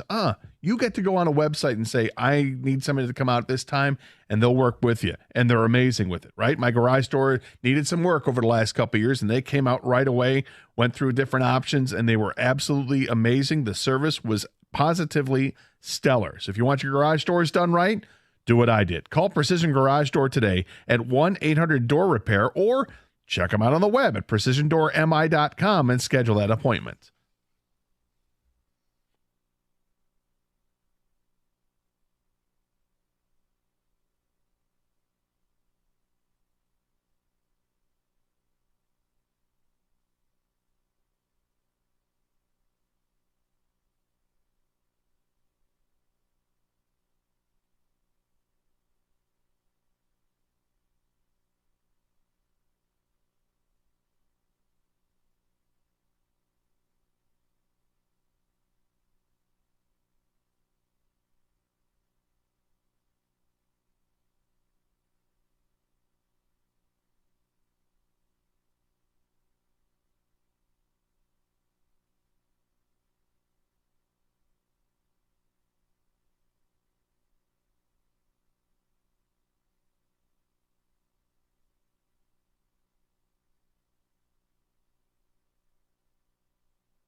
All right, so I'm pretty chesty about the Lions tonight. Yeah, you are. Yeah. You say comfortable. You Yeah, think I think it's a they're going to comfortable win win. comfortably. Yep. They're going to roll. I think they're going to look good. A lot of it has to do with Seattle's injury report, which came out, and they're without Boye Mafe up front. They're without Uchenna Nwosu up front. They're without Leonard Williams up front. They're without Byron Murphy up front. All have been listed as out. They play 4 games in 11 days. And I think there comes points in a season where a team isn't putting their playoff roster on the field, meaning if this were a playoff game, I think some guys would play. But because they play tonight, Sunday, and the following Thursday, I think the Lions are getting Seattle at the right time. Now, Seattle can present a bunch of problems. DK Metcalf, Tyler Lockett, and Jackson Smith and Jigba, very good receivers. You've got Geno Smith, who has torched Detroit in the last couple of years. But I'm pretty pleased with the way the Lions have handled mobile quarterbacks this year. Yes, they lost to Baker Mayfield, but it wasn't because Baker went off, and Baker has been going off. If you look at Kyler Murray had been playing exceptionally well within the offense and when he had to go off script. And the Lions, again, he made some plays, but not a ton of plays. So I feel like this defense is ready to make life more difficult for the Seattle offense. Now, to be clear, Seattle's offense has like clowned on Detroit. In the last 3 games, the last 3 years, one of those games was a Russell Wilson game. Seattle has scored 136 points in 3 games against Detroit. That is obscene. And now the Lions at home haven't really put it all together yet. They started to last week against the Arizona Cardinals. I think we got a veteran team here. I mean, obviously the Lions are banged up as well, but I kind of wonder if Glasgow will feel more comfortable at center, a position he's played, than going from right to left and play the guard spot. John Jansen's taught us, that going from guard to tackle isn't hard. Going from the right side of the line to the left side, we have to mirror image everything you're used to doing, is way more difficult. Some guys can pull it off easier than others. Look, I'd rather have Ragnow, let me be clear, but I don't know that this is as much of a loss as it feels. I mean, as far as a backup setter's concerned, I think Detroit's got it pretty healthy compared to some other teams. So Glasgow at center and probably Owasika at the guard spot. But I think Seattle's pass defense, while there's a chance that they are elite, their numbers are inflated by the opponents they have played and when they played them. Like they played Miami without Tua, and that helped. And it really limited their pass game with Skylar Thompson and then Tim Boyle. Well, that's, yeah. Yeah, the opposition hasn't been all that tough. Yeah, for them to deal with. The other wins were New England and Denver. And I'm not mad. Look, I think Seattle's a good team. Don't get me wrong. But I think those pass defense numbers and the opposing quarterbacks, they look inflated. Their rating against 67% is the passer rating of opposing quarterbacks. Now, another wrinkle that Seattle gets back, though, I'm not for sure tonight. That's a percent. It's a rating of 67. I said percent. I don't know. Sorry to interrupt. It's okay. Another wrinkle they get back for their offense is Kenneth Walker III. Yes. Now, the run defense, or the run blocking, rather, hasn't been great. They have one of the lowest yards per carry average in the league. But he gets 5 yards a carry. He does, but the yards before contact isn't good in Seattle either. So we'll see how it plays itself out. I just am feeling much better about Detroit's defense as they prepare for this game. But KW3 coming back for them does help. Yeah, and do we have good news on Ali McNeil over the weekend? That looks like he could go tonight. Yep. So they may not be. I mean, they're banged. The Lions have some areas where they're banged up, but the only one really ruled out so far, unless things have changed, is Ragnow. Is Branch still a game time decision, or is Branch he ruled is out? listed as doubtful with an illness. I don't know how often doubtful guys actually play. Well, but it's illness, right? So it's not like sprained ankle. Yeah. And he was the guy. He was dealing with a concussion last week in concussion protocol, but that's not what they're calling it. They're saying illness. So does this mean that he's got the vid or flu-like symptoms? Is it something where he can feel healthy enough before game time, like they could just give him, IVs all day and he's ready to roll? I got it, Skip. I can go. Or is it I better just I'll take the night off and I'll be ready to go after the bye week.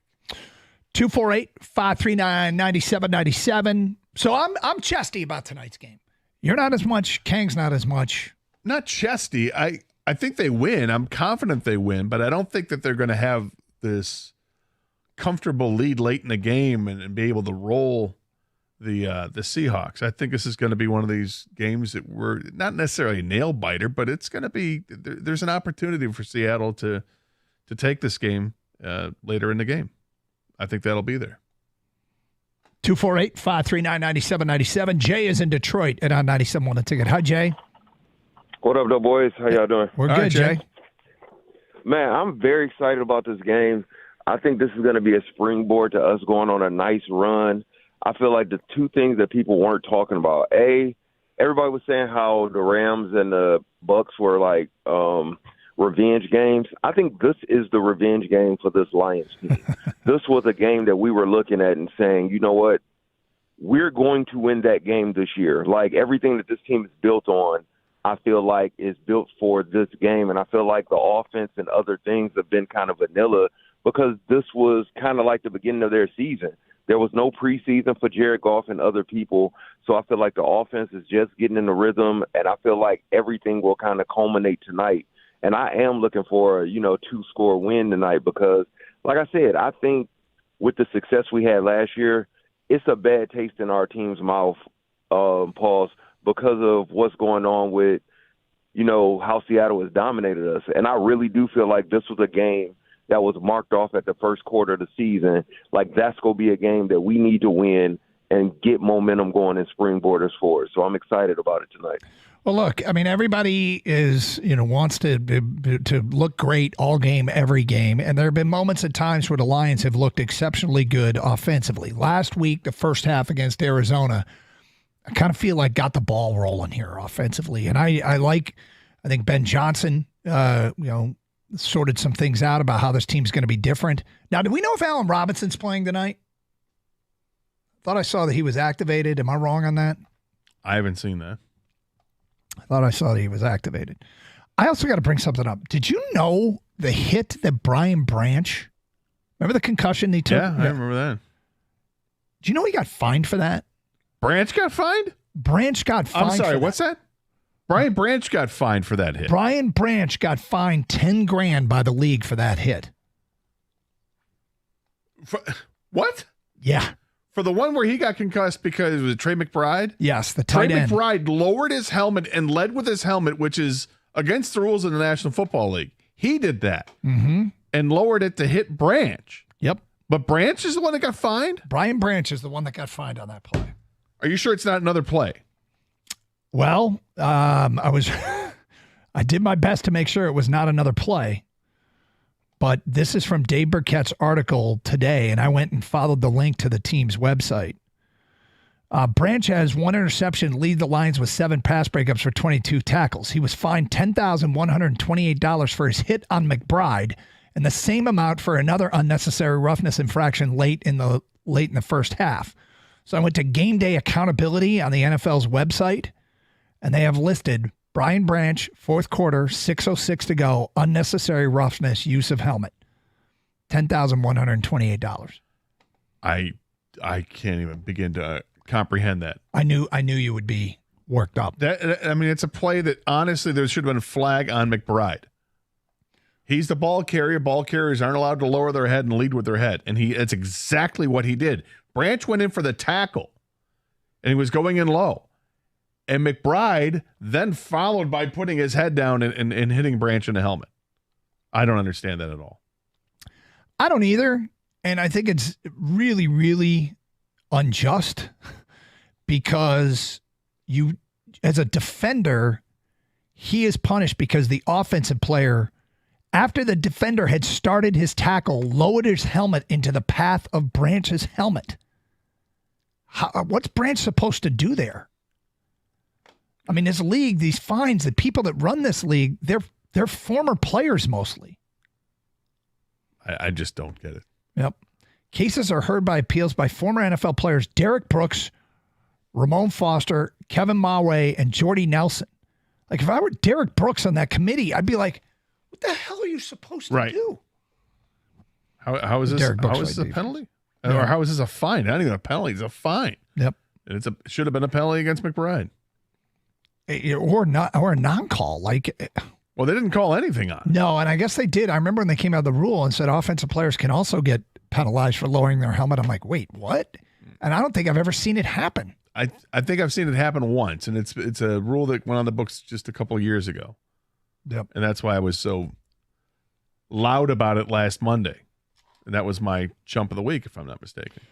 248-539-9797. We'll get to more of your phone calls and feedback coming up. Champ and Chump, we do it every Monday. Get your votes in for Champ of the Weekend. My Champ of the Weekend was A.J. Hinch, the job that he has done with the Tigers. Gator, your Champ of the Weekend was Tiger I went to fans. Tiger fans. I mean, 128,000 plus fans, most fans for a 3-game series since 2012. It's awesome. I feel like you're going to want to change your Chump, although it follows along the same lines. Your Chump of the Weekend is officiating.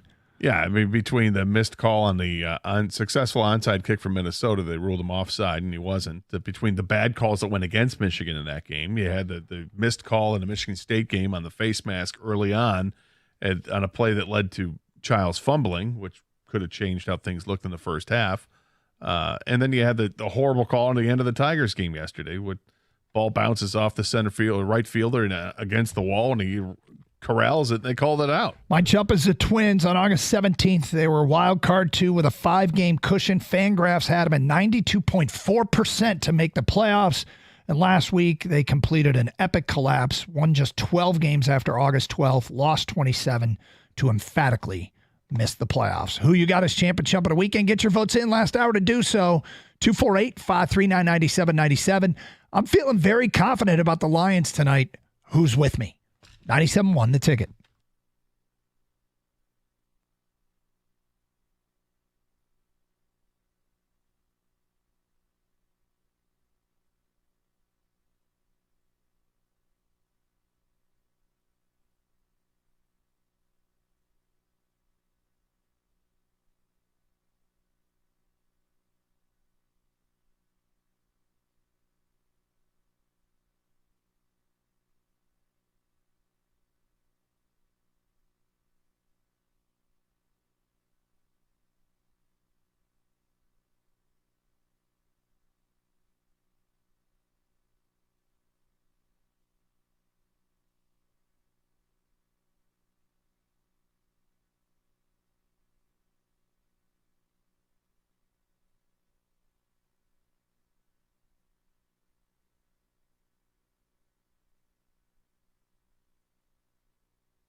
Doug Carr, Scott Anderson, 97.1 and Ticket. Open lines, 248-539-9797.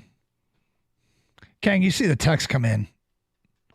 Is there anybody with me? Am I the only one that thinks this is going to be I like the Lions a lot tonight? There's a couple that came in that are backing you. I think majority are cautious, though. I bet a lot of them, I know this one is a very, very popular thing to do. Well, since Karsh likes them, I know they're going to lose now. There you go. Yeah. Well, it's not like it was Rieger that said it. It's a really popular thing to say. We got a Franco and Clausen. You're next on 97.1. Hello, Franco. Gentlemen, how we doing? Doing great. Good. Well, I kind of figured the Tigers were going to be champs this week, but my champ is the Tigers. But my main reason is thanks for taking care of it on Friday so we can all enjoy our weekend. All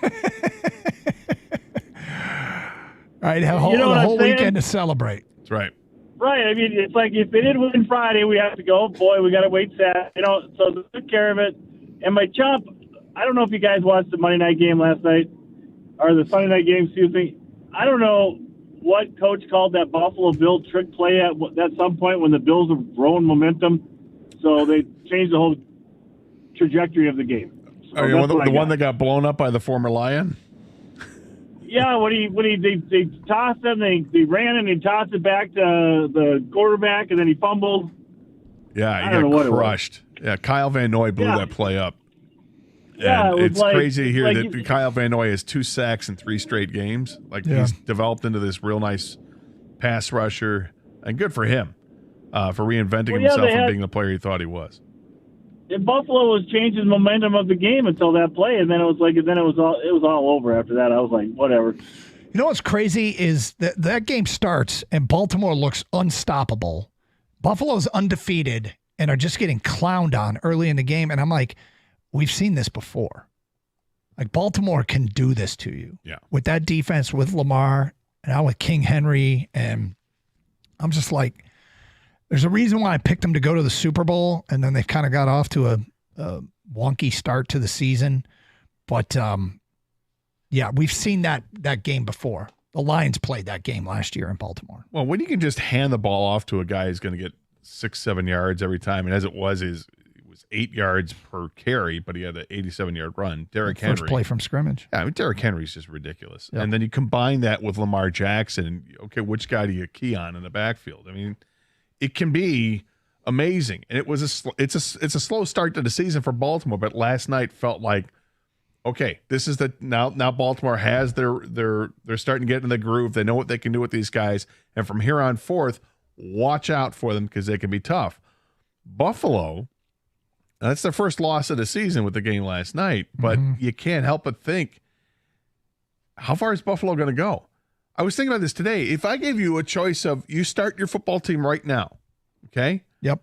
And you have your choice of Dak Prescott, Josh Allen, Justin Herbert, Trevor Lawrence to be your quarterback, and Joe Burrow.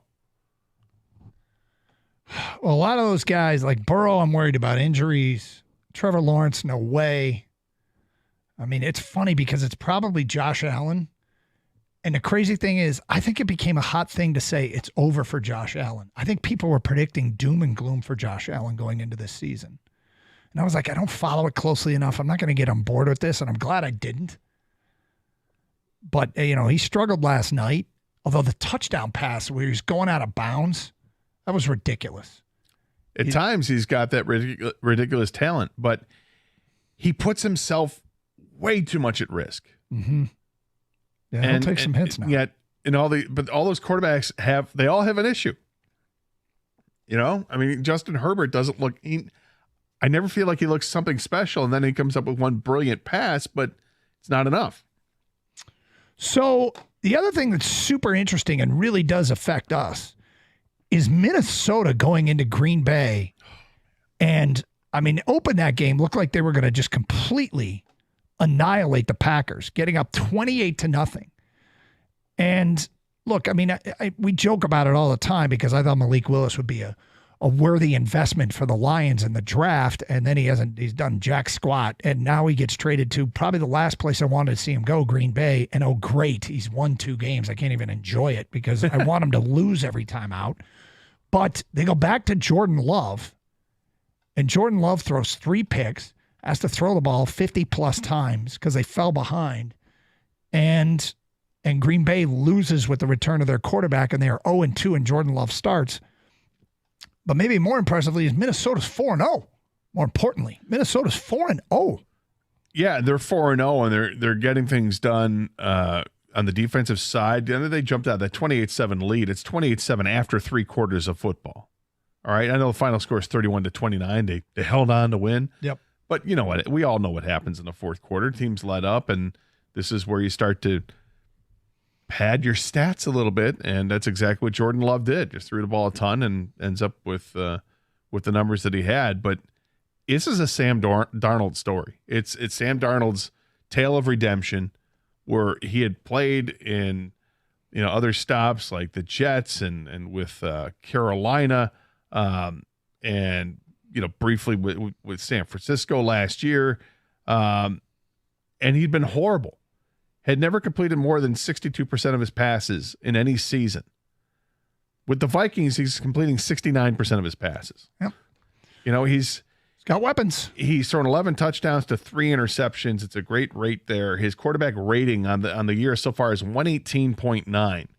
His previous high rating in his career for any season was 92.6, and that was in 6 games with Carolina in 2022. He's not been good, but you put him into an offense that actually has players when you get to throw to the best receiver in football, and you've got a tight end who's good, and you've got a running game. All of a sudden, you look at the Vikings in a different way, and knowing that the Vikings also have a pretty good defense, their defensive coordinator, Flores, is really good, and now we're starting to look at it now a little more closely over the last 5 days because we brought it up last week on the show. We have to start worrying about Minnesota, and I think the answer is yes. Yeah. I mean, look, Darnold, sustainability is a big question there, of course, and teams can get hot, come out of the gate hot, and then cool off. But, Minnesota has to be accounted for now in this division. And I'm not, we often talk about how Jared Goff, the second act of his career here in Detroit, has been really good. What exactly act is Sam Darnold on? What act is Baker Mayfield on? Because these two have bounced around. And multiple teams have kicked the tires and gave it a go with these guys. And it's finally working deeper into their careers. Both benefit from being now on teams that have players. Like in Tampa, he's had receivers to throw to for 2 years. They got guys there. And Godwin and Evans are awfully good. And then you look at what Darnold has in Minnesota with throwing to Justin Jefferson and Jordan Addison. And you get obviously the former Lions tight end, I don't think played. Hawkinson hasn't played this year. Yeah, but when he's ready to go, that's another element that's just going to take them to a different level. They've got guys. I mean, it helps being on a better team, of course, with better teammates, but we always leave out the fact guys can get better. Maybe they just got better, but it took a lot longer time than others. When you're a first-round pick, everyone wants it right away, right? Maybe Sam Darnold, the fact that he's been in the league this long, is able to progress, be more accurate, go through his progressions, things like that. Same thing with Baker Mayfield. Because the craziest thing is, you guys brought up Lamar Jackson and Josh Allen before. Now you're talking about Baker Mayfield and Sam Darnold. All 4 of those quarterbacks are in the 2018 draft class. They're from the exact same draft class, Wow. And so Lamar's won a couple MVPs, and Josh Allen, everyone thinks he's going to win an MVP. Darnold and Baker were pick 1 and pick 3 in that draft class. They just took them a lot longer to get to where we think they were supposed to be when they were drafted, right? Good quarterbacks in this league. So Lamar and Josh, it took them some time too, but they did it quicker, of course. And Darnold and Baker Mayfield, it's crazy. Maybe it took them, 6 years, right? 248-539-9797. All right, has this started to lose its luster a little bit? We'll explain today at 1:16. Open lines. It is Carson Anderson. Get your champ and chump votes in. I think the Lions are going to roll. Who's with me? Anyone out there just think the Tigers are a team of destiny and they're headed to the World Series? And it's on that team of destiny stuff. They just can't be stopped. 248-539-9797. Well, we got some events going on tonight, as you know. If you can't be downtown for the game, you want to be at Twin Peaks. 2 games on, and there's no better place to be. If you can't go to the game, then Twin Peaks. Hands down, the best game day atmosphere in the state. You're not just watching the game, you're actually experiencing it with wall-to-wall TV, so there isn't a bad seat in the house. The coldest beer you've ever had, poured at 29 degrees, with mugs that have been freezing for over 6 hours, and the best football food out there. Where else can you get hand-cut and breaded to order boneless wings, tenders, and mozzarella cheese bites, house-smoked ribs, brisket, and chicken, and, of course, the beautiful Twin Peaks girls serving it up to you. It's like your favorite beer commercial and the ultimate man cave all tied in to one. Tonight gets even better as their Livonia, Madison Heights, and Auburn Hills locations are offering up a pair of tickets for a football game on Sunday, October 27th. The party starts at 7:30 with the first game, and don't miss the second game, of course. What's going on? Like I said, if you can't be there downtown, head to Twin Peaks. Find a location nearest you. Go to twinpeaksrestaurant.com and maybe win tickets. Twin Peaks, eats, drinks, scenic views.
Dark car Scott Anderson, 97 won the ticket. I'm not going to go back down that path as much as I want to. Gator had a tendency to answer spam calls live on the air and basically do his best to get the person on the other end of the line to hang up on him. And it was very funny. I enjoyed those times a lot, but the problem is your number ended up in some database where Gator was getting spam calls like 15 times a day. 15? Sorry. 50. Yeah, and now it's calmed down significantly. So now I'm only getting like 15 a day. Yeah. Which is still an exorbitant amount. But the one that I just got left a message for, I had a voicemail. Like, oh, voicemail. And it was some woman saying that they could help me with my back tax debt, which I have none, but I'm okay. Yeah. Interesting. And I had taken a call like that live before and just had a heck of a time with making fun of the person with all this. But I've given them up. You're not doing this anymore? I gave up. I am not doing it anymore. Well, I'm going to admit that part of me inside is dying over this fact because I enjoyed the hell out of that. But I also recognize that when we were in the midst of doing this regularly, Gator's phone would ring constantly during the show. So Friday, we're at my dad's memorial service, and I was gave a eulogy of sorts, and I was one of the first things I said was, I'm terrified. My biggest nightmare is I'm going to get a spam call while I'm doing this, because I was reading the eulogy from my phone because I had sent it to an email, so I was able to pull it up on my phone. Just thinking the whole time, I'm going to get a spam call, and I'm not going to be able to see the email because it's the whole screen saying spam call. Yeah, which was funny as hell, and you did a great job, by the way. Thank you. Yep. Fortunately, that did not happen, Mm-hmm. and we all moved on. Although you were prepared for it. I was like, Kang, did you think if he gets a spam call, do you think he answers it? And it says, hold on for a sec, let me take this call. I was hoping he would answer it. And I was hoping, I'm like, okay, where's he going to go with this one? He's not going to say GIMP, is he? He's not going to do that, right? This is not the time or place. Oh, you are a beaut. Is he going to do a Jerry Jones impression? I know. Where's he going to go? Where's he going to go? Well, anyway, it was good to see your family, your mom especially, look great. So. Yeah. Happy to see everybody. Okay. So here's a question. Last year, the Detroit Lions played 5 primetime games. They opened with Kansas City on a Thursday night. They had a Thursday night game against Green Bay. They played the Raiders on a Monday. They played the Cowboys on a Monday or Sunday night. I can't remember which one it was. 3-1. And they played the Broncos on a Saturday night. 4-1. Didn't they dominate the Raiders and the Broncos? One of those dominant wins? Yes. And then winning at Kansas City was pretty great. Yep. Winning at Green Bay, pretty great. And they won at Dallas. I mean, technically they lost, but it sure felt like a win. Anyway, so they open up this year on a Sunday night. We got a Monday night game. I mean, are we getting kind of used to this? And I don't mean this in a bad way. I mean it in kind of, we know this is what happens when you have a good football team. You get featured in some of these primetime games. But look, this is a team that I'm not there at the games frequently because my Saturdays are so taken up, and Sundays I'll watch the game and I'll make it when I can. But our Lions fans, if you're a season ticket holder, it's getting to be a bit much. And what I'm talking about is the primetime games. And I know it might sound blasphemous, but last year was about a third of the schedule was a night game, was one of those primetime games. And I believe 1, 2, 3, right? 3 of them were at home. 2 of them were home. 2 or 3. This year we've had 1 at home. This is 2 at home so far. And they're different. They hit differently. You know, getting home after these games is not easy. No, it's not. It's not. So I'll see you tomorrow at noon. Well, you know me, I talk about it when you're working the game. I don't like night games. I want a noon start every Saturday. But I'm speaking on my own behalf. I get that they have their role and people like them. Some people love the 3:30s. Others just live for the night game. Once you're at the game, you don't care what time it started. You just loving the game. And the atmosphere of a night game, a Monday night game specifically, is amazing. It always has been and it always will be. It's amazing. But yeah, you I don't know if regret's the word, but you certainly have room to complain about it the next day because of what time you're getting home, because unfortunately these games start earlier than they used to. Remember Monday Night Football used to be like a 9:15 kickoff. Yeah, it was crazy. Now it's bad enough it's 8:20 or whatever. It's fine. I mean, I'm good with the 8:20. Yeah. And I get that they want to bring in the West Coast crowd, but Sure. There's 2 Monday night games tonight, right? Yes, there are. And of course the Lions have the later of the 2 starting game. Or yeah. Yep. So Kang, didn't you have a buddy who's a season ticket holder who's kind of like, I'm over it? Well, yeah, he said he actually had a harder time, like, he saw like him and his other season ticket holder friends have a harder time to move these tickets that couldn't make this game because everyone's kind of like, we just had a Sunday night one, and maybe we'll go catch the next prime time because there's 3-4 more prime times on the schedule. So yeah, he doesn't want to he doesn't want to sound spoiled or anything, but times have changed. It's not the same old lines. It's definitely true. Yeah. And well, here's the thing about, I think it hits differently for season ticket holders than it does for people at home. I don't, the Sundays, when the Sunday afternoon comes and there's no 1 o'clock kick, I'm like, oh, okay. Because I'm so used to it. And then but there's no 4 and your team isn't even playing. You got Monday to look forward to. There is that. But 5 last year, 5 more this year. I'm not even counting the Thanksgiving Day game, but I think that goes without saying. I think we're all cool with that.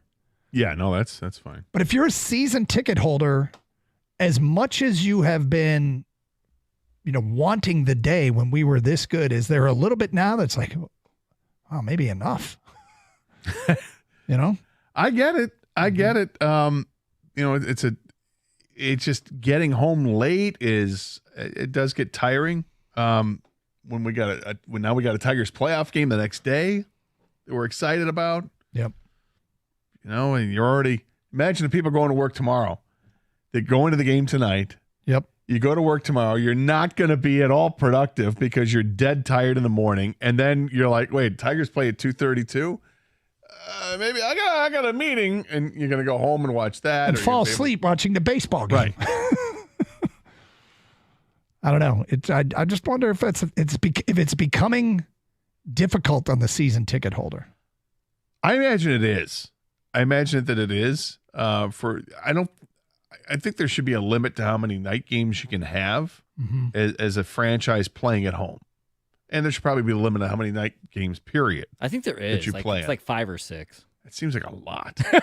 It just does, yeah. Well, they added the with game. the Thursday night game, it obviously adds more to it. But let me be clear here, too. This isn't complaining. This is... Sounds like it. Well, it's not intended to be. It's more about the new challenges, if you will, of being what the Lions are, or at least perceived to be, when it comes to average Joe season ticket holder with a ton of night games.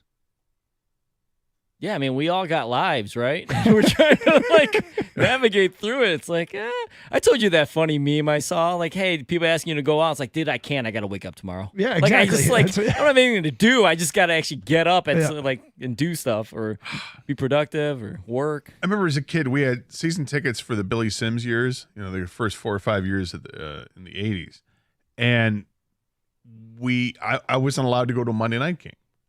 Because you got school the next day. But it's not like the Lions are on Monday night all the time then. I do remember 2 games specifically. And there was one that people brought up last week, the Eric Hipple Monday night game against the Bears where he threw for like 340 yards and was amazing. And then there was a Monday night game against the Jets that I couldn't go to. And it sucked then because if the teams aren't, if they're not on TV because of the blackout, it was even worse back then. As a kid, because I want to see the game. Yeah. But now it's like, is it too much? As a parent, do you let your kids stay up and watch them? I feel like I'm speaking specifically to the season ticket holder. Yeah. Because I think it's when you are going to the game, night games can be exhausting. Although I just noticed on Twitch, FBG25 says, yet another reason to call in sick Tuesday and sleep until the Tiger game starts. That's the move. That is a move. That's the move. So enjoy the show tomorrow. I called it first. I think it's COVID. Well, I'm coming in at noon, so don't joke about the COVID. No, I probably shouldn't. 248-539-9797. We'll get to your phone calls and feedback next. All right, I'm glad we're not in this situation. It feels like a special kind of torture for a fan base. And we'll get to that at 1:31. And your phone calls and feedback. Last chance to get your champ and chump votes this last half hour of the show. 97.1 The Ticket.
See this from Spot Track? No. With 4 games missed, Jets linebacker Hassan Reddick, and it has Jets in quotations, like Jets linebacker Hassan Reddick has now forfeited or lost over $9 million in 2024. Over $3 million in base salary, over $4.5 million of mandatory fines, and $1.4 million in discretionary fines. Yeah. My man is on principle there. Yeah. Wow. Not our issue. Nope. Thankfully, not our issue. Minimal nonsense with the Detroit Lions. All right, we'll get to some of the feedback coming in about all the night games that the Lions have this year and how it's impacting the season ticket holder. So I would imagine that this is the special kind of torture that I was talking about. Right now, they're in the top of the second, the Mets in Atlanta. This could have happened in some way to Detroit, but it didn't. But it feels like something that would happen to us. These are makeup games for seeding and playoff spots in the in the National League. NFC. In the National League. For the National League playoffs. Makeup doubleheader. Braves and Mets play 2 games today. If they split the 2 games, they both make the playoffs. If they split. So if Atlanta wins the first and the Mets win the second, or the Mets win the first and Atlanta wins the second, they're both in the playoffs, and they're both the same seed. Atlanta the 5 seed, the Mets the 6 seed. If Atlanta sweeps, Atlanta's the 5 seed, and the Arizona Diamondbacks get in. So the Diamondbacks have to root for Atlanta. Unless the Mets sweep. Then the Mets are the 5 seed, and Arizona gets in. So Diamondback fans have to root for a sweep. The only way they get in is if one of these 2 teams sweeps. They don't even care about the first game. They all care about his game 2. Yes. Now you have to imagine the team that wins game 1 clinches a playoff spot. Right. So they're going to save pitching for the postseason. Yep, you would think. So the Diamondbacks are probably effed here. Right? Probably. Not my problem. It's not our problem. It sounds like something that would happen to us. In years past, it does sound like it, even though we've never seen it. But no, it does sound like it would be against our luck. Yep. Look, baseball tried. They tried to do a lot of things, and this is just one of the quirks. Mm-hmm. You can't control weather. Nope. They had all the games start at roughly 3:15 yesterday. And look, this is just something that happens. It's unfortunate. And if I were the Mets, who's it? The Mets and the Braves? Yeah. I mean, if you're one of the, are you behind with contact behind closed doors and somewhere, you're just going, you guys take game 1, we'll take game 2. We good? I don't know. I mean, it can't really happen. Are you trying to sweep? I can't imagine you care after you clinch. After you clinch. Like, after you clinch, do you bust out the champagne? And have a champagne shower and guys are literally wasted for game 2? I mean, maybe. Here's the thing, too. You got to be able to celebrate it. If the Mets might have something to play for if they care if they're the 5 or the 6 seed. The only way Atlanta gets in, if Atlanta wins the opener, they're locked in as the 5 seed, no matter what happens in the second game. If the Mets win the opener, they get the 5 seed if they win the nightcap. They're the 6 seed if they lose the nightcap. Do they really care that much? I don't know. It just must be. This is something to watch for. It's got to be torture if you're a Diamondbacks fan today, needing these 2 teams, needing whoever wins the opener. You need them to win the other game so that you get in. And you know they're not going to want to win the other game. So there's no score in the bottom of the second inning of game 1. Mm-hmm. And then the second game is supposed to start around 4:40. I mean, that second game can be interesting to watch. Yep. To see what kind of efforts there. I mean, I won't. Playing. Let me be clear. I won't. We got a Monday Night Football game. But well, it's 4:40. You got plenty of time. 4:40. Yeah, I'll still be watching Monday Night Countdown. I do get a kick out of Monday Night Countdown when we're the team. I do like it. But we asked season ticket holders if the night games are starting to wear on you. We're at a point where it's awesome. It's cool. And we're well respected here with our football product. That's a tough deal. From an unnamed texter, season ticket holder here, I have grown to, all caps, hate night games. They're fun in theory, but not in practicality. They're fun once you're there. It's just what happens after the game. It's the long walk back to the parking garage or parking structure you're at. It's the, oh my God, I got to wait an hour to leave this parking lot or parking structure because there's so many people that are Everybody here. leaves this. If there's a 1 o'clock start, some people will post-game tailgate. They'll get out on their own time. Noon starts in college football. A lot of people post-game tailgate. And not everybody. Night games, everybody's leaving as soon as the game's over, and it's gridlock. It is brutal. So you're looking at, getting out of there, leaving downtown Detroit, probably closer to 12:30, 1 o'clock, at least an hour after the game. Unnamed texter, I'm a season ticket holder, and I do not like all the night games. Next text, as a season ticket holder, I'm going to have to disagree with you guys. I will happily trade off a rough morning on Tuesday for all the extra energy in that building. Next text, I'm a season ticket holder, and so is my uncle. I'm fine with it as a realtor with my flexible schedule, but my uncle, who is older, has decided to sell any night games as he has trouble with night driving, etc. Season ticket holder for the third year in a row, and primetime games are way and better than 2022, where we had all 1 p.m. games. I think he just meant way better.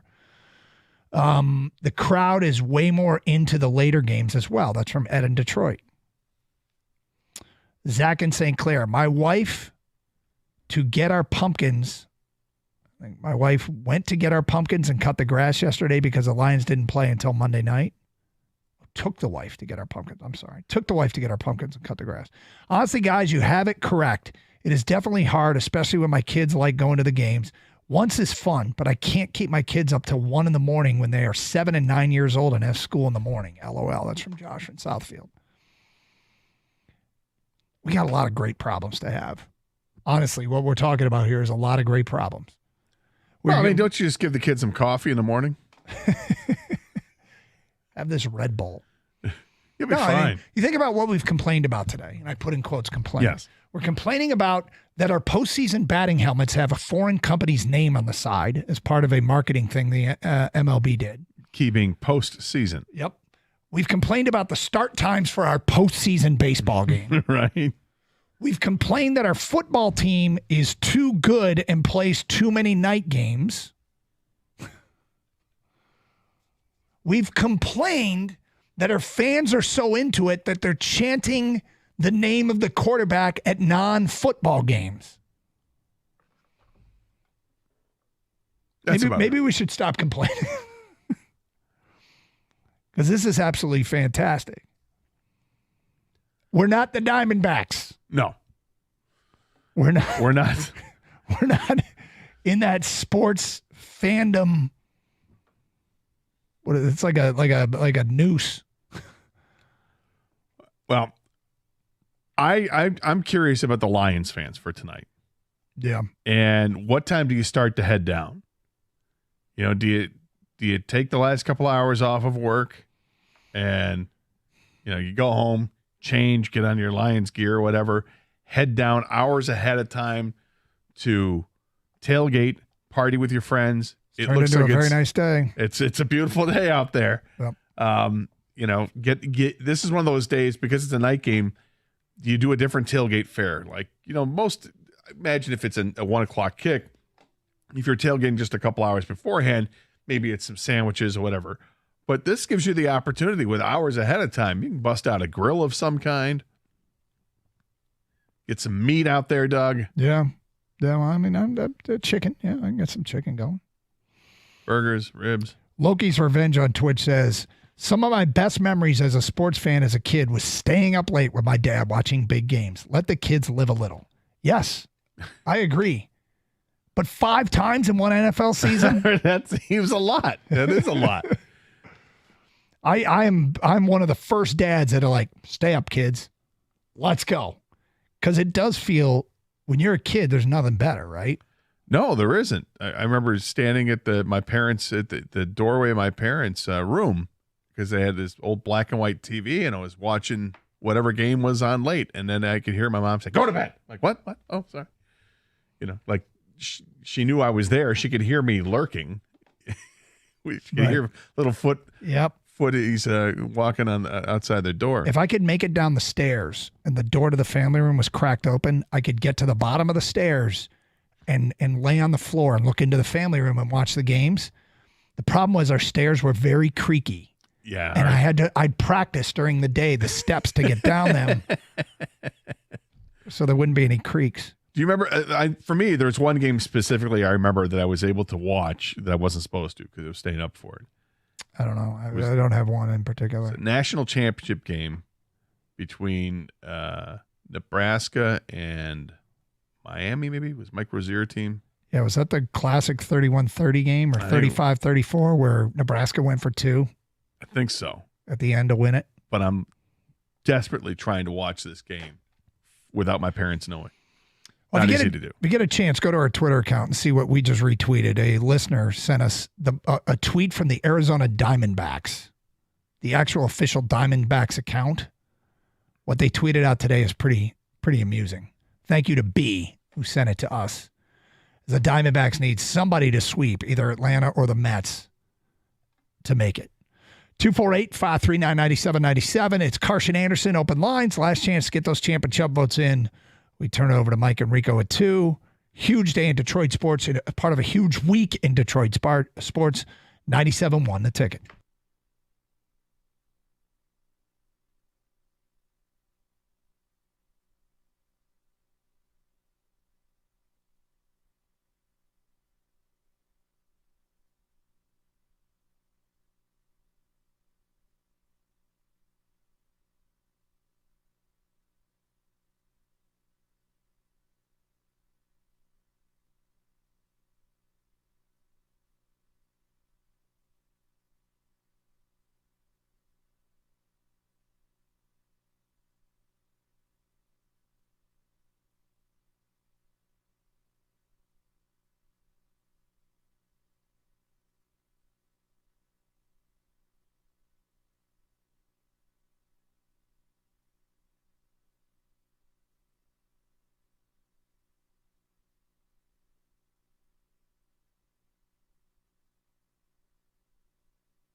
So you're thinking a big game tonight from Jahmyr Gibbs?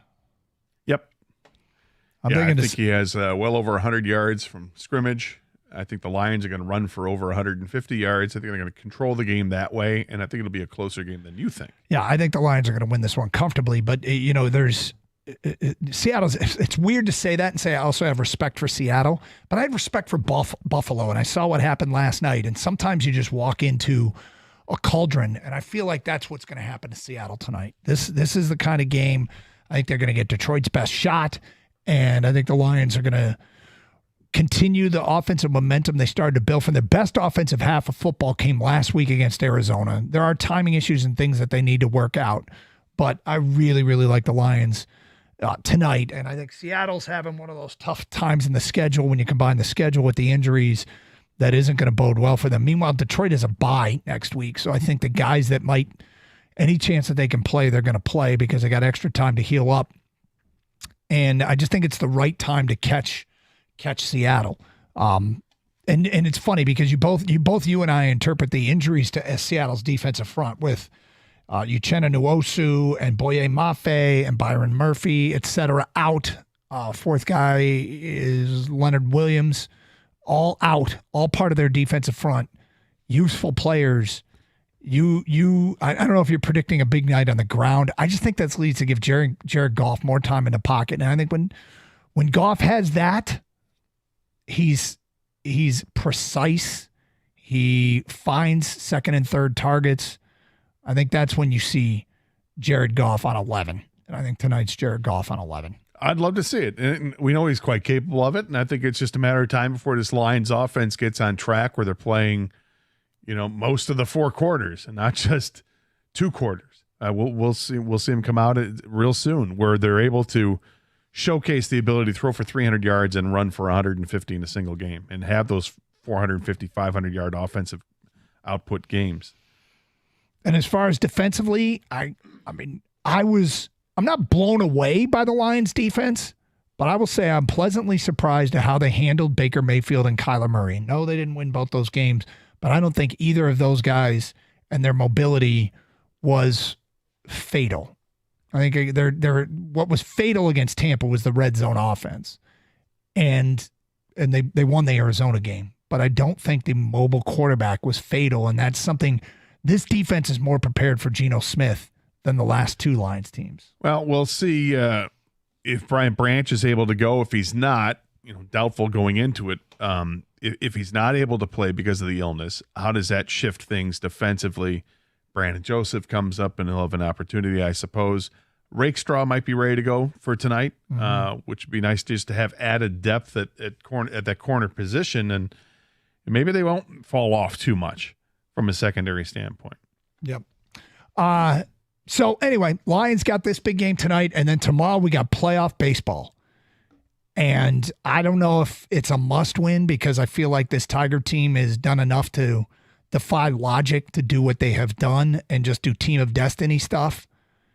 But when you've got the one thing that everybody wants, and right now the Tigers have it, in the best starter in the game, when that guy goes in a 3-game series, it's damn near a must-win. I mean, right? Tomorrow is such a massive game for the Tigers. And I think if you're Houston, I don't know which team feels better about their bullpen. I got to do a little bit more work on Houston, but it feels to me like the Tigers are in one of these situations where if they are tied, handing it over to the bullpen is fine, but you really don't want to have to. You want to have the lead, and you want to have Skubal go as deep as he can possibly go. There was load management with Skubal put in place that they're willing to dial back now, and this might be one of those games where he just won't leave the game. Yeah, I like their chances in a 3-game series because they can do whatever they want with the pitching situation. Chris McCoskey from the Detroit News just tweeted out. It said, our friends at Sports Info Solutions, Mark Simon, shared this nugget. The Tigers' 48 defensive runs saved this season is the second most in club history in the 22 years that the stat has been kept. The 2006 team had 54 defensive runs saved. Pitching and defense, right? Of course, we know what happened in 2006. They went to the World Series. The defense is key, and obviously the pitching has been fantastic for the last couple of months, and doing it with just 2 starters. With the team being relatively healthy now, and you've got Reese Olson back, is he going to start game 2? I imagine that he probably is. Casey Mize is back, and he can probably going to pitch out of the bullpen, but he can give you 1 inning or he can give you 4 innings. And they've got a number of guys like that that are just prepared to give you more than just being a 1-inning guy, and you start to get nervous. Oh, is he going to have to go a 2nd inning? Well, the Gunther and the boys have been able to do just fine.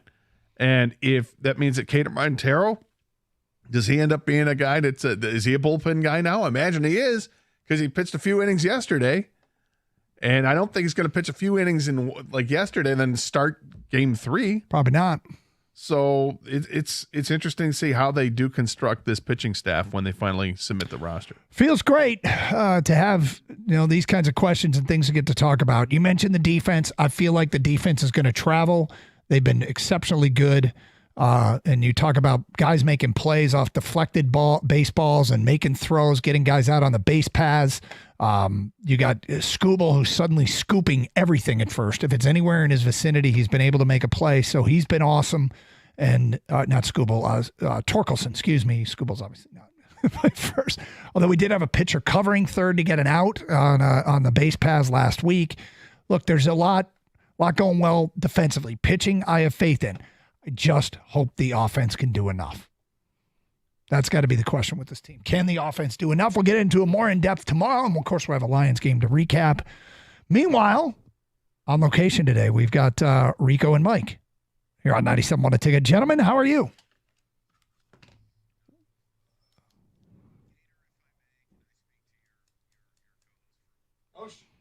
Sure, go ahead. What is this?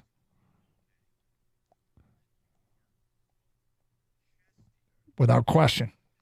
I am. Yep. Dude, it's every Sunday looks this way. But you know what it is? Let me hear it. It's the team. It's the team they're getting and when they're getting them. I think Seattle is taking some guys out of the lineup because they play 3 games in 11 days, and I don't think we're going to get their best shot tonight. I think tonight's game looks like last night's Sunday night game. Ooh, I like that. Yep. See, I would like to not have to watch the fourth quarter. That would be amazing. So I'm willing to put them out there, and I'm not afraid to be wrong. But now, I'm really are you chesty about the Tigers? Not as chesty, no. But Less chesty. I'm happy to be there with the Tigers, and I kind of think they are happy to be there as well. And I'm not sure that doesn't work for them because I'm not sure that they feel a ton of pressure. Doug, let's walk it back to the Seahawks. So you think that they're kind of taking this game off? I think there's a little bit of roster manipulation going to try and preserve guys for later. Yeah, I think there might be. Even though this could be a tiebreaker type of game down the line. Yeah, I think they got a huge one against San Francisco on a Thursday coming up in 11 days. So yeah, I think for them, this is a tough game. They're early in some of these injury reports, and so if this were a playoff game, I bet some of these guys would be playing. One note we're going to do, and it has nothing to do with chestiness. It's more tongue-in-cheek a little. Mm-hmm. Guys, it's kind of a must-win spot for the home field advantage conversation. I mean, Minnesota being 4-0, and if you lost tonight, which I'm not saying you are, Seattle's 4-0 with the tiebreak over you. That's problematic for what we're trying to accomplish. So, look, if you want to call it, it's just a real important game, fine. If you want to be home for the holidays, so to speak, got to have this one, no? It's important. It's very important. It's a big one. By the way, which B-dubs are you at? Planet Mars. Okay. We're on Planet Nebular. Same place we were for the draft. Gotcha. All right, well, guys, have a great show. Stay safe. Treat each other with respect. 97.1 The Ticket.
Brought to you by Precision Garage Door Services of Southeast Michigan. The Lions host the Seahawks tonight on Monday Night Football. Brian Branch was listed as doubtful with an illness as of yesterday. Ify Melifonwu and Frank Ragnow will sit this one out. Kickoff at 8:10 with the network pregame beginning at 7:10. Michigan football coach Sharon Moore talked about his team playing on the road for the first time this season.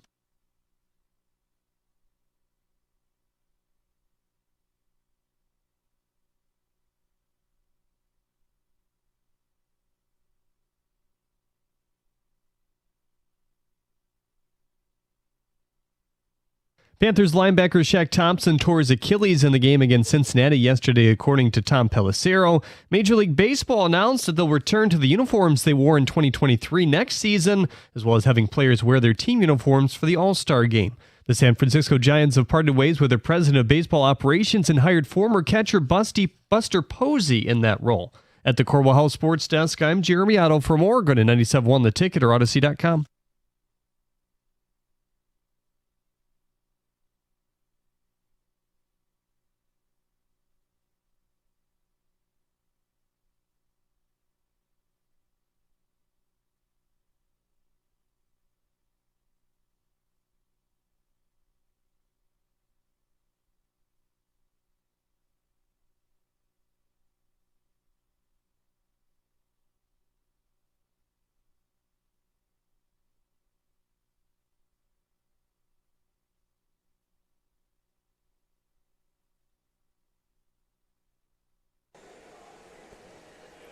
All right, 97.1. Good to have you with us.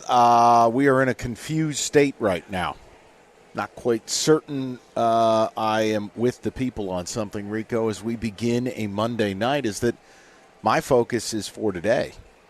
My focus is on Monday Night Football. My focus is on a must-win game for your Detroit Lions. Yes, the Tigers are in, but we did Euphoria Radio last week. And there is, in my mind, nothing to talk about today because we got to just go play the damn game. I'm not going to sit here and do a WPRE radio with it. I mean, here's my question, I guess. Look, I heard the morning show and middays, and I would love to hear from the people on this.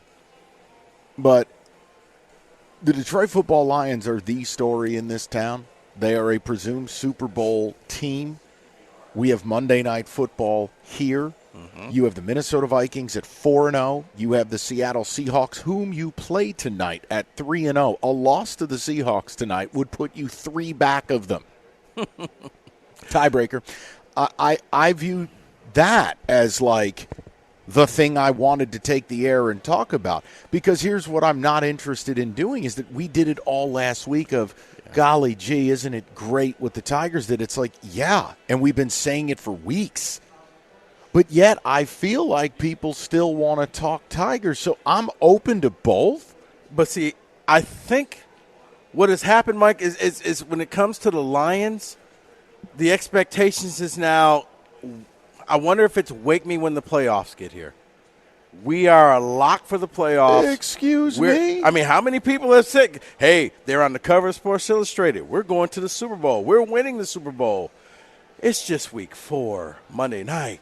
Tigers. And you're a couple of plays away tonight from being 2-2 and way off the pace for home field advantage. Yeah. And the Minnesota Twins, let's say you split with them. That means you guessed it, 2 games out, 6 games through. Look, I am fine if people want to rap about it, but there's nothing really to say today. Tomorrow's the day. I mean, the Tigers are going to Houston. Can they beat them? Yeah. But, like, what are we going to – you want to break down a Framber Valdez, Tarek Skubal? I'm not doing it. No, I'm serious, is that it's like, look, man, the Tigers are a movie. The Tigers are – it's a fantasy. So you just roll with it. And, like, I'll watch the game tomorrow and be ready to rock. They can do this. Yeah. By the way, Skubal an underdog tomorrow, which is fascinating. You don't see that very often, if at all. You don't, but I think it's just the pressure of the playoffs and not knowing, will that be sustainable what the Tigers did to end the season? You lost the series against the White Sox. Granted, it didn't matter, but still You did. Yeah, they spaced out the last 2 days, but you and I said it. I wasn't trying to manipulate matchups. I just played the damn games, try to win them, whether you played Baltimore or Houston. I told you, I considered both teams the same, and I'm just not into forecasting, well, when we win the first round. No. This is tomorrow, day by day. Mm-hmm. But I would love to know from people, if you're out there, where the hell's your focus? Because I just, maybe I'm old school about it. I'm not passing up today thinking about tomorrow. And my football team, if I'm a Lions fan, we are on national TV tonight wearing those hideous helmets. I know I'm in the minority on that. I don't like these helmets. In a huge game. This is an NFC tilt. You don't have to respect Seattle. There's a lot of people who don't respect you. There's a lot of people who look at how you've played. You should have lost that opener. You should be a 1-2 football team. Look, I'm telling you what the discourse is in other places. You have injuries, they have injuries. And again, what I don't do, Doug was out here doing Dolly Parton radio, all chesty about stuff. Here's reality. It's the National Football League. How'd it go for the Jets yesterday? Favored by a zillion. Oh, wait, they lost. How about the Steelers' impenetrable defense? Joe Flacco just busted their ass. Again, you just look around. I mean, it's the NFL. Yeah. These games are hard. They are one-possession games. Look, I hope you blow the doors off. I wouldn't mind not having to watch the fourth quarter, but I sure would love to hear where your focus is at as fans. If you're telling me, Mike, Tigers are a playoff game, the Lions are a regular season game, I think that's a little short-sighted. It is. Yeah, you're right. It is the NFL. I mean, when you look at, my goodness, Bo Nix went out there and didn't throw for 100 yards and beat the Jets. How'd it go for Buffalo last night? Wow. First play of the game, Derrick Henry. Oh, how'd it go for the Eagles yesterday? Shouldn't they have torn apart an injured Bucs team? Yeah. I can keep going. I can do this all day. Well, here's the thing. point I'm making is I'm nervous about tonight. I'm not nervous with the Tigers because Mike, I should be nervous about the Tigers. No. You should be nervous about tonight because for the last 3 years, last 2 years, I heard, it's just Seattle and they're here. We're going to beat them. And you didn't. Okay, well, last year, we're going to get our revenge. And you didn't. Now, I didn't really think about the point. You got to keep up with the Vikings because they're undefeated. But, yeah, this game with Seattle, what you don't want is Seattle to have the advantage for you. Plus tiebreaker. Because you want to play games at home in the playoffs. Yeah, and guys, if you think that's too aggressive, if you think we're future casting and it's too early, that's fine. At the end of tonight, you're at the quarter pole. I don't think it's too early. And you're missing Frank Ragnow tonight, who's the best center in football. You're missing Brian Branch. Why do I think that's valuable? Because he's a nuclear warhead. He's a guy in the secondary that goes sideline to sideline. I think he takes away a lot of the stuff in the flats, takes away a lot of the screen game stuff. Without his presence there, I do think that's a major problem. So I would love to know. Look, I'm not nervous with the Tigers because, again, it feels like house money. I said that to you 3-4 weeks ago, is that if they didn't make it, I wouldn't be upset based on they played really well and got focused and got something to build on. Getting in was always going to be a byproduct of the teams ahead of you careening off a cliff. Now, you're in. I don't have any pressure with the Tigers.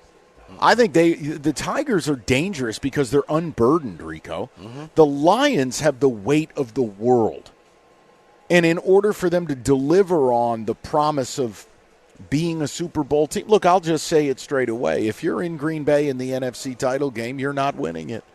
Okay, if you got to go to San Francisco or you got to go to Philly or you got to go to Seattle, you don't want Jared Goff in the cold in a playoff game. So the whole point is we started the season. We need to play here at Ford Field and give some of the best fans in the NFL 3 home games, or 2 if we do this right, 2, and be here.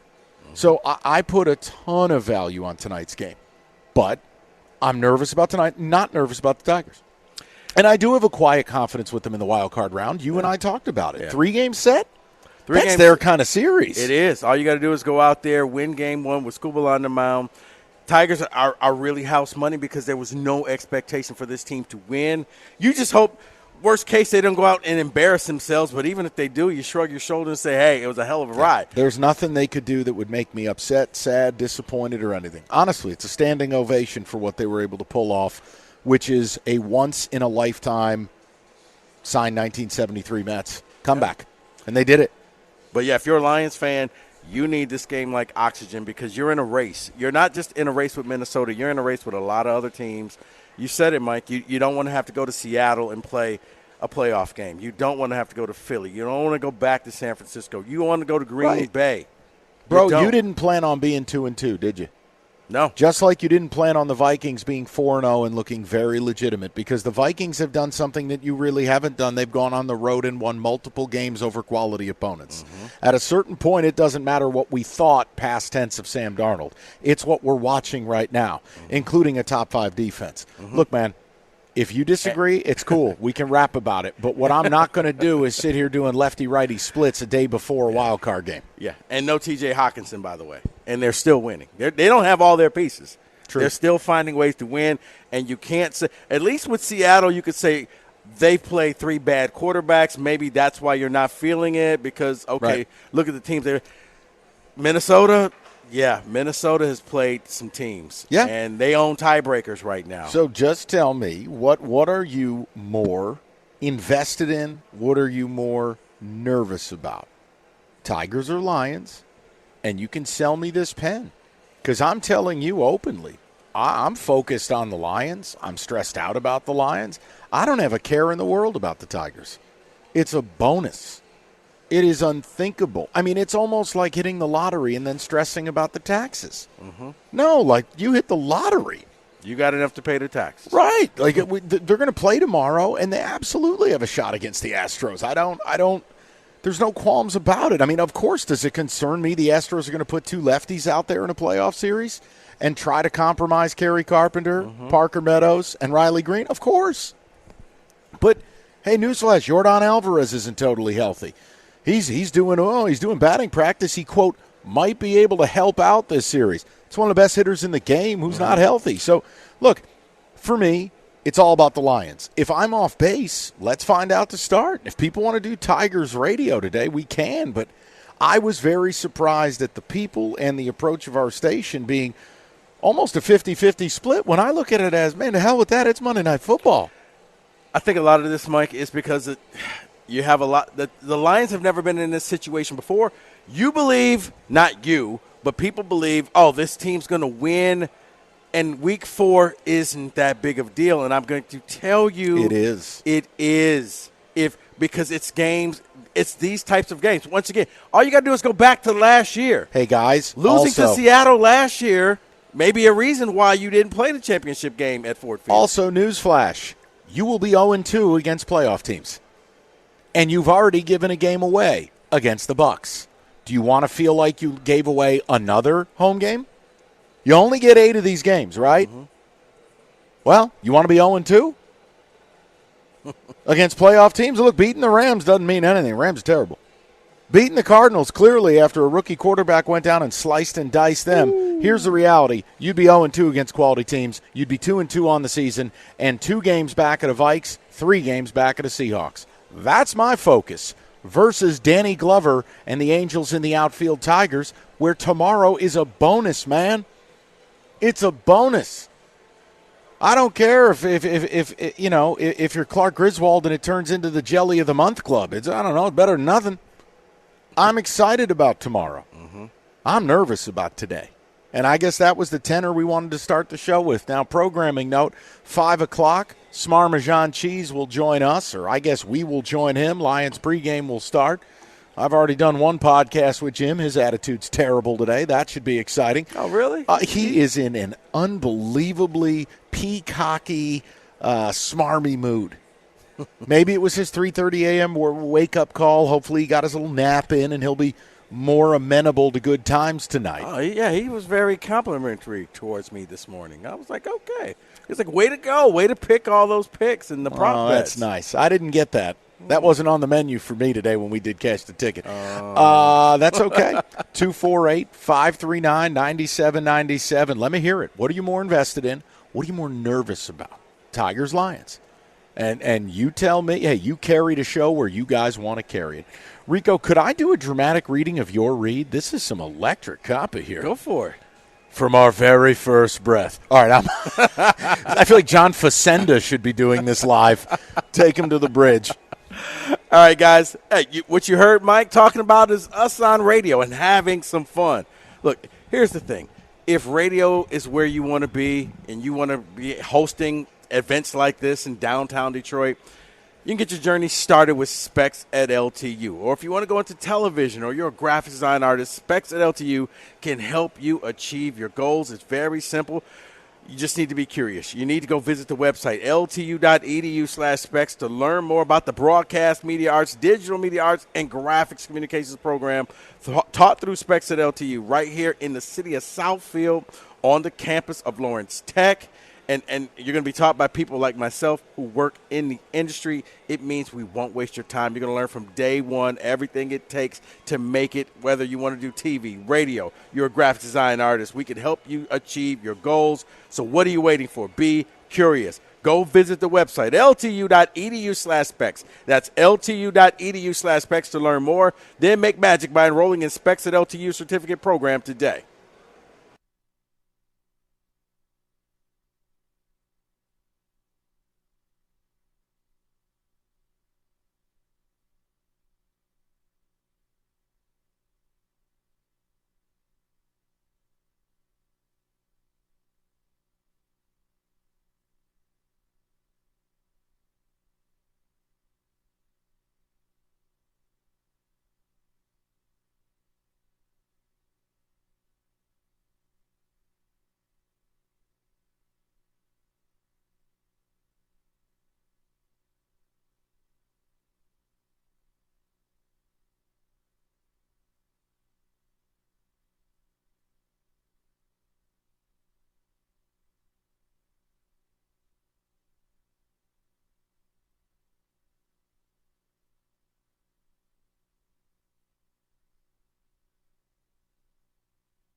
Yeah, hi. Look, it's me, Mike. Companies out there advertising BOGO on AC and furnaces, you know the drill. You got to read the fine print. You want a real deal, something you don't have to worry about nonsense. You go to Mastercraft. Heating, cooling, plumbing, and electrical. Got you covered 24/7. Locally owned for over 40 years, and they back their work with a 5-year warranty. Mastercraft, your one-stop shop. Heating, AC, plumbing, and electrical. You're going to beat any price. You bundle a new high-efficiency AC and furnace, you could save up to $2,000. And great same-day service. Just visit mastercraftheating.com.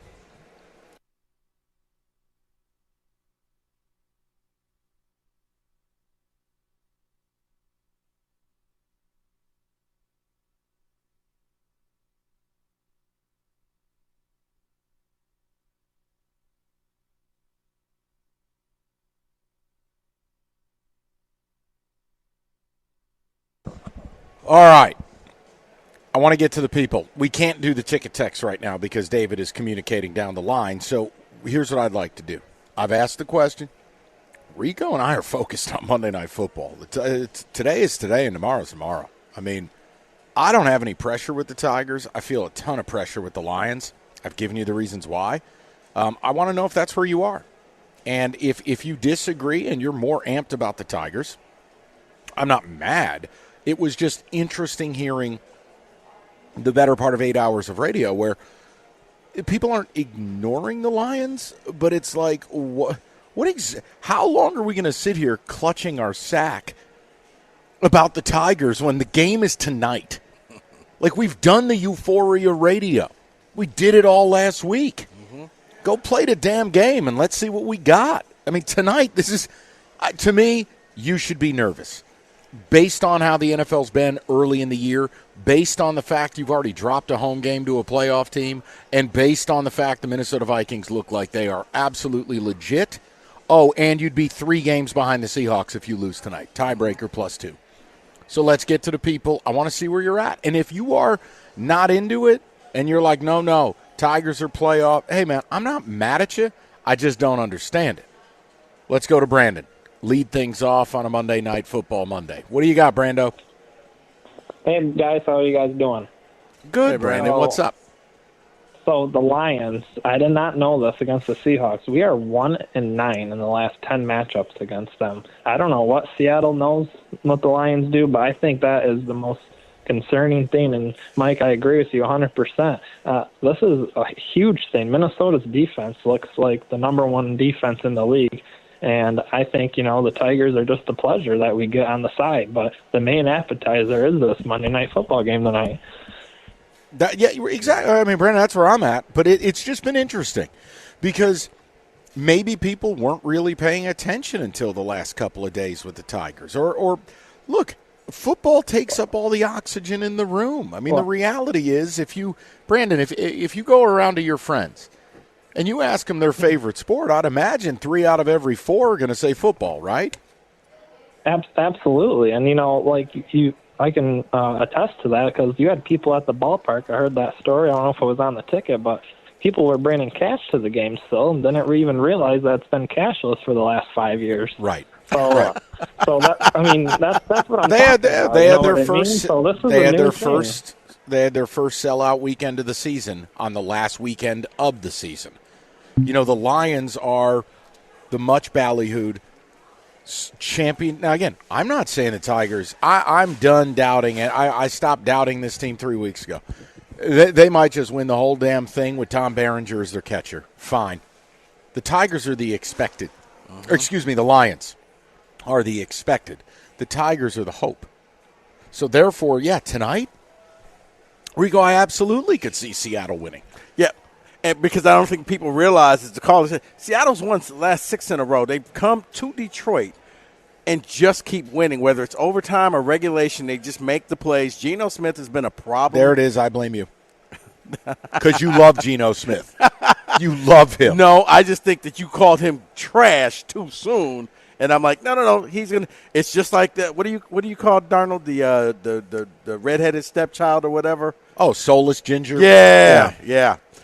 I look at this, and this is a Seattle team that could be undefeated at the quarter turn. They would have the tiebreaker over you, and they're a team that you're probably going to see again.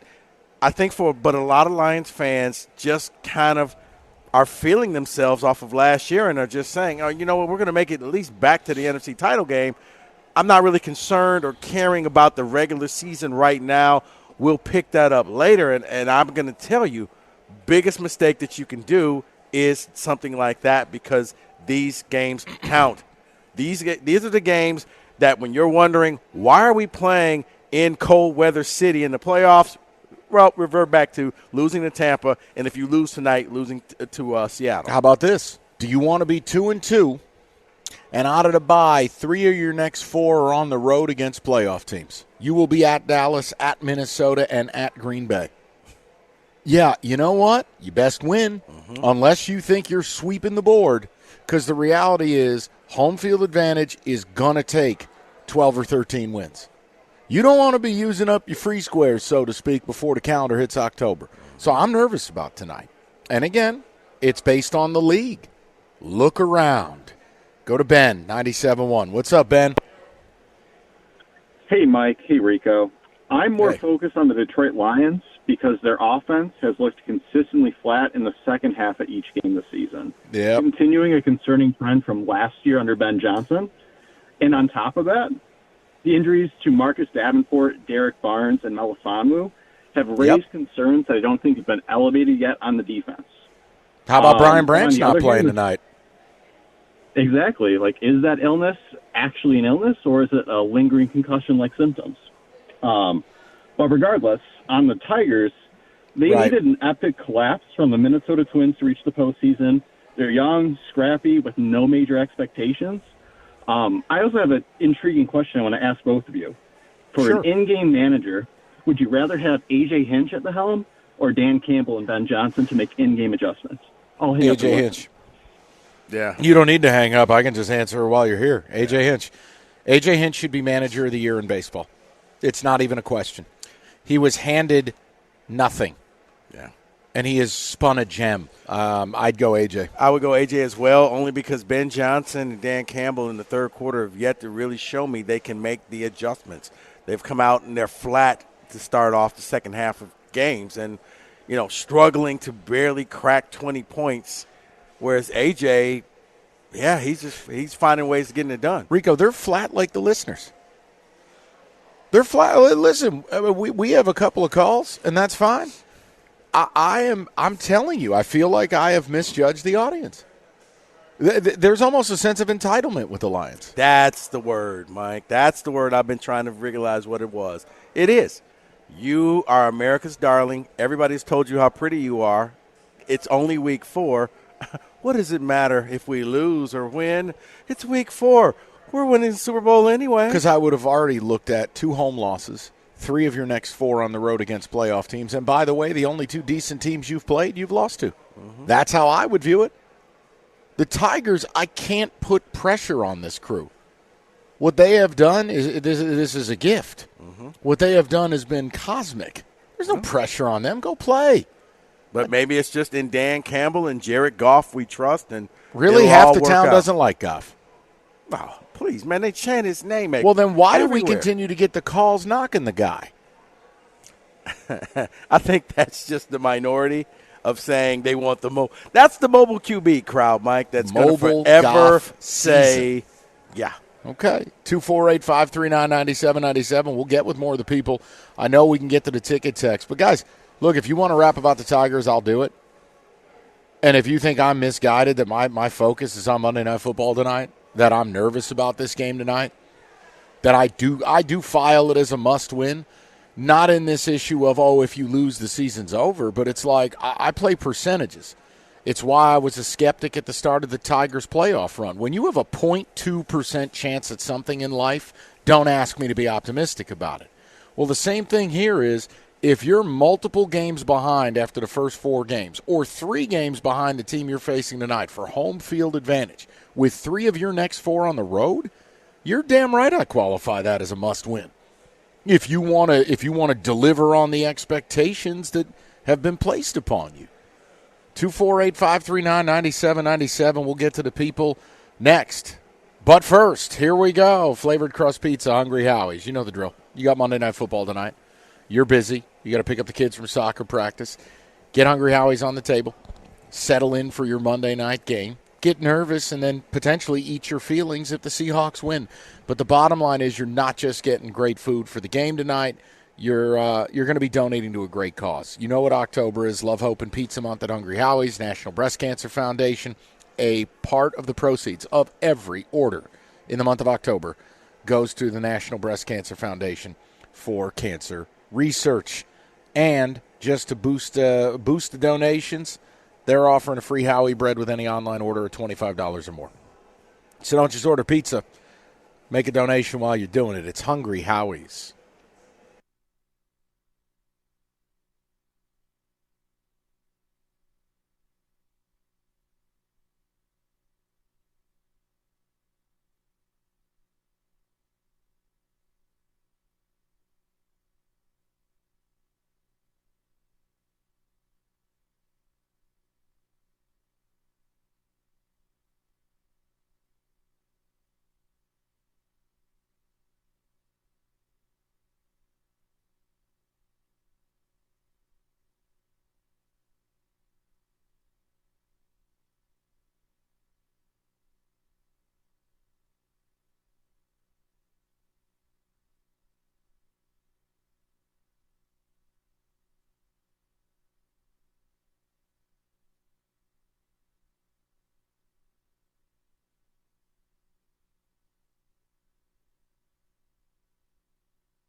All right.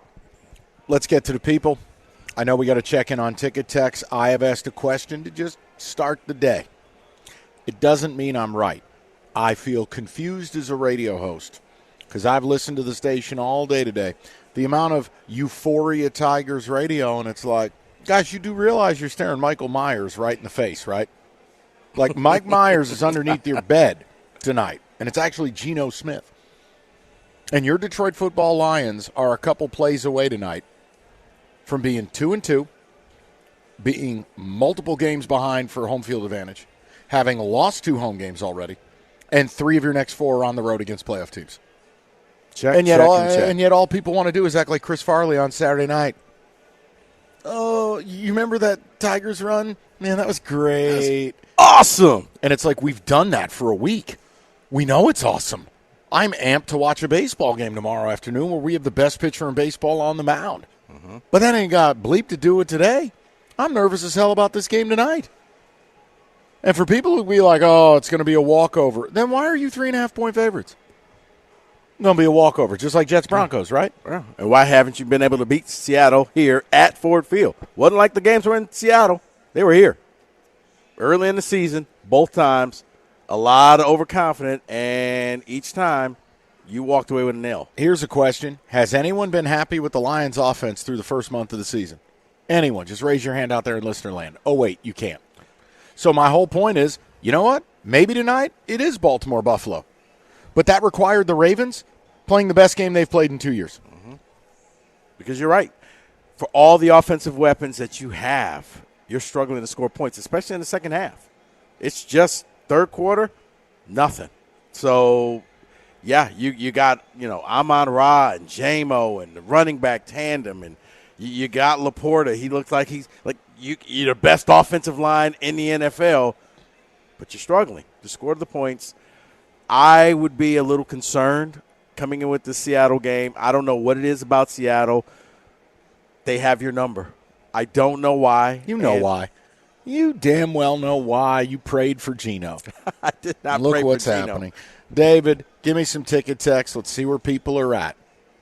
Third time is a charm. Remember that. Lions are 30. They're going to win 30-23. Go Lions. That is Marlon from Walled Lake. Someone else says the Lions need to win tonight, even more so. The offense needs to play well, or it will be a bye week of panic about whether or not the offense can figure it out. Dave in Detroit. Let's see, David, I agree with that one. Think about this. You'd have to sit on this loss for 2 weeks, staring down the barrel of a gun of 3 road trips in 4 weeks against playoff teams. Lions, I think it's a must-win tonight. Gotta have home field advantage. The Lions are my focus. I am terrified of tonight. Ever since Mike talked smack about Geno a few years ago, they've had the Lions number, the curse of Mike Villani, Ryan in Berkeley. It ain't the curse. Blame the dude who's got the pipeline to JC. He prayed on this man. He put his hands on his forehead. He prayed on Geno. I did. This child is a blessing to the both of us, and the guy turned into a good football player. I did not. For me, it's all about the Tigers. First time in a long time. I'm not even excited for Monday Night Football. Playoff baseball is the best. Holy hell. Not even excited for Monday Night Football. Okay. Another one says, I don't live on that planet, but all right. That's crazy. Another one says, all Tigers on my mind. Don't even care about tonight's game. Wow. So hold on. See, a statement like that makes me question if you're a football fan.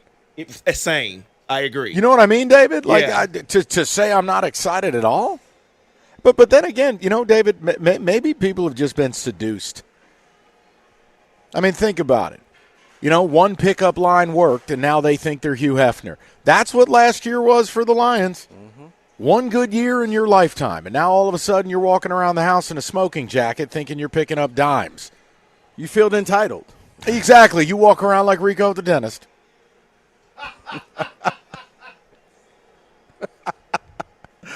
Not fair. That's a married woman. We're going to move past that. Man, you hate seeing the Mets lose. You just hate to see it.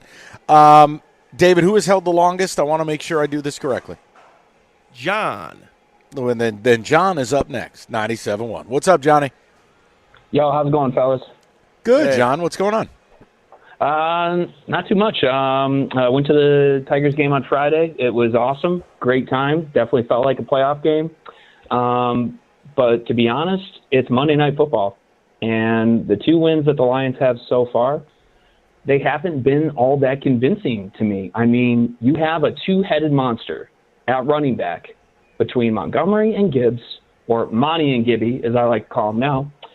Use that to your advantage. And then when you have to throw the ball, then throw the ball. Because you got great receivers to use that as your second option. For the Tigers tomorrow, I'm going to treat that like any other playoff baseball game. I'm going to yell at every single bad pitch. I'm going to yell at every single bad swing. But when the game ends, I'm going to take a deep breath and say, couldn't be more proud that these guys are in the position that they're in right now. But to be honest, no. The Lions got to take care of business tonight. Yeah. And I guess that's the difference, too, is, John, I still have Super Bowl aspirations for the Lions, and it's not disrespect. I don't expect the Tigers to win the World Series. I don't. I mean, that doesn't mean I don't respect them or I don't think they can win this series, but, like, winning the Super Bowl, think about this. Your window is now. Exactly. Right. Yep. It feels like the Tigers, the best is yet to come. And again, development's not linear. Maybe they take a step back. I don't know. It's just in the here and now. Because think about this. If the Tigers get swept 2-0, okay. If the Lions lose in Wild Card Weekend, devastation. Absolute disaster. Yeah. If the Lions don't win the North, disaster. If the Lions don't have a home playoff game, disaster. Yeah. So, I mean, that's the price of expectations, man. It's like, look, Kenny's a Georgia fan. It's easy for me as an outsider to look at Saturday night and go, you know what? No big deal. They were in Tuscaloosa at night. If that game's at Sanford Stadium, maybe it goes different. Oh, well, they look terrible in the first half, and Kirby can't beat Bama. Oh, hold on, timeout. They made a comeback. It was an epic theater fourth quarter. I had this conversation with Cookies. Oh, Cookies is now writing Georgia off. Oh, my God, how many losses is Georgia going to have now? Oh, they play Ole Miss, and they play this. And I'm like, you mean Ole Miss who lost to Kentucky? By the way, shout out Rico Beard. He told me Lane was going to go Lane. He did. Shout out Rico Beard. Shout out Rico Beard. The point I'm making is I'm an outsider. So I can look at it rationally. But the cost of being Georgia is you can't lose a game. People then want to question everything. And it's like, look, Georgia might lose one more game. They're still going to be in the playoff, and what they do in the playoff will define them. The Tigers, you're not Georgia, all right? You're Liberty. You're a miracle team. You're UNLV. That's you. And it doesn't mean you can't get it done, but I'll be damned if I'm going to sit there and shred them. No, the Lions are the ones you shred. And I'm not poking the bear, Kenny. I'm being respectful. I was rooting for you. I was worried about his mental health at halftime. I was like, I didn't bother him. I left him alone. Oh, I saw that score and was like, Jalen Milroe may win the Heisman tonight. Well, that was I know it's not a topic for what we're doing, but yeah, I'm with you. It's like, guys, Edge said it. Right. It's real Were you simple. unaware that Jalen Milroe would press the edge and try to take it? Like, hello? It was a little bizarre to me. Just contain him. Make him beat you with his arm. Guys, Okay, it's not that hard. All right. 248-539-9797. We'll get more to people in the mix. Jim Costa joins. Well, we joined Jim Costa at 5, apparently, in this weird mutant pregame show that we're doing, so we'll do that too. Football season is here. It's time to elevate your tailgating at Moran Buick GMC. You can lease the 24 GMC Sierra 1500 Elevation Edition, $239 a month, $999 down. GM employees and immediate family members, or the 24 Buick Envista, $249 a month, $1999 down. No employee discount required. New stock arriving daily. They'll have what you're looking for. Yes, Denali's are in stock. Something's off with that current vehicle, just get in for certified service. Moran Buick GMC. And unlike others, you're getting the free loaner vehicle. It's Moran Buick GMC, where you always get the best price period. It's on Telegraph, just north of Eureka and Taylor, or you can visit them online at moranexpress.com. It's Moran Buick GMC. We are professional grade.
All right, let's touch the table with some football. I'm hoping it's college from a crazy weekend, but I'm kept in the dark on such matters. I'm not in the inner sanctum of Blitz board members. Let's hit some music and see what the hell we got here.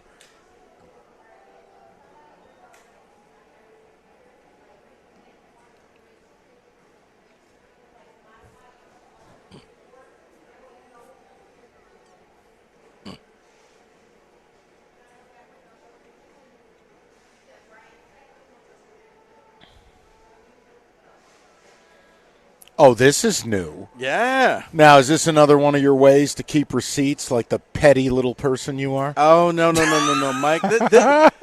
This is how we just kind of look back at the games we saw on Thursday, Friday, Saturday, and Sunday and say, you know what? Is it too early?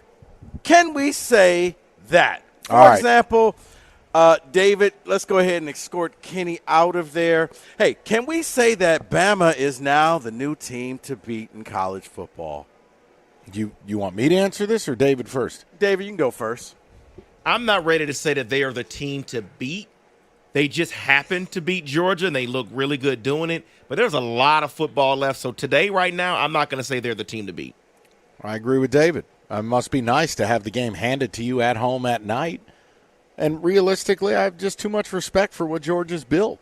Now, if Georgia drops that game at Texas in a couple of weeks, or they go down to Oxford and lose to Ole Miss, we can have a different conversation. But, man, I'm not taking their crown after one game. Okay. Kenny, you want to chime in? Am I allowed to speak now, or you're allowed no? to speak? Go ahead. I didn't want to rub salt in the wound. No, it's quite all right, Rico. No, what Bobo was doing in the first half of that game, I have no idea. Carson Beck, I have no idea what he was smoking. But, yeah, I think I'm with Mike that they kind of, especially in that first half, they handed that game away. So I'm not ready to crown Alabama quite yet. Can we say that before the season is over, Texas will have a quarterback controversy? Absolutely not. Absolutely not. So it's no matter what Manning does, it's still going to be Quinn Ewers' job? It's Quinn Ewers' gig. Now, if you mean to tell me Ewers comes back, turns into a pumpkin, and is bad for a whole month, it's a different conversation, but I don't imagine that happening. I will say no. Arch has been cute. It's been, fun. Newsflash, Mississippi State ain't on that schedule again. Yeah, okay. I was about to say, Mike, you're right. Louisiana Monroe and Mississippi State aren't really the opponents that I want him to dominate against and say, yes, there's a controversy. That's just not it. He does it against Oklahoma if he happens to start in that game, or looks good against Georgia if he's still starting, then yes, but no way, not now. Yeah, everything that David just said, the level of competition that you're facing there's nothing you can really learn from that. So I'm with you guys. Can we say that Indiana football will be a problem? Yes. That's my nuanced answer. You called this one. Hey, congratulations, Michael Valeni. You called this before the season started. My boy Signetti is a psycho. I love him. No, they're a problem. He brought 13 guys from James Madison. He brought a staff that was a winning culture. They hit the portal. They got it right with the quarterback. Only nerds will know who Curtis Rourke is, the Maple Leaf Missile from Ohio. Rico, and here's the deal. There's a vibe. And I think the players love the fact they know that their coach is a nutbag who's going to look to run it up on people. So I think they're very real. They're going to beat somebody of consequence. I'm not ready. I'm just not ready, man. I'm sorry. The history of Indiana football, I know what they look like. They look really good offensively, but let me see them against a one-loss Nebraska team in a few weeks. David, you can't base this – and see, that's the problem that I have with the AP voters. If Indiana had winged helmets and wore maize and blue colors, they'd be the number 2 team in the country. You're exactly right. You're right. All right. If Indiana played Michigan today, I would pick Indiana. So would I. So, okay, well, then why is Michigan number 10? They shouldn't be number 10. That's a joke. Exactly, because the top 25, I tried to tell Cookies this on the podcast, the top 25 is for nerds and losers. These idiot media don't even watch the damn games. Can we say that Michigan will keep winning despite orgy not throwing for 100 yards. No. You have to define. Hold on, David. You have to define level of winning. Yes, they will win more than they lose. But what are we talking about Outside of Oregon and Ohio State, they will keep winning. No. They will incur at least one other loss, and it might be this week. The Huskies. David? You are speaking my heart, Mike, because I am worried about this week, and I should not be worried about this game coming up, but they look like trash against Minnesota. So, yes. David, I am blessed and highly favored. I don't know what to say. They may, on paper, they may actually win 8 games, but they look like a 6-win team. I don't know what it is. Well, at least you got the refs in your pocket. Oh, man. Offsides. Maybe not. Yeah, and don't give me that Kremlin illegal touching stuff. It wasn't. But hey, must be nice. Yeah. Hey guys, can we say that running back from Boise State, Ashton Jeanty, should be in New York City for the Heisman ceremony? Yes. Yes, period. End of story. Unless he's unseated by a defensive end who had half the season of another D end who didn't get invited to New York, like Aiden and Will Anderson. Man. It's not a flag. What Ashton Jeanty's doing, did you see the touchdown runs against Wazoo? I did. That was better than anything K9 did. Ashton Jeanty went glowing nuclear Super Mario Brothers, like when he would eat the magic mushroom or whatever. Dude, he was crushing people. It was like Earl Campbell, and then he's turning on the Jets to take it the distance. He did that 3 separate times Saturday night. He's phenomenal. He's absolutely one of the 3 best players in America. David? Yeah, there's nothing to say. He said it all. He's right, yeah. And you know I'm right about that K9 thing. Carry on. Ohio State freshman wide receiver Jeremiah Smith will be a problem for the Big Ten for the next 3 seasons. Yes, just like Ryan Williams. These are the types of players that I wish you could get a special dispensation after 2 years in college. You get to go pro. Just leave out the 3rd year. I mean, these two look like they could play on Sundays. Not quite physically yet. Need a little bit more maturation, but from the skill set, the routes, the hands, the tracking of the football, the speed, I don't need to see that kid no more. Yeah, get your lawyers in order. They should be fighting right now to be put in the draft, this coming draft. Yeah, I'm sitting in the stands saying, wait, what happened? Why is he celebrating? Oh, wait, he caught that pass one-handed. All right, one NFL, can we say that for you guys? After 4 weeks, can we say the Commanders will win the NFC East? Oh, this kills me. This was my upset special preseason. I can't say it yet. I want to. I want to say it with my chest, but I can't yet. Come on, Dolly Parton. I can't. No, not yet. They're a hell of a lot of fun, but it's a lot different winning games in November and December for a rookie quarterback than it is right now. I'll say no. I'll be pragmatic. I'm going to say yes. The way I see Jaden Daniels playing right now, I think he can continue that play. Yes, I'm going to say yeah. Okay. I mean, it could work. I mean, the fact that they punted for the first time, all season in this game? Yeah. That was the big head scratcher right there. Yep, no question. All right. Dave, we got time for one more? Yeah, hell yeah, we do. Okay. Mike, this one's for you. All right, let me you hear want it. College or pro? College. Can we say Peyton Thorne is in over his head at Auburn? He can go to hell. He cost America with that damn thing on Saturday. You kidding me? Who was he throwing that to? I see dead people. He didn't throw it to anybody. You're up 21-16 with 3 minutes to go. What the hell are you doing throwing it in the middle of 6 Sooners? To hell with Peyton Thorne. Not that I'm bitter.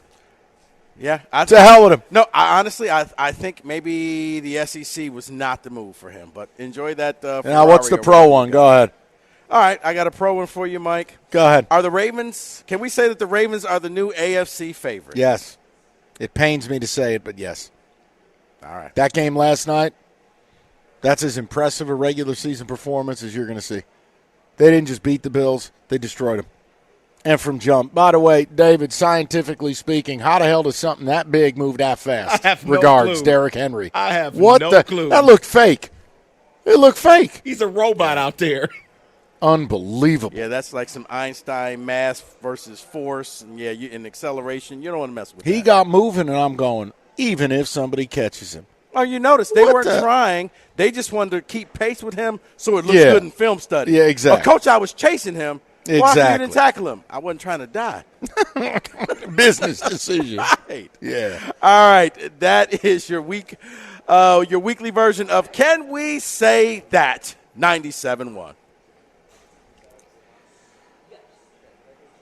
All right, cap off NFL Week 4. Chance for a win on FanDuel, America's #1 sports book. You're going to get 200 in bonus bets guaranteed when you place your first $5 bet on tonight's game. You could build an SGP. Amon-Ra receiving yards. How about Rico's boy, Geno Smith? Whatever you decide to do, don't be a ding-a-ling. Be responsible. FanDuel.com/ticket. Make every moment more with FanDuel, the official sportsbook partner of the NFL. 21 and up, present Michigan. First online real money wager only. $5 first deposit required. Bonus issued. Now withdrawable bonus bets that expire 7 days after receipt. Restrictions apply. See terms. Sportsbook.fanduel.com. Gambling problem? Call 1-800-GAMBLER.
Brought to you by Lady Jane's Haircuts for Men. Seahawks running back Kenneth Walker is set to make his return in tonight's Monday Night Football game with the Lions. He rushed for 103 yards on 20 carries in Week 1 before injuring his oblique. Our 97.1 The Ticket pregame begins at 5, while the Lions Radio Network pregame coverage begins at 7:10, all right here on 97.1 The Ticket. John Paul Morosi weighed in on the likelihood that former Tiger ace Justin Verlander will make the Astros postseason roster.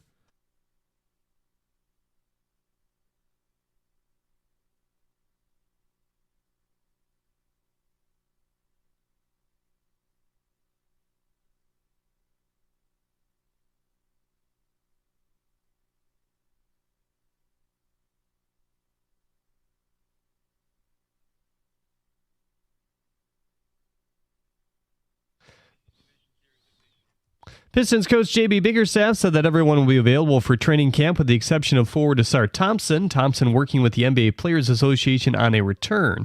According to ESPN, the Big Ten and SEC are in continued talks for a partnership in football scheduling. ADs will meet in person in Nashville next week. At the Corwell Health Sports Desk, I'm Jeremy Otto. For more, go to 97.1 The Ticket or Odyssey.com.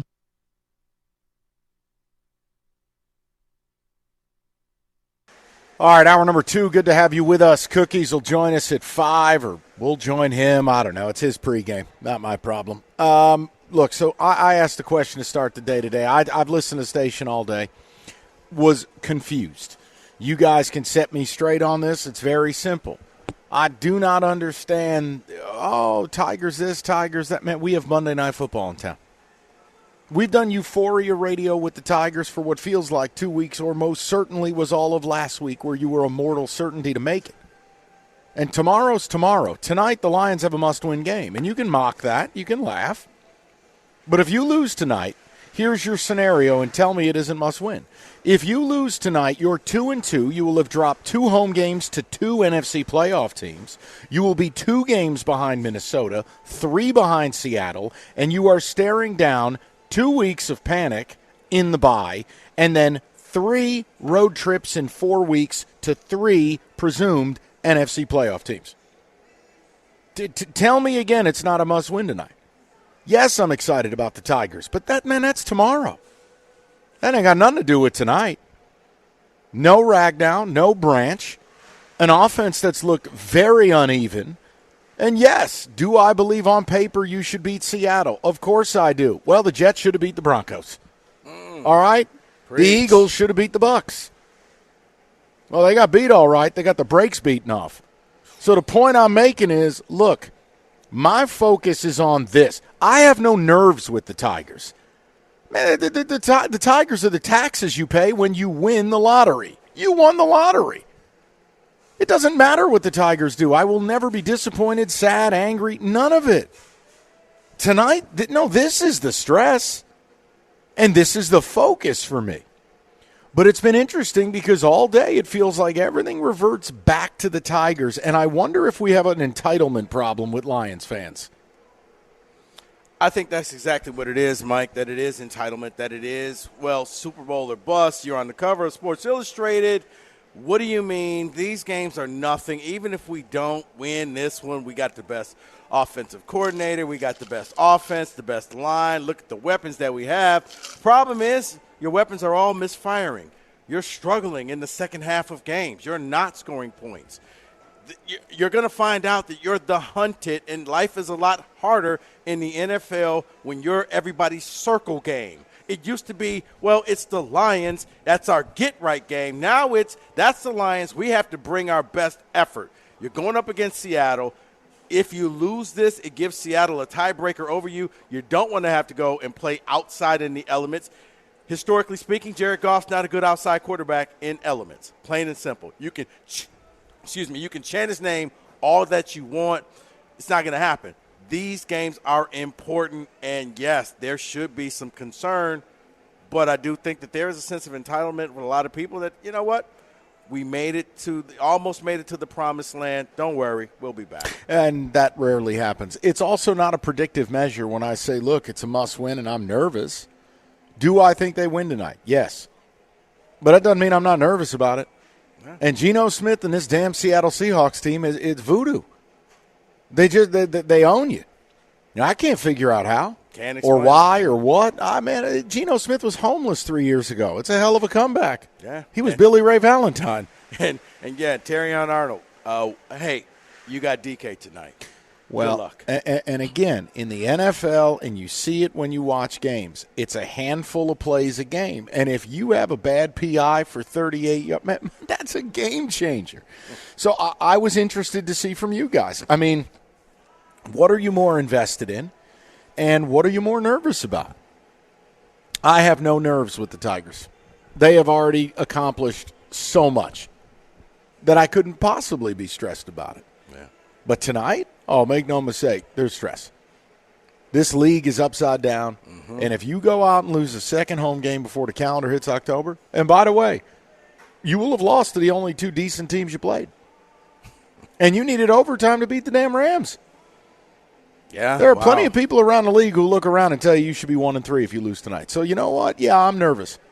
It hasn't looked right. Dan Campbell's come on our airwaves and said as much, that, hey, we may not be firing on all cylinders until after the bye week. And you go in tonight without an all-pro center, and you go in tonight without one of the true X factors on your defense in Brian Branch. Yeah, I think I got a right to tell you, man, no offense. If you guys want to touch your chandeliers about tomorrow at 2:30, that's your business. I'm staring at a serial killer under my bed. It's Geno Smith. He's going to do it again. I can't take it. Mr. Marbles? Mr. Marbles? Shout out any Seinfeld fans. 248-539-9797. David, where are you at on this before we get to the people? Yeah, tonight is extra important. You cannot lose this game. And the fact that I think it makes it worse that Seattle has had the Lions number the last few years. Because if they didn't, I wouldn't be going into the game thinking, oh, I'm a little worried about it. That's why I'm worried. Because you don't need to lose the game, and you can't seem to beat Seattle. That combination of it is just bad for the Lions tonight. Because if you lose, you are now, what you say, Mike, 3 games behind Minnesota. You now lose 3 behind Seattle because of the tiebreaker. Yes. You will be a full 2 behind Minnesota, Yes. and in a position where a split doesn't get you really any closer. No, it doesn't at all. You losing that tiebreaker to Seattle and not having the tiebreaker against Tampa Bay and being behind in the division, those 3 things, come on now. Before October. You mentioned Tampa Bay. Here's a comparative. When teams have your number, fun fact, Tampa Bay has ended the Eagles season the last 2 seasons and just put them on the edge to start this year. Tampa Bay owns the Eagles. Yep. Beat them twice in the playoffs to finish them, blew their doors off last year. And then Philly goes down there in a game they got to have. What'd they do? They destroyed them. Wasn't even close. So sometimes matchups, and it is what it is. I hope the Lions can break the hex. But Seattle's had your number. Yeah. Call it what it is. Kind of like you with the Rams, where you just keep beating the Rams. Even though Stafford wants that game badly, he's not had it. And Seattle is coming here year after year. We'll see what happens. They're missing a lot of players. I'm not saying it's going to be a cakewalk, but I do think that this is an early must-win game. You're looking at playing 2 or 3 games on the road at Dallas. And then at Minnesota? And at Green Bay. Oh, and at Green Bay? Okay. The in-between is a game against Tennessee. I'm just making a point. That's how I take the NFL. You don't get a lot of chances. And you already gave away 1 game to Tampa Bay. So, yes, I'm just focused on tonight, and I'm invested in tonight. And whatever the Tigers do, they do. Yeah. I'm excited to watch a baseball game tomorrow afternoon. And you get the best pitcher in baseball going for you. I don't think the Astros are going to be excited to see him. And let's see if this whole destiny routine continues. But there's no pressure there. You know what I don't want to do, Rico? I don't want to do a fall of panic radio with the Lions. I ain't trying to lose this game tonight. No, I feel you, man, because this is what you don't want to see is history repeating itself. It's almost like Thanksgiving Day, where you can give you every reason why they're going to win this game, but for some reason, Thanksgiving. they can't win on Thanksgiving. 248-539-9797. We will get the people involved. Kenny, line 2 needs a name. Just FYI. I know you're still salty about Alabama. Let's focus. We'll get to the callers next, shall we? Rico, take him to the bridge. All right, somebody asked me the other day, you know how many devices the average home has connected to their Wi-Fi network? It's way more than I thought. I actually went home, counted how many connected devices I own. It's more than a dozen. It all keeps me connected to all the good stuff like streaming, gaming, interneting, security, you name it. Xfinity knows the number of devices we have connected to our internet is growing by the year. That's why they've engineered their gateways to handle hundreds of connected devices. Hundreds. For real. Now through October 10th, get 150 megabit Xfinity internet for just $30 a month for 12 months with a 1-year contract and get free Wi-Fi equipment included. And you can ask how to get an eligible free 5G phone with Xfinity Mobile. Make sure your home Wi-Fi can handle everything you throw at it and then some. Go to Xfinity.com, call 1-800-XFINITY, or visit a store today. Xfinity, bring on the good stuff. Restrictions apply. Requires paperless billing and auto pay with stored bank account. Taxes and fees extra after promo. Regular rates apply. Xfinity Mobile requires Xfinity Internet. Actual speeds vary.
All right, listen, when you get injured, you need a lawyer that's going to fight for you. You also need a lawyer you can get a hold of.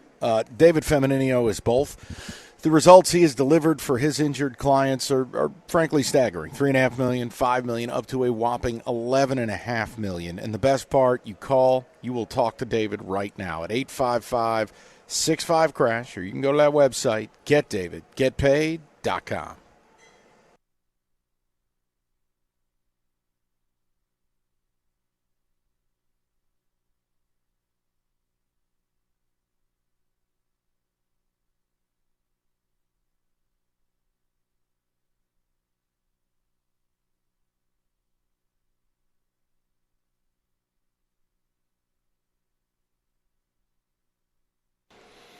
All right, let's get to the people. Jim Costa pregame fiesta begins at 5.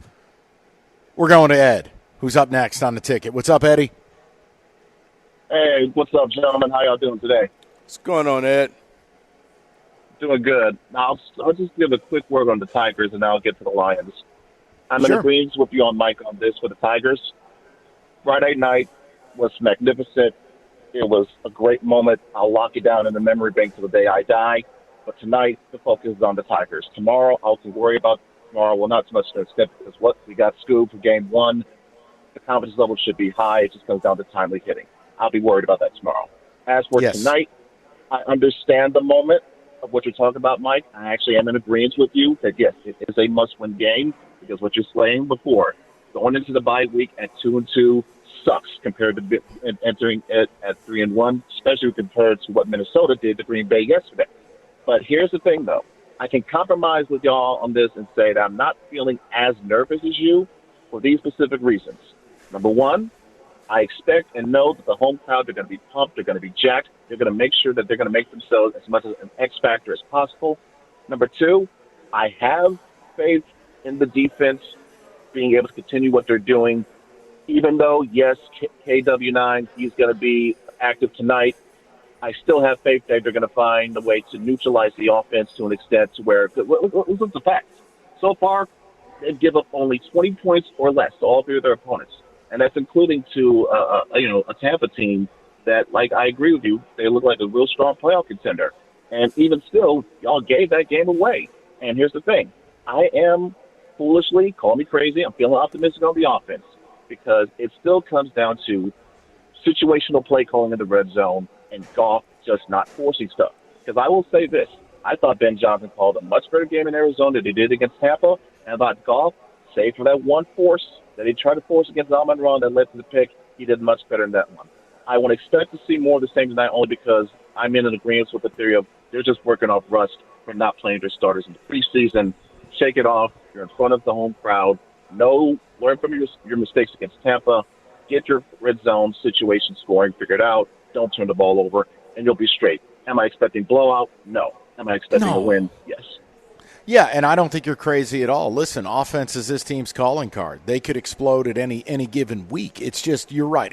Rico had said it. You're misfiring. It looks disjointed.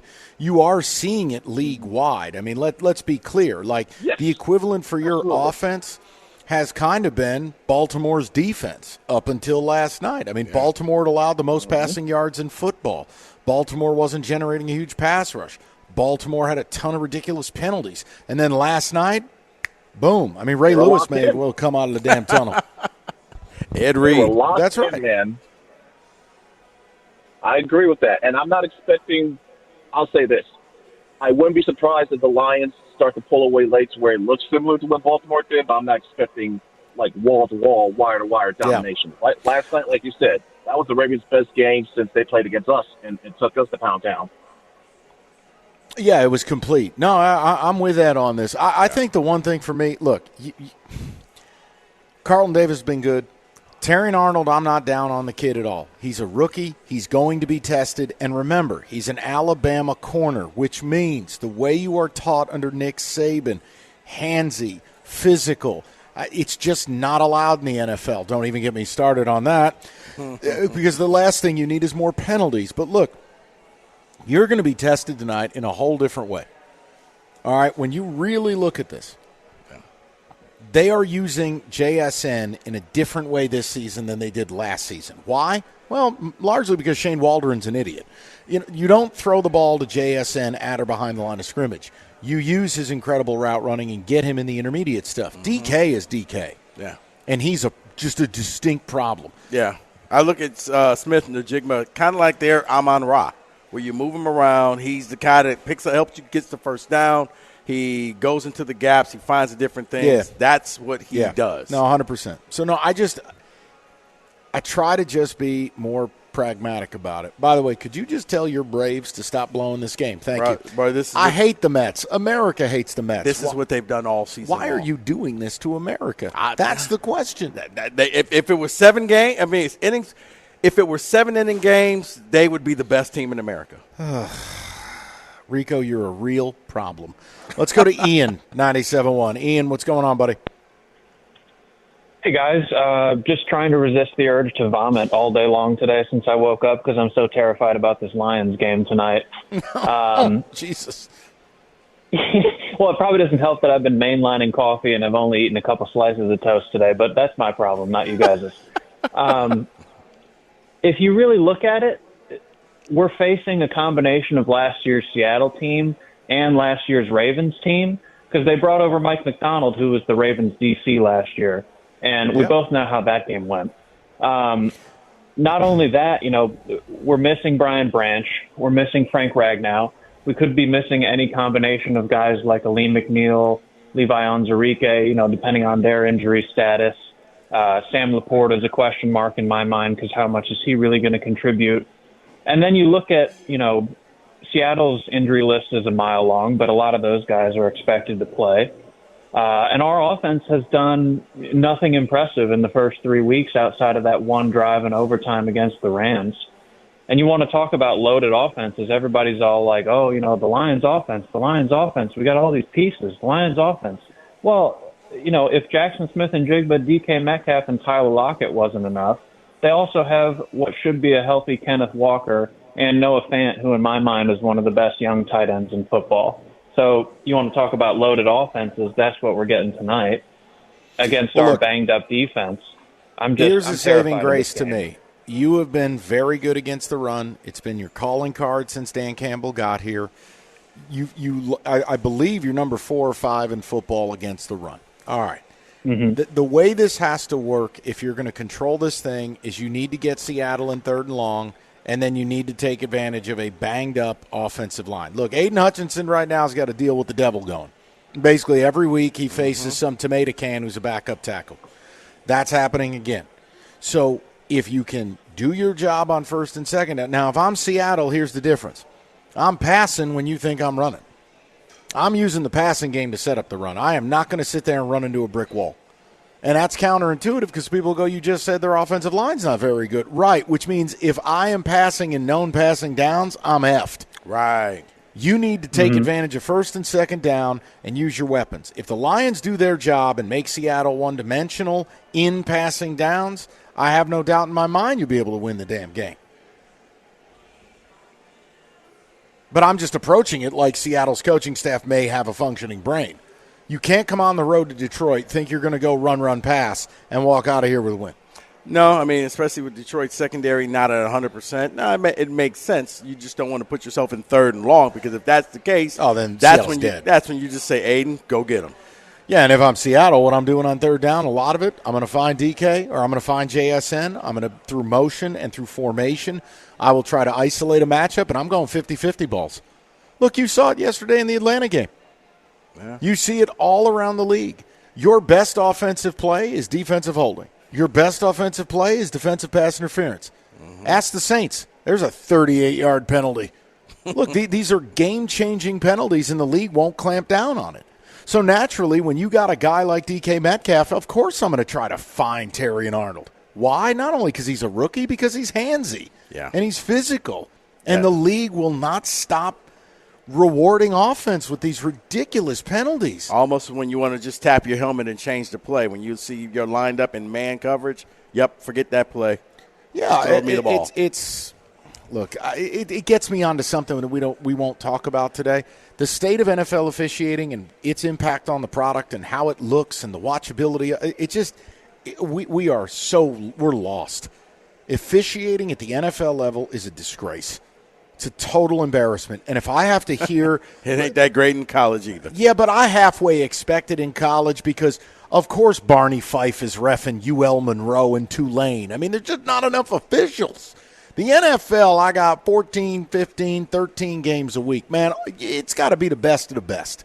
And these cats are throwing penalties that you damn well know they shouldn't be throwing. It breaks up the game flow, and to me, it takes away – look, Aaron Glenn runs a very physical – very aggressive defense. You should be rewarded for that, not penalized.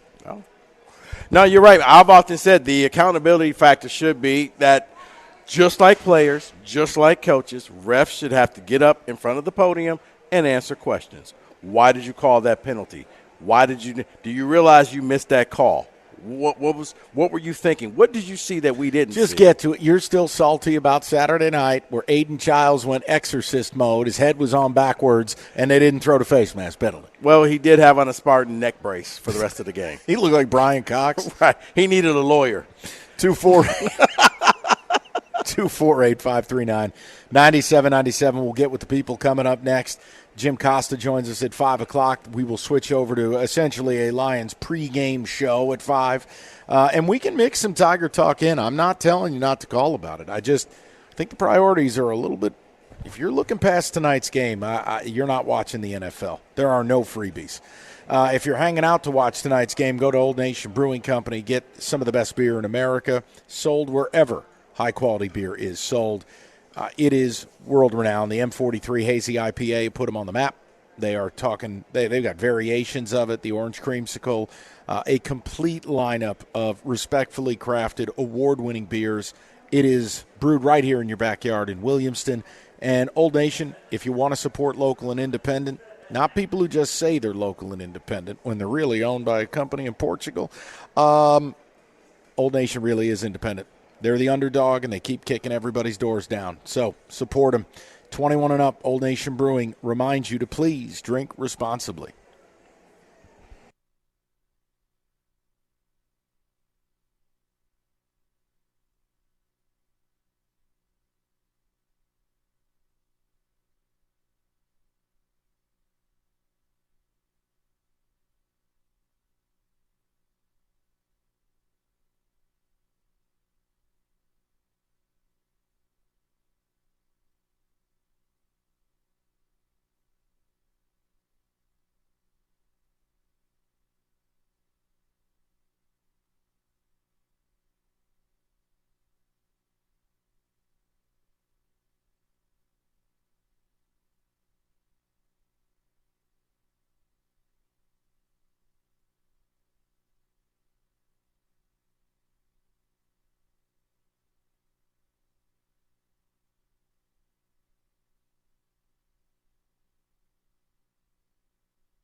All right, couple notes, because we always focus on our own stuff, right? Our own injuries, our own. Here's where Seattle's at. Rico, I want you to tell me if I'm overthinking this.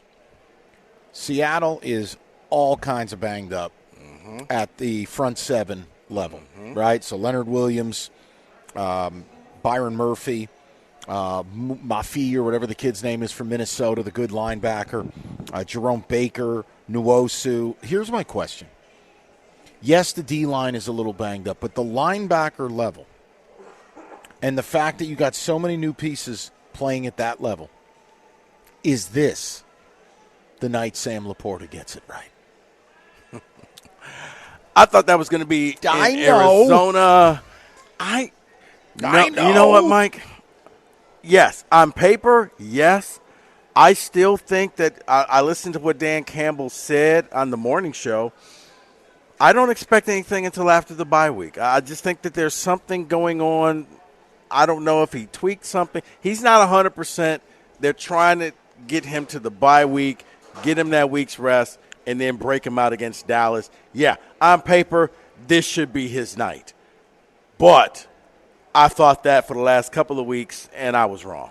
But you're not going to get Leonard Williams tonight. You're not going to get Byron Murphy. You're not going to get Boye Mafe, and you're not going to get Nwosu. They're all out. And again, I don't think you're going to see Jerome Baker tonight. So this has to be something where if you want to control this game, line up and do your business. But this is the problem. You know, they go through these spurts where they can't be stopped on the ground, and then you go through these spurts where they look like a monolith. And tonight, you are without Frank Ragnow, who's your all-pro, all-everything center. I got to see it to believe it with Glasgow at center. Yeah, I wonder how much is that going to disrupt that, because when that line, as we know from last year, I mean, you know, when they were all together, they were unstoppable. Now, not quite the same. I don't know if it's not the line's fault because the running game is there. It's just the inconsistency in the play calling where, I mean, I would almost treat it like a video game where when something is working, just keep running. If your running game is working, keep running the ball. Don't stop doing that just to say, well, we can pass as well. Make the other team stop you. I don't know why they haven't been able to score. I don't know why they haven't been coming out of halftime just looking kind of lethargic. But, yeah, I mean, no Ragnow can be a concern because he's just a staple and icon of that offensive line at center, calling out the stuff. Yeah, I worry about the interior of that line. Let's go to Teddy, 97.1. What's up, Teddy? Mike, Rico, how you guys doing? What's going on, brother? So I'm definitely nervous about the Lions, 100%. And kind of like a caller said, I'm taking it day by day. More nervous about the Lions today and Tigers tomorrow, and if the games were switched, vice versa. But I do want to address. I don't know that I like the quote you guys were saying with "you're playing with house money" for the Tigers. Maybe it's just how I think, but it's hard to get to any postseason in any professional sport, let alone baseball, where players today are basically made of Jell-O. I mean, God forbid something happens to a guy, and we might not be back in this spot again. I hate to put that out in the world, but. You know, Mike, I hate to rub in the BGB, but playing with house money is like winning or taking Minnesota to cover the spread, then turning around and betting on Penn State to cover the spread. I know.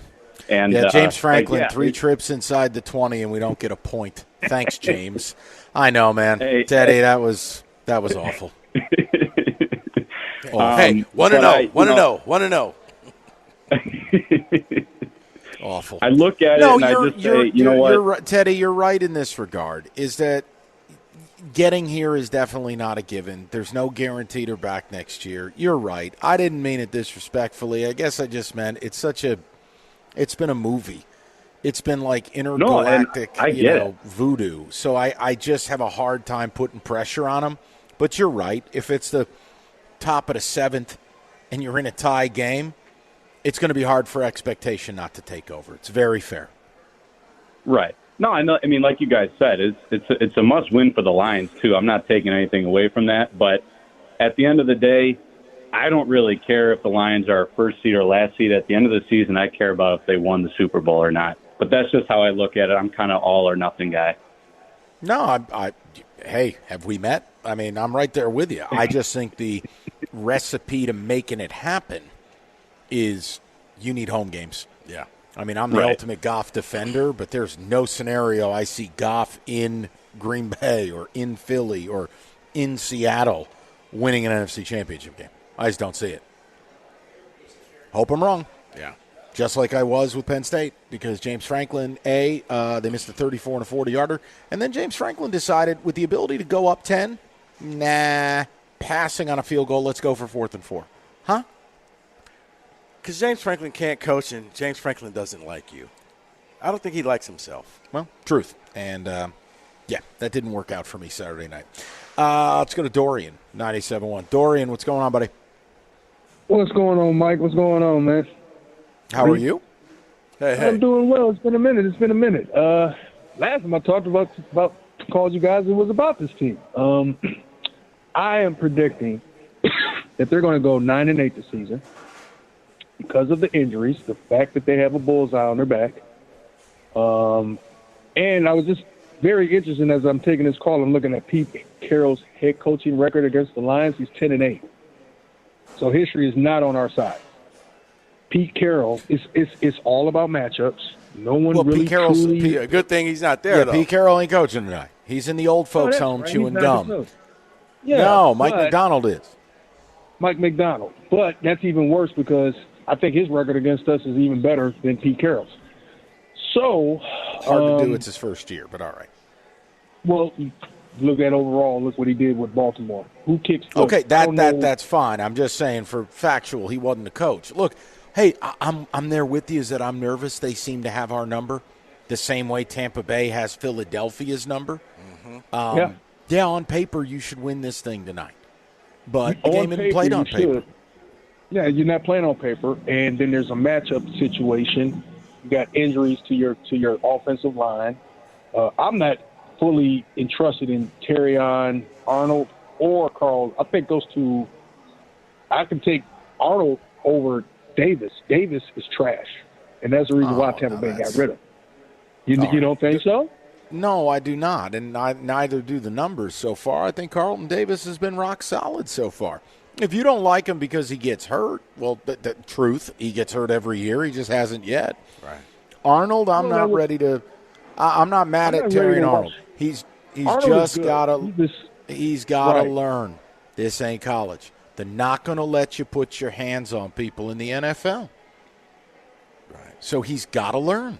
And if you do, you got to learn how to basically do it without the referee seeing it. Yeah, your biggest problem, and we're seeing this in the NFL more than ever, your one injury, one ankle turn in the secondary, especially with Rakestraw being down and with Melifonwu being down and Branch being down, if anything, for any extended period of time happens where it's Carlton Davis, Amik Robertson, or Terry Arnold, well, that's where alarm bells go off.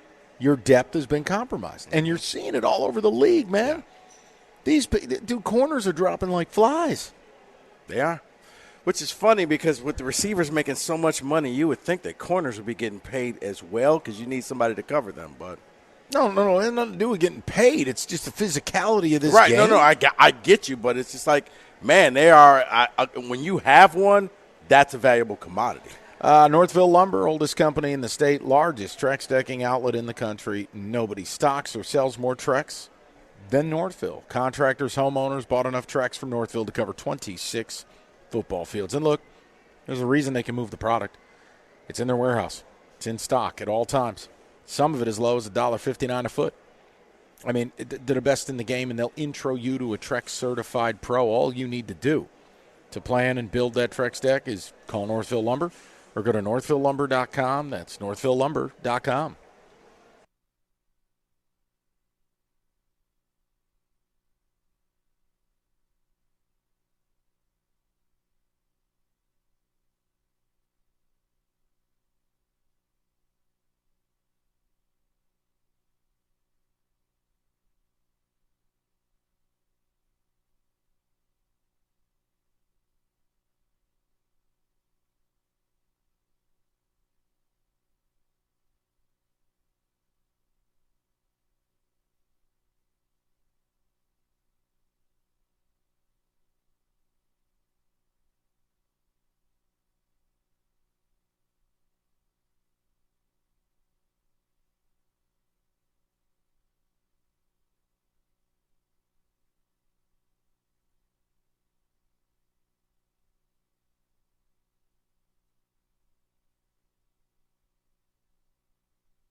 All right, let's rock and roll. Hit the button. Give me some music. Let's do about 8 minutes of good football here, David.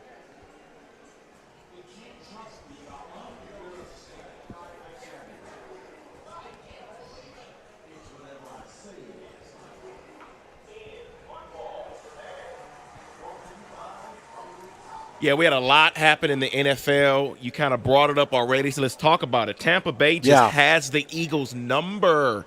They beat them for the second time this calendar year. Baker Mayfield had 2 passing touchdowns, a rushing touchdown in less than 16 minutes into the game. The defense flustered the Eagles all day. Let's talk about the Tampa Bay Buccaneers. Well, it helps when A.J. Brown and Devontae Smith don't play. Look, it doesn't fix the Eagles' issues. They've not gotten that defense right. It's been bad for 2 years. There's something wrong with Nick Sirianni and the relationship with that team, and I don't see it. And frankly, we're getting further and further and further away from Jalen Hurts' magical season, and both coordinators took off. I don't buy the Eagles. Mike, what I'm saying with Jalen Hurts is a guy who now feels like he has to put the entire city of Philadelphia on his back. He's scrambling around. I mean, you saw just the fumble. Like back in the Jalen Hurts from a couple of years ago would either take off, throw the ball away, or take the sack. Now he feels like every play I'm missing pieces. I have to be Superman. I have to do something special, and that's not working out. Let's talk about the Vikings and Sam Darnold. I want to put them together here because I think the team can be considered Super Bowl contenders 4 weeks in, as well as MVP candidate Sam Darnold, because here are the teams they have beaten. The Niners, the Texans, and the Packers, who are also considered Super Bowl contenders. So let's talk about the Vikings here. Huge surprise here after week 4. Only thing, David, about this is I think that the Vikings are that early season team that jumps out that eventually comes back down to the pack. I think teams will figure out. Now, the Vikings defense has been phenomenal, but I do think teams will figure out, Darnold, how to stymie them, how to not let them go down and score as much. But, yeah, right now at the quarter turn, they're the best team in the NFC, and Darnold would probably win the MVP, but there's still 13 more games to go. I think they will come back down to the pack. I don't, but I'm not going to argue about it. There's just nothing I'm seeing that says they're coming back to the pack. They're balanced. The Aaron Jones thing has worked, which I can't believe. Their O-line, metrically, very good. And defensively, Brian Flores is on a revenge tour. They kill everybody. Rico, they're assassinating quarterbacks. It's just, look, maybe I'm stupid. This is a team that almost made the playoffs with Nick Mullins. Mm-hmm. And maybe I just am a dumb human. Or, you know what, I think Flores has figured out the Shanahan package, because you look at the teams that they've beaten, all learned the offense under that Shanahan of move. He knows he's the kryptonite to that. So if he plays one of those teams in the playoffs, yeah, advantage Minnesota Vikings defense. Let's see what they do outside of teams that run that same type of offense that the 49ers run. Well, let's get to some bad here, because you got Gerard Mayo and the Patriots, who were blasted by the Jets in week 3. The Jets can't even beat the Broncos the following week. The 49ers led 20-0 in the second quarter, and there has to be a decision made soon, I would imagine, on Jacoby Brissett and Drake May. It looks real bad. We know who the Panthers are, but it looks but hold on. What's the decision? Put the rookie in there, incur 48 sacks in 10 games? I mean, look, David, you signed Jacoby Brissett to be a meat sheet. Right, to be a punching bag. He knew that when he signed the deal. Yeah, I agree with you, Mike. And now it's like, because David, if not, you're going to – if Drake May is your future, you can't destroy the young man's confidence. You don't want what happened to David Carr to happen to him. Let's talk about the Browns' defense for a quick second, because everyone talks about how bad Deshaun Watson is, how bad the offense looks. They are 1-3. But they played the Raiders yesterday, and the Raiders were the worst rushing team in the NFL through 3 weeks. And against the Browns, they ran for 152 yards and beat the Cleveland Browns. What is going on with that team overall?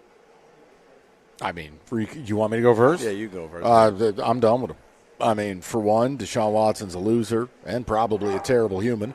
Their offensive line's in tatters. Nick Chubb's leg is still on backwards. And defensively, they were supposed to carry the day. They don't look like the same defense that led the league in just about everything last year. They've been gettable from Jump Street. Hello, Dallas game.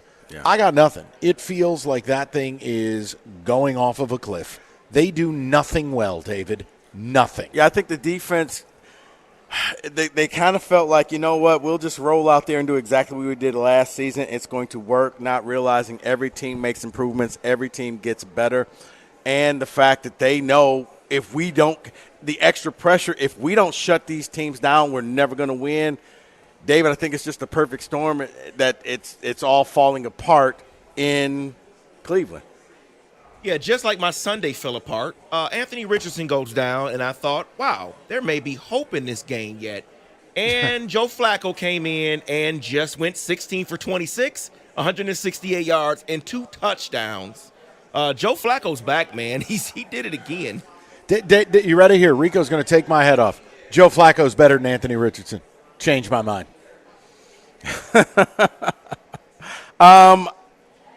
I would say this, Mike. Anthony Richardson's problem is he can't stay healthy. Other than that, he can play, but I know availability is the best ability. It's also so is reading. He can't read a defense. He is Dexter Manley with books. I think it's just a lot more of just inexperience. Okay. Because every time it looks like he's about to start playing, he gets injured. How about this? Happy medium. Forget the why and just focus on the what. Right here, right now, Joe Flacco gives the Colts a better chance to win today than Anthony Richardson. Yes, they do. Yes, he does. That's the only place I was arriving at. Yeah. And David, I'm so sorry. My heart breaks for you. Yeah, I'm sure it does. Yeah, exactly. And let's close it out with this because there's trouble. Time out. I have one, and then we'll close it out. Sure. Is anyone going to comment on Russell Wilson's absolute psychotic behavior? You're not active, and you're still dressing up in shoulder pads like it's Halloween. What the hell is this guy's problem? Because he does not want the Steelers to forget he's on the team. I think everybody knows that he won't be the quarterback except for him. In his world, so long as I keep showing up, I'm going to say, hey, I'm on the team. I'm going to play. I'm ready to go. Hey, coach, don't forget about me. Yeah, Russ, we forgot about you a long time ago. That's why. No, he's a loser. That's what it is because I understand and I get it. He's the emergency quarterback. But until the first quarterback goes down, you don't need your pads on, you dummy. Right. Put a sweatshirt on, you weirdo. He's a team player. He's a veteran. He doesn't want to just hold a clipboard. He wants to put on the uniform. He's a horse's ass. David, go ahead. Yeah, we'll close it out with the 0-4 Jags because there may be a firing coming soon, I would imagine, because they don't even look like a football team right now. Everything is going wrong for Doug Peterson and the Jacksonville Jags. It's starting to feel a little bit Urban Meyer-esque, huh? The only thing we're missing is Doug playing proctologist on a dance floor. The whole thing's a mess. Maybe it wasn't all Urban's fault. I don't know. David, it don't feel right. I'd be lying to you if I said it did. Maybe it's time. Maybe Doug just had a magical run in Philly with a couple elite coordinators. Tell me if you've heard this before. We just talked about Nick Sirianni with it. I don't know, man. It feels like, it may be time. It may be time for a clean sweep because I'm starting to question their quarterback play as well. I mean, I don't think that he's the end-all, be-all anymore. And, David, maybe they just tank and just start all over and see if somebody will take Lawrence off of their hands. Oh, my God. You can't do that. They just named the stadium after They just paid him. And they just called it Trevor Banks Stadium. Come on now. Okay. No, make no mistake. It's going to be an arranged marriage. Whoever takes that job, you can't like Trevor Lawrence. You have to love him. Yeah, exactly right. So, in other words, get a guaranteed contract because you will be fired. Listen, the same thing Dave Canales did in Carolina. Yeah, I'm going to work for David Tepper. Man, how much is my guarantee? All right, cool. Fire me. Matter of fact, put it all in the bank right now, and I'll work for free for the next couple of years. Fire me in 18 months. I don't care. You still be paying me for 5 years. And that is in football today.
Brought to you by Twin Peaks. The Lions are enshrining Calvin Johnson into the Ring of Honor tonight at halftime of Monday Night Football. Their current star receiver, Amon-Ra St. Brown, reflected on it.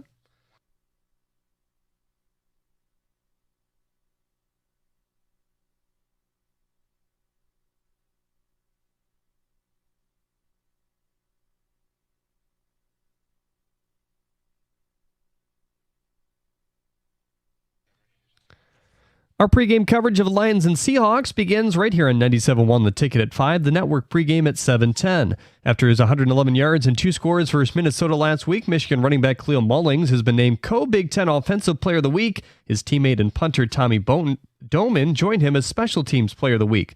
The Mets and Braves are battling for a spot in the playoffs. The two teams are making up a rain-washed 2 games from last week. If they split, both teams are in, and Arizona is eliminated. If one team sweeps, that team is in, and the other is eliminated. The Mets have been playing from behind the entire game, but struck back for a 6-run 8 to take the lead. Ozzie Albies stole that away with a big bases-clearing bases loaded double, but the Mets just took back the lead as well with a Francisco Lindor 2-run shot. At the Corwell Health Sports Desk, I'm Jeremy Otto. For more, go to 97.1 The Ticket or Odyssey.com.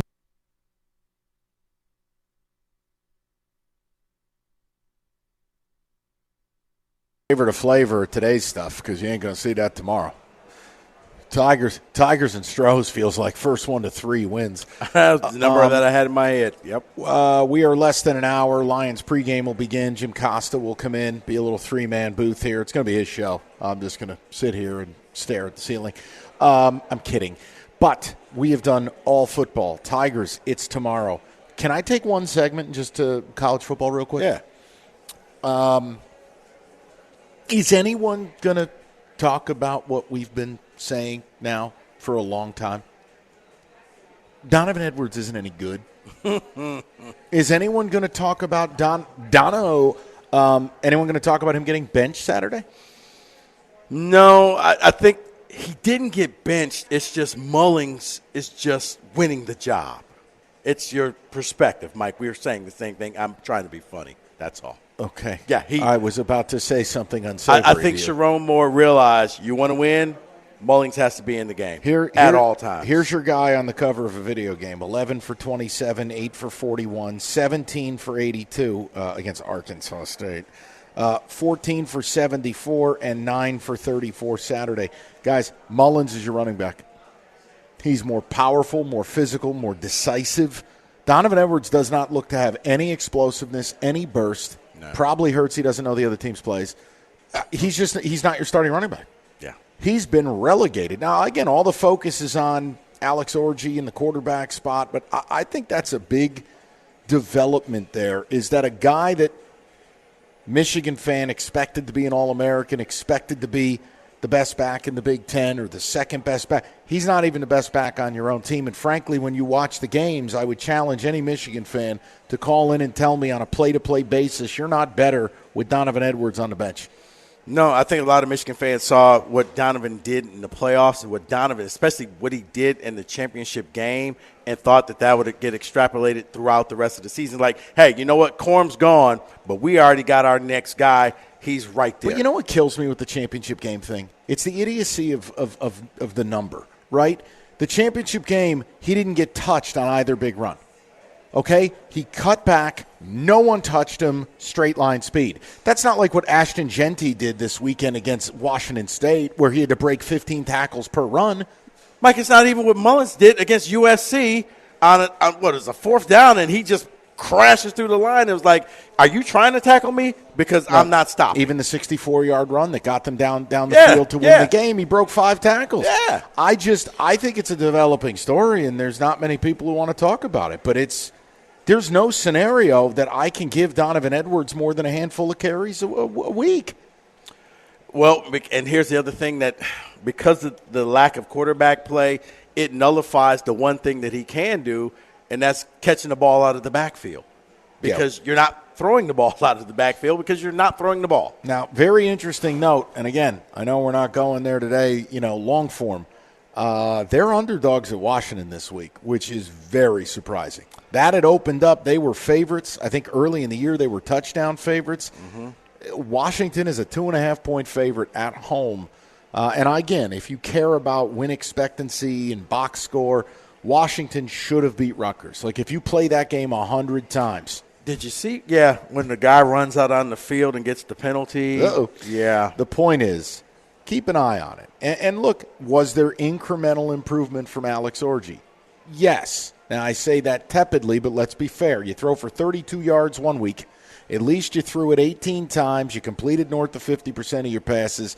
Can't have the turnover, and he threw for almost 100 yards. He's got to get to a point where they can throw it 18 to 20 times a game.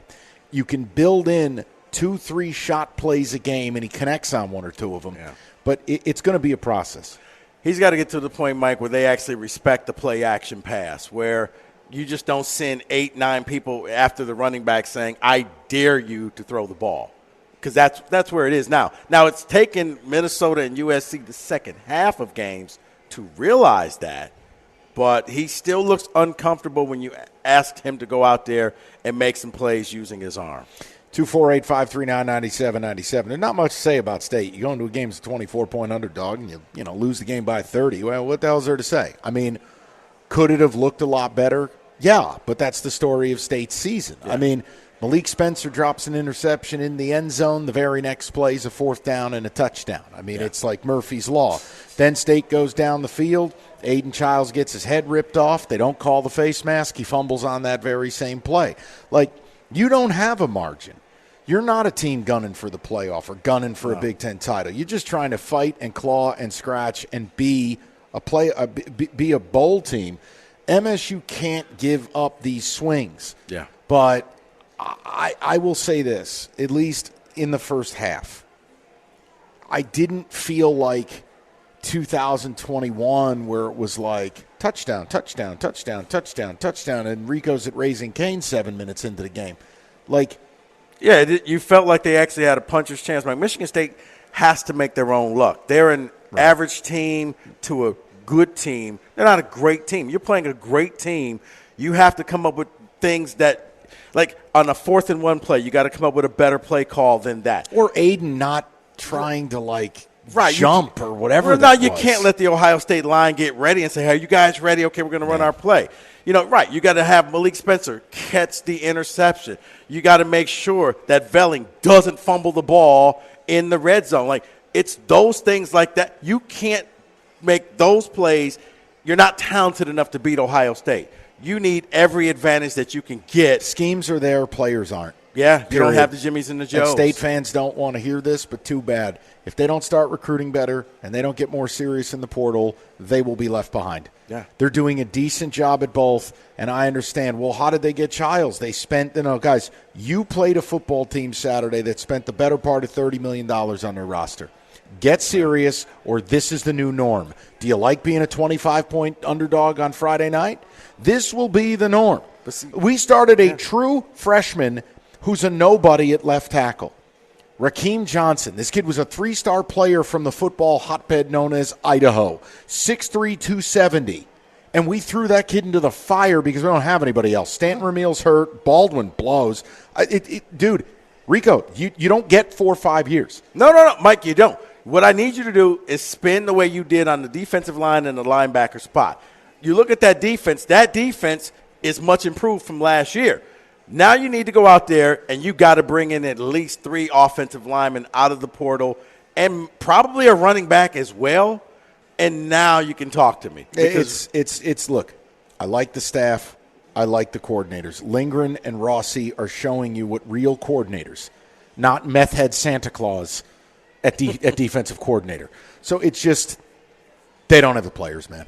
And it's maddening to watch because schematically it's there. They just don't have players. Yeah, it reminds me of D'Antonio the early years where they were constantly getting beat by the wheel route. And thank you for bringing up the Halloween night game at Minnesota. Right, but then all of a sudden, they got the Jimmies and the Joes, and then they started winning these games. Yeah. But, yeah, those early years you saw, man, I see what they're trying to do. And, the homecoming game against Iowa years ago, those were rare, where they made the big play and got the stop and won the game. Other than that, they would always shoot themselves in the foot, and you're like, yep, these are just the same old Spartans. Well, it's a big offseason because, I ain't giving it 3 years. They've got to. There is a behemoth talent gap, and it ain't going to stop. So, look, we wanted to do one segment, little college football, because it's all Lions and Tigers, and at 5, we'll get total Lions coverage. But, yeah, if you have thoughts on it, I'd love to hear it. I kind of wondered where all our intrepid reporters are at. Are we going to talk about Donovan Edwards being the backup? No. Getting benched? No. You're going to talk about Mullings being the Big Ten Player of the Week.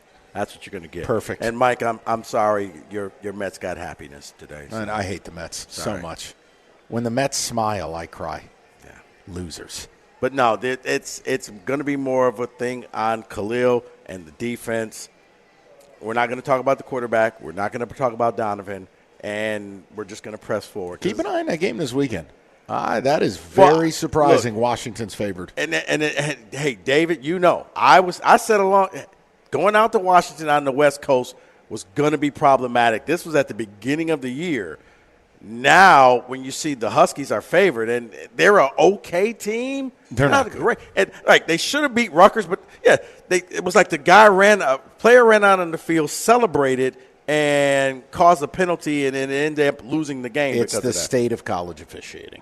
248-539. Well, no, you can't run out on. I don't want to hear it. Let people be happy. 248-539-9797. Rico will hit you here. We'll get some ticket texts, talk a little Tigers with you, and then it's going to be Lions up until kickoff. 97.1. Hey, listen up, folks. Are you ready to build a beautiful deck to your home, or you're just sick of power washing and staining and sealing your current deck every single year? Do what I did recently. Hire Koi Construction to design and build one for you. And, man, I couldn't be happier with my new deck. Koi Construction is a Trex Pro Platinum dealer. It's a family-owned and operated deck-building company that enjoys a rich and proud 40-year tradition in Metro Detroit and Southeast Michigan. Their focus is on quality and craftsmanship, and it's made them one of the very best in the industries. And get this, they love to work year-round. What does that mean? It means if you want a deck this winter, you can get a deck this winter, so that you're going to be ready in the springtime. It'll be no problem. But unlike most deck building companies, Koi routinely builds decks throughout the cold winter months, but there is limited slots available, so you got to call Koi Construction today to secure your spot on their schedule, whether you're looking to create an inviting gathering space for your backyard or a cozy retreat.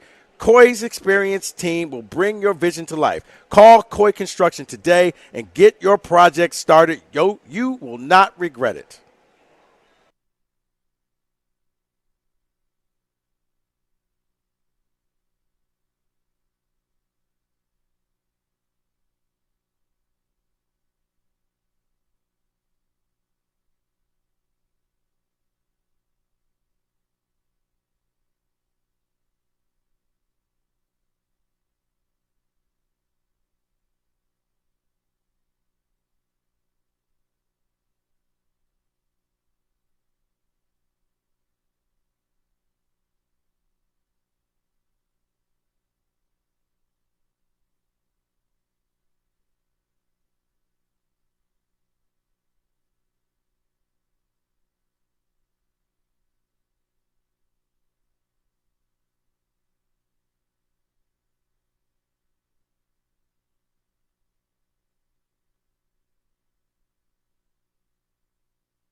Being number one's not easy. It takes experience, dedication, and determination. Number one mattress purchased by millions every year. It's Serta.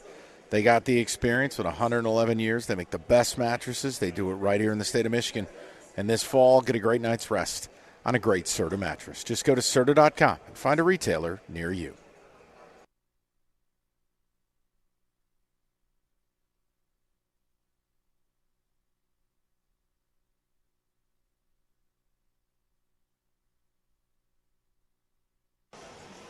All right, we'll get to the Lions momentarily. Obviously, 5 o'clock, Costa's coming in. It'll be a complete pregame deal. It'll be all Lions right till kick. We've talked a ton of Lions.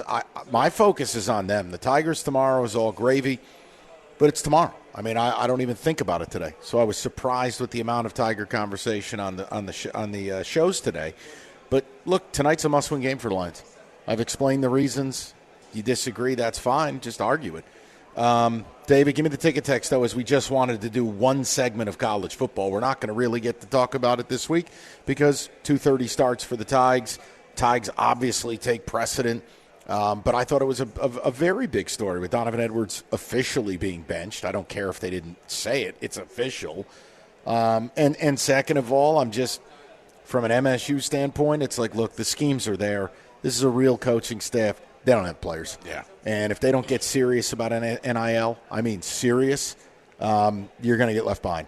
Because the patchwork and the development stuff, that's great. I won't be here for it. Yeah. No, I mean, Mike, I like what they did with the D-line. I like what they did with the linebackers. Now you got to do something with your offensive line. Yeah, it just reminds me a lot of D'Antonio, the early years where you saw how this could work.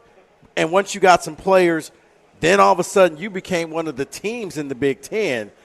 But, yeah, you get guys open, and then you got to hope that by next year Childs can see the field a lot better. He can make that step the way your guy Cam Ward is down in Miami doing things.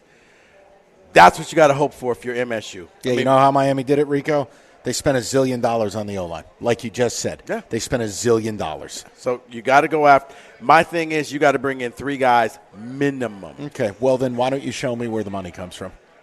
Dude, we're shopping for Lethal Weapon 3 DVDs. We're not at that level of NIL, and if you're not going to win. They said they were calling you. Yeah, right.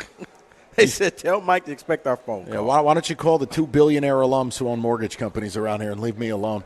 Go ahead, David. David, first of all, do you have something to say about Donovan Edwards, or are you just going to skirt the issue? And then I want to get to the ticket text. Skirt the issue? I've never liked them since last year. So what do you mean skirt the issue? I just want to make sure you were paying attention. He just runs into he can't see.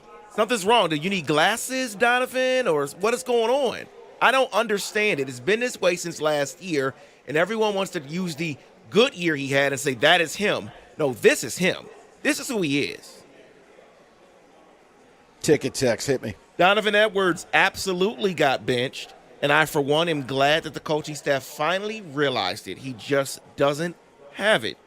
No, Mullins is just so much more decisive and physical. I'm not going to compare him to Blake Corum. That's not fair to him. But, like, a guy that does fall forward, a guy that, hey, I hand it to him. It is 2nd and 6. Mm-hmm. A short yardage guy. And, look, he's shown a little bit of burst. I like him, man. He could play for my team any day of the week. Yeah, Donovan, if you can catch him behind the line, it's going to be a negative play. He just cannot break tackles. From Mike, Michigan fan here, Dono, he needs to go. He's big, slow, and runs into our linemen. Maybe he can secure a LASIK NIL. David, one question. I'm being serious with the two of you guys. And look, if there's something up, it's incumbent upon the team or the school to say something. Otherwise, I can't play pretend. He doesn't look quick. Now, the straight line speed is one thing. I'm talking quick. Right. He looks slow. No, but see, I think the biggest problem is he is your threat coming out of the backfield on the screen plays, on the bubble screens and stuff like that, or moving him out into the slot. Because you don't have that quarterback, you've almost turned him obsolete because he's not break through the line and pick up 6-7 yards guy. He's stuck in a bad situation right now. He's probably one of the few people that was hoping that Davis Warren, that experiment actually worked, because then I can catch screen passes. Now What a screen pass? Good luck with that. That's not going to work now with Orji as your quarterback.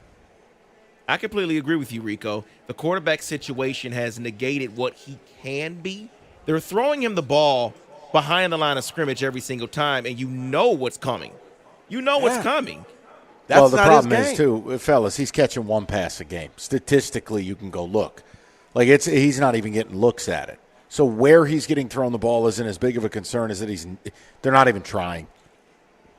Understand, Mike, but think about it. When they drop back to pass, it's normally a 3rd and 8, 3rd and 9, 3rd and 10.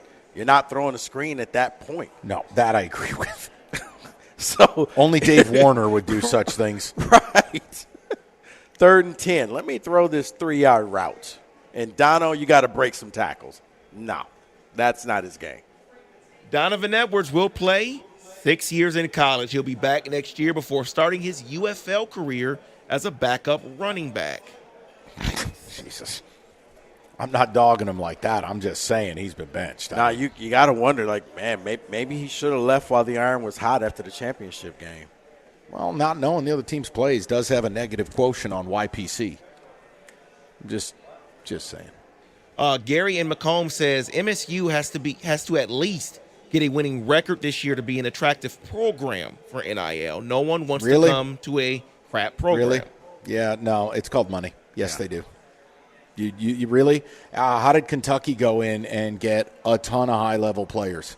You know, the same Kentucky that shut down Georgia and just went to Ole Miss and shut them down and beat them? Oh, you're going to tell me Kentucky's attractive? Stop it. It's just money, It's money, man. You think anybody actually wants to play in a hellhole like Green Bay or Pittsburgh in the NFL? Nope, it's money. Yeah, everybody wants to play at Kroger Field, right? Yeah, the hallowed, that and historic Nippert Stadium. Like, no, it's money. And you're either in it to win it or you're not. And that, look, I don't want it to be that way. I wish that Jonathan Smith could just recruit, develop, we'll do it the right way, we'll get to know our players and then be able to love, the process. That's dead. It's dead. You mine for the gems. You produce a good football player. The minute you do, Miami's coming calling. Oregon's coming calling. Ohio State. Look at Ohio State. You want to know that it's just money? They pried Caleb Downs, the jewel of Alabama's defense, away from Alabama. Highest paid safety in history. The rumors are he made $3 million. Bro, the second Nick Saban said, I'm retired, ring, hey, it's Ohio State. Right. Come on up here to Columbus. How much? I'll be there. But the schemes are there. Like, I do believe – look, I like Jonathan Smith and his program at Oregon State. But they just don't have players, man. Yeah. And it's depressing. I mean, when you see Foster running wide open, you're like, yeah, imagine if you got a really good wide receiver doing that. Those are touchdowns. Michigan fan here. Donovan is not a running back. They need to use him as a wide receiver in the slot, useless between the tackles. There was a time I thought that that's what they were going to do, but it's just not translated. And if they're not doing it now when they're really light in the receiver room, David, I'll leave it to you. I don't think that's in the offing. I would totally agree. I don't think they're ever going to do that because you're right. We have Ronnie Bell's brother as a wide receiver, and he's not that good from what I can tell so far. And we have a need for wide receivers, and it's not happening with Donovan. So it's not happening. No. Go ahead. Wasn't Edwards going to be a paradigm shifter? I don't see it. Don't understand where that ever came from. Well, that was media hype. That's all it is. Someone else says that and the fact that he had JJ who can get him the ball in space. Hey, what do you guys make, by the way, before we jet here and get to some football, we'll get to some business and then set up the Lions? Big Ten SEC scheduling partnership? Any thought? So this is going to be kind of like basketball where everybody gets to play a Big Ten SEC weekend type of thing. Yep. I mean, I think we all see where this is going. They're setting up the powerful alliance that will be Big Ten SEC. We're going to run college football. But, yes, you don't need to do this, but I guess it will add credibility and give each conference that extra game that will help them get basically 9 of the 12 teams in the college football playoffs. Well, you just nailed it. Part of the genesis of this is there are sources within both conferences saying we want a minimum of 4 bids per conference that we will play each other. But 8 of the 12 or more are going to be mandatory. Look, I was in on that meeting, Mike. I'm sure you. I know exactly what they said. I was there. I took notes. Listen, I know. 248. I run this sport. 539-9797. Lean right into that. We'll get some football in the mix. We'll get to the people as well. Cookies will be here in the next 30 minutes, and then we'll turn our attention to gearing up for Monday Night Football. It's 97-1. If you're looking for reviews of roofing companies, you're going to see tons of negatives. I mean, it's a rough industry, right? Budget, communication was terrible. Maybe they just did a garbage job with your roof. Well, you don't have that with Victor's. Victor's, it's first class. More 5-star reviews than anybody else. And Victor's does something that other places just don't do. They give you a concierge, meaning that guy is a project manager, okay? His responsibility, their responsibility, a perfect installation, but also you call, they answer. You have a question, they provide an answer. It's just invaluable with an investment like this that you're going to make in your home. And with Victor's, that's how they give you a 50-year leak-free guarantee on every roof they install. So if that sounds good to you, call today. Set up your free 21-point video roof inspection today, 734-773-1100. That's 734-773-1100, or book that appointment online anytime at victors.com.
All right, FanDuel, Monday Night Football, you know the drill. They do the SGPs and all the madness. Nobody's got more betting markets. If you want Lions and Seahawks action tonight, first of all, lean on Rico for the props. But you design them, and you have a hell of a good time. Whatever you do, don't be a nutcase. Be responsible about it. Also, you'll get $200 in bonus bets guaranteed when you place your first $5 bet. So, as always, FanDuel.com/ticket. That's FanDuel.com/ticket. Make every moment more with FanDuel, an official sports betting partner of the NFL. 21 and up, present in Michigan. First online real money wager only, $5 first deposit required. Bonus issue, non-withdrawable bonus bets that expire 7 days after receipt. Restrictions apply. See terms. Sportsbook.fanduel.com. You got a gambling problem, call 1-800-GAMBLER.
Well, guys, usually I pick a game-winning drive to be the drive of the week, but I decided to do it differently today.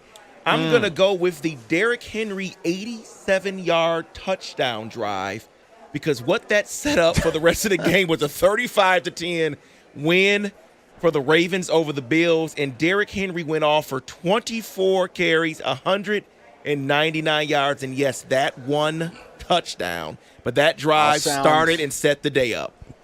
I'll sound old. Rico should be right there with me because we're both older. The only time I've ever seen something like Derrick Henry, when something that big moves that fast and it looks fake, is Bo Jackson. Oh, I was going to say Eric Dickerson. Well, you're really old. That's the difference. You're super old. You're old. I'm just making a case. Last night when he was running, first of all, defensive back looked like a child. And third, he was running away from these people. Yeah. And I the reason why I say it's just straight up and down. Eric Dickerson had that style where he was just – How much for you to be duct taped to a chair and let Derrick Henry steamroll you in the open field? No pads. You have to take on the devastation, full speed, no pads. I'd have to be making that Valenti money. Bro, that and I don't mock it at all. Like, you see dudes on the field making business decisions. Yeah. You can't hit that guy high. I think that you saw all three guys running with him so that when they look at the film session, they can say, well, Coach, I didn't quit on the play. Coach, I didn't have the angle. Yeah, I was trying. Like, why didn't you dive? I thought. And, Couldn't be more impressed by what the Ravens did, David. And you're right. For a one-off, there's your drive of the week. First play from scrimmage, dead. Dead. I don't even think he was touched. Give me a few ticket texts before the real master of ceremonies comes in. By the way, shout out Cookies in his company man attire. Proud of you, buddy. There he is. Corporate Costa. Corporate Cookies. He's back. You guys aren't wearing the stuff too? Absolutely not. Okay, just me. Carry on. I showed up for the team picture. I'm the only one wearing it. That's right. All right, then. It's great. Go ahead, David. Frank in Detroit, who's now in North Carolina, he says, I don't understand the golf haters. He has had rough spots throughout his career, but they're still 2-1. Tonight would be the perfect get-right game going into the bye. Tonight is a game for your offensive line and your running game. Seattle, who likes to stay in a 4-2-5 base, has had their front decimated. You won't see Leonard Williams. You won't see Nwosu. You won't see Byron Murphy, their first-round pick. I understand you don't have Ragnow. But if you want this to be a win and you want to get to the bye at 3-1 and stem the tide, run the damn ball, control the TOP, set up Goff to be successful. This can't be a game tonight where I got to look at Goff throw the ball 30, 32, 34 times. Otherwise, we got to start asking questions about the interior of that O-line. Yeah, that's what somebody on the next text says. The Lions' offensive game plan should be simple. Pound the ball down Seattle's throat. Gibbs and Monty rushing yards over tonight. Yeah, because, and again, I should. On Jim Costa's pregame, which I'm humbly going to be a part of, one of the questions I want to ask is it ridiculous for me to say it's a must-win game tonight? The Vikings look very real, and if Seattle beat you, they'd be 3 games up on you in the pecking order. And you'd be staring down 3 road trips to 3 NFC playoff teams in the next 4 weeks. Yeah, got to have it. Can't go to the bye 2-2, having dropped 2 home games. Yeah. Can't do it. You don't want to be a part of Wild Card Weekend as a wild card. No, that's last year. Yeah. We're elevating ourselves this year. We're on the Rico plan. Where the Niners simply, they can't be bothered with this weekend. Oh, you mean you actually have players who aren't injured? Okay. I could say something as a Giants fan, but it would be horrific. I'll keep it to myself. David, you know where I'm going with that. Just keep it going. 100% stressed about tonight's Lions game. Vikings are doing too well to not worry. Plus, I hate the idea of losing to the freaking Seattle Seahawks again. Dude, this is the boogeyman. This is Rico's guy. Geno Smith is lying underneath your bed while you sleep, and he's got a knife. Like, this dude, I don't know how. This guy went from being homeless to kicking our ass every time we play him. So much so, Mike, that Not again. No, he may be on the verge of getting paid like $30 million in the offseason. Yeah, he's going to get it. You better get a cut of that. You're one of the only guys who believed in this bum. It's unbelievable. Absolutely unbelievable. All right, listen, David, let me be timely because we're about to go to network, and nobody runs a tighter ship than James Anthony Costa. So here's what's going to happen. We're going pregame mode. It'll be Jim, Rico, and me, apparently, and we'll take you to like 7:10 and get you ready for Monday Night Football. So we'll keep it timely. You see this guy's notes over here? He's got a binder. He's got a trapper keeper. Oh, yeah. I work with him don't every mess week. around. Every week. Serious stuff. Keys to the game. Serious sports. Weather, everything. Oh, really? Yes. Okay, we'll get to it next. Lions pregame, which is really just the three of us. Next, 97.1.